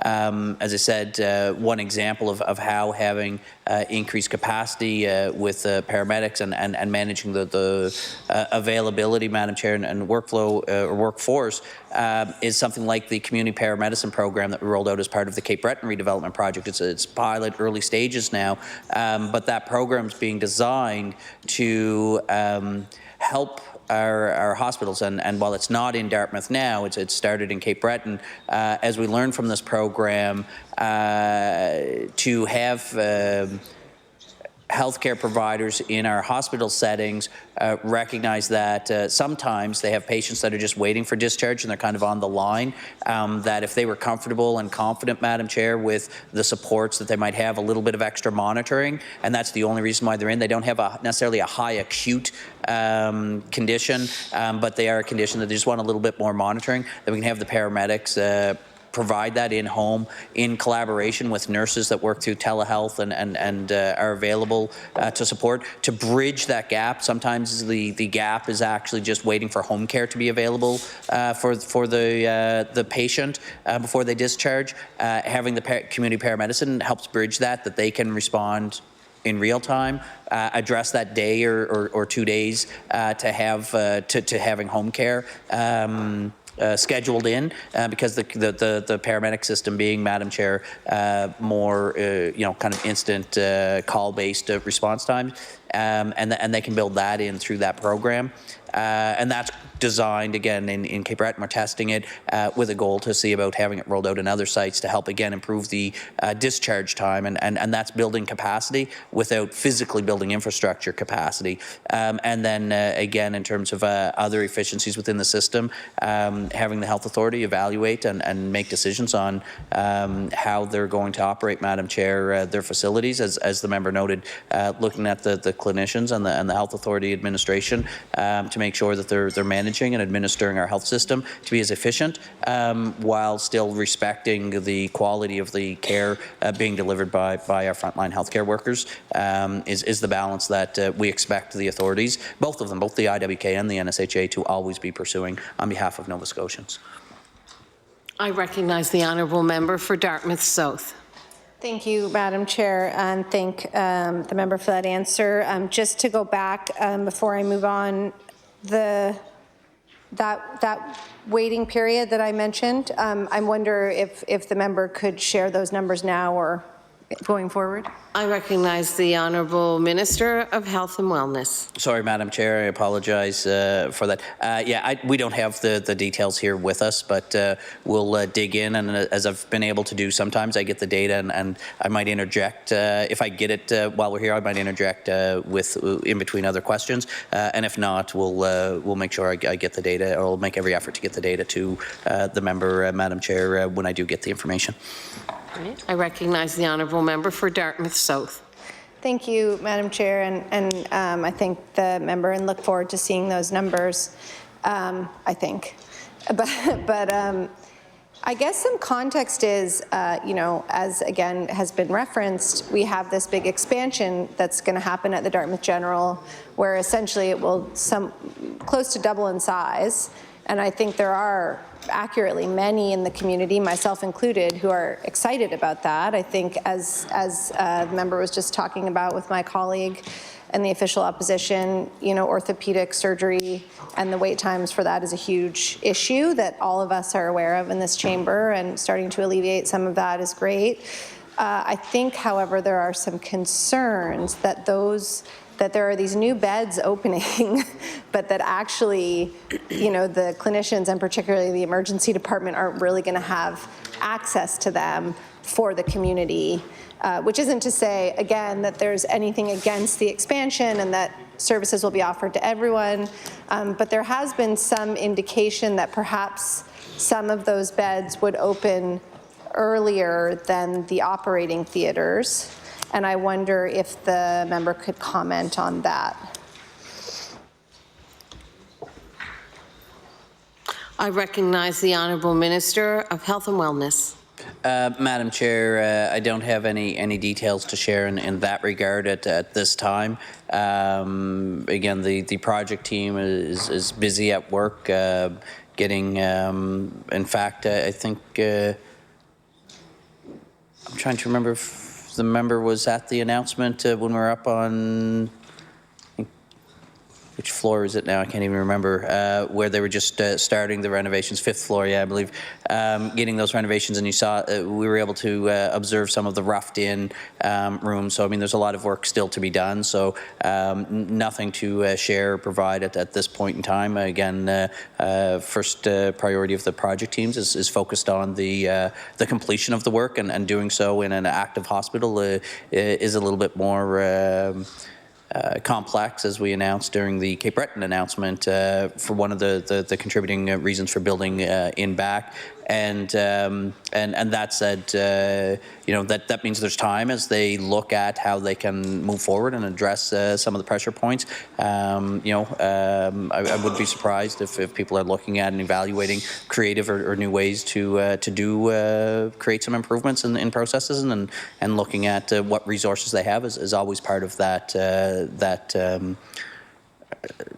that exercise. So again, there's nothing on stream yet. I'm sure people within the system are looking at, evaluating, and bringing forward their suggestions of how they can optimize the use of the resources that they have available. And but again, until they're on stream, it wouldn't have an operational decision on what's being done with them until closer to that point in time.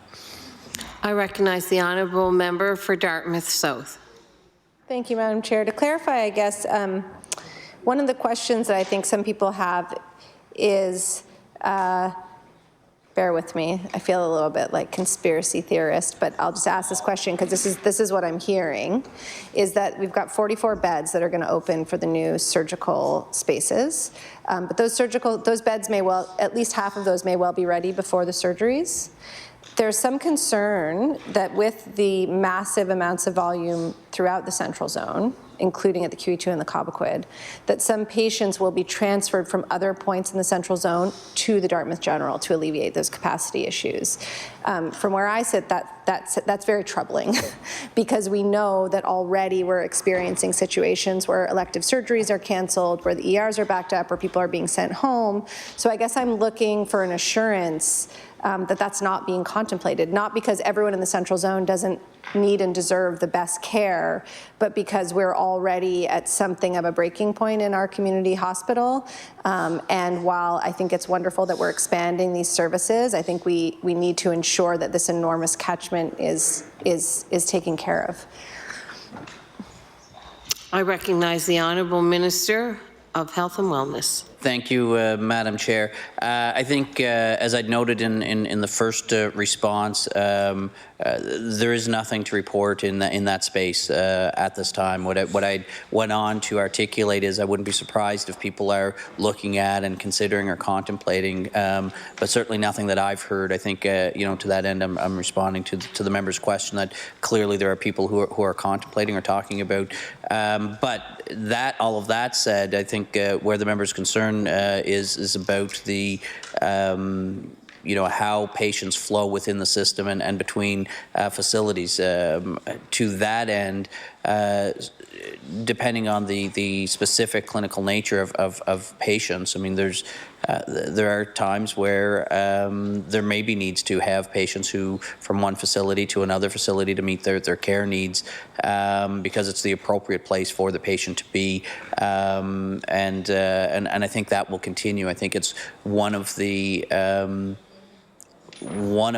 design things, like with orthopedic surgery and investments, as I said, it's looking at a provincial healthcare system, Madam Chair, that we were actually able to improve the efficiency of our orthopedic program in a contributing way because we shared our resources and stopped thinking about them as this is mine and so it's only me that's you know, and by mine I mean in a broader sense as a community or what have you, that it's only me and the people in this community allowed to have or should have access to the resources. What the health system is evolving to be more efficient and effective in providing care, because the mandate is to provide that care to all Nova Scotians, is to ensure that we're providing that care to all Nova Scotians as efficiently and effectively as we can. So I certainly can't make a commitment that patients from one community that may not fall in a traditional catchment for a particular facility that they will be the only people ever admitted or transferred into that facility. And again, I'll just, I remember, just as an example, early in our mandate, I remember one of my colleagues, I wasn't health minister at the time even, but I recall the conversation with a colleague about a patient in the Central Zone Hospital who actually wanted to be transferred to a community hospital outside, which would have been in a different, outside of what would be traditionally the central, or the old capital district, the Central Zone, transferred to a different, what would have been one of the other districts.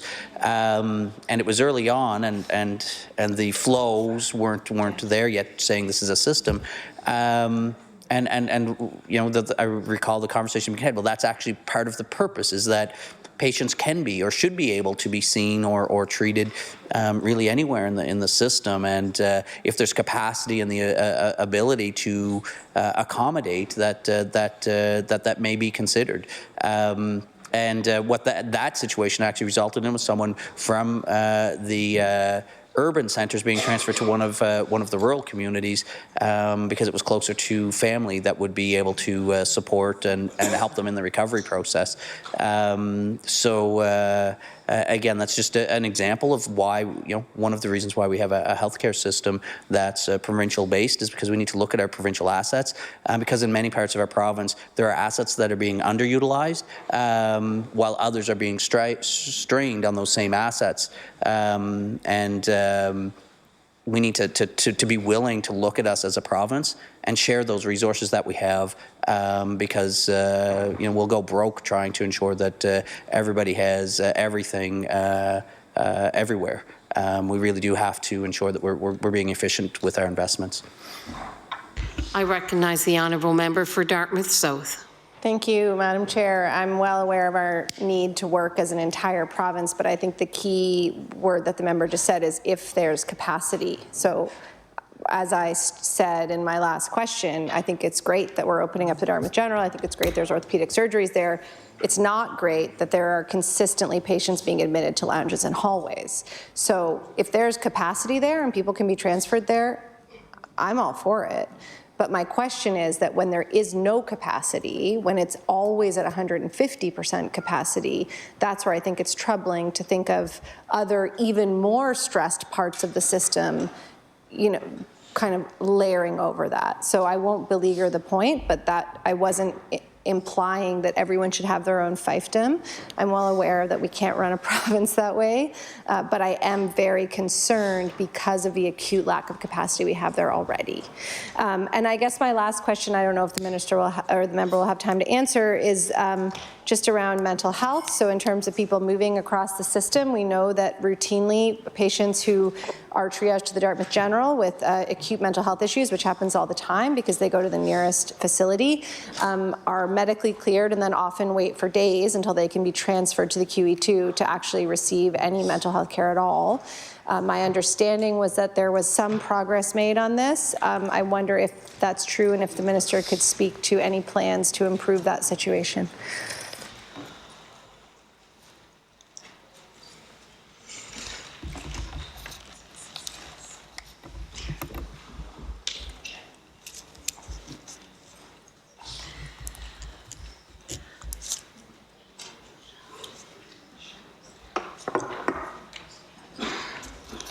I recognize the Honourable Minister for Health and Wellness. Thank you, Madam Chair, and I do, again, genuinely, as I do when members raise mental health, it is one that we all share as a priority, so I appreciate the member's question. There isn't much time left. I'm not 100% sure, so maybe if we pick this up tomorrow, I think tomorrow, unless they want me to do the resolution, I can whip it out pretty quick. If we can pick this one up tomorrow, I'm not exactly sure what the member meant, Madam Chair, with if there's been some change here. I don't know the details of what that concern piece is, and we'll try to tighten that up. Just keep talking. While we continue and prepare for tomorrow, I guess the member's not going to afford me the opportunity to read Resolution E11 this evening. So perhaps as we continue to make progress on our estimates debates, we will perhaps perhaps have that opportunity tomorrow evening to complete that resolution. And and I believe there's about, oh, look, I have it right here if you guys would like to. No, I've got 3 seconds. I can speak fast. Order. The time allotted for consideration of supply today has elapsed. I recognize the Honourable Government House Leader. Thank you, Madam Chair. I move that the committee do now rise and that you report progress and beg leave to sit again. The motion is carried. The committee will now rise and report its business to the House.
Order. Order.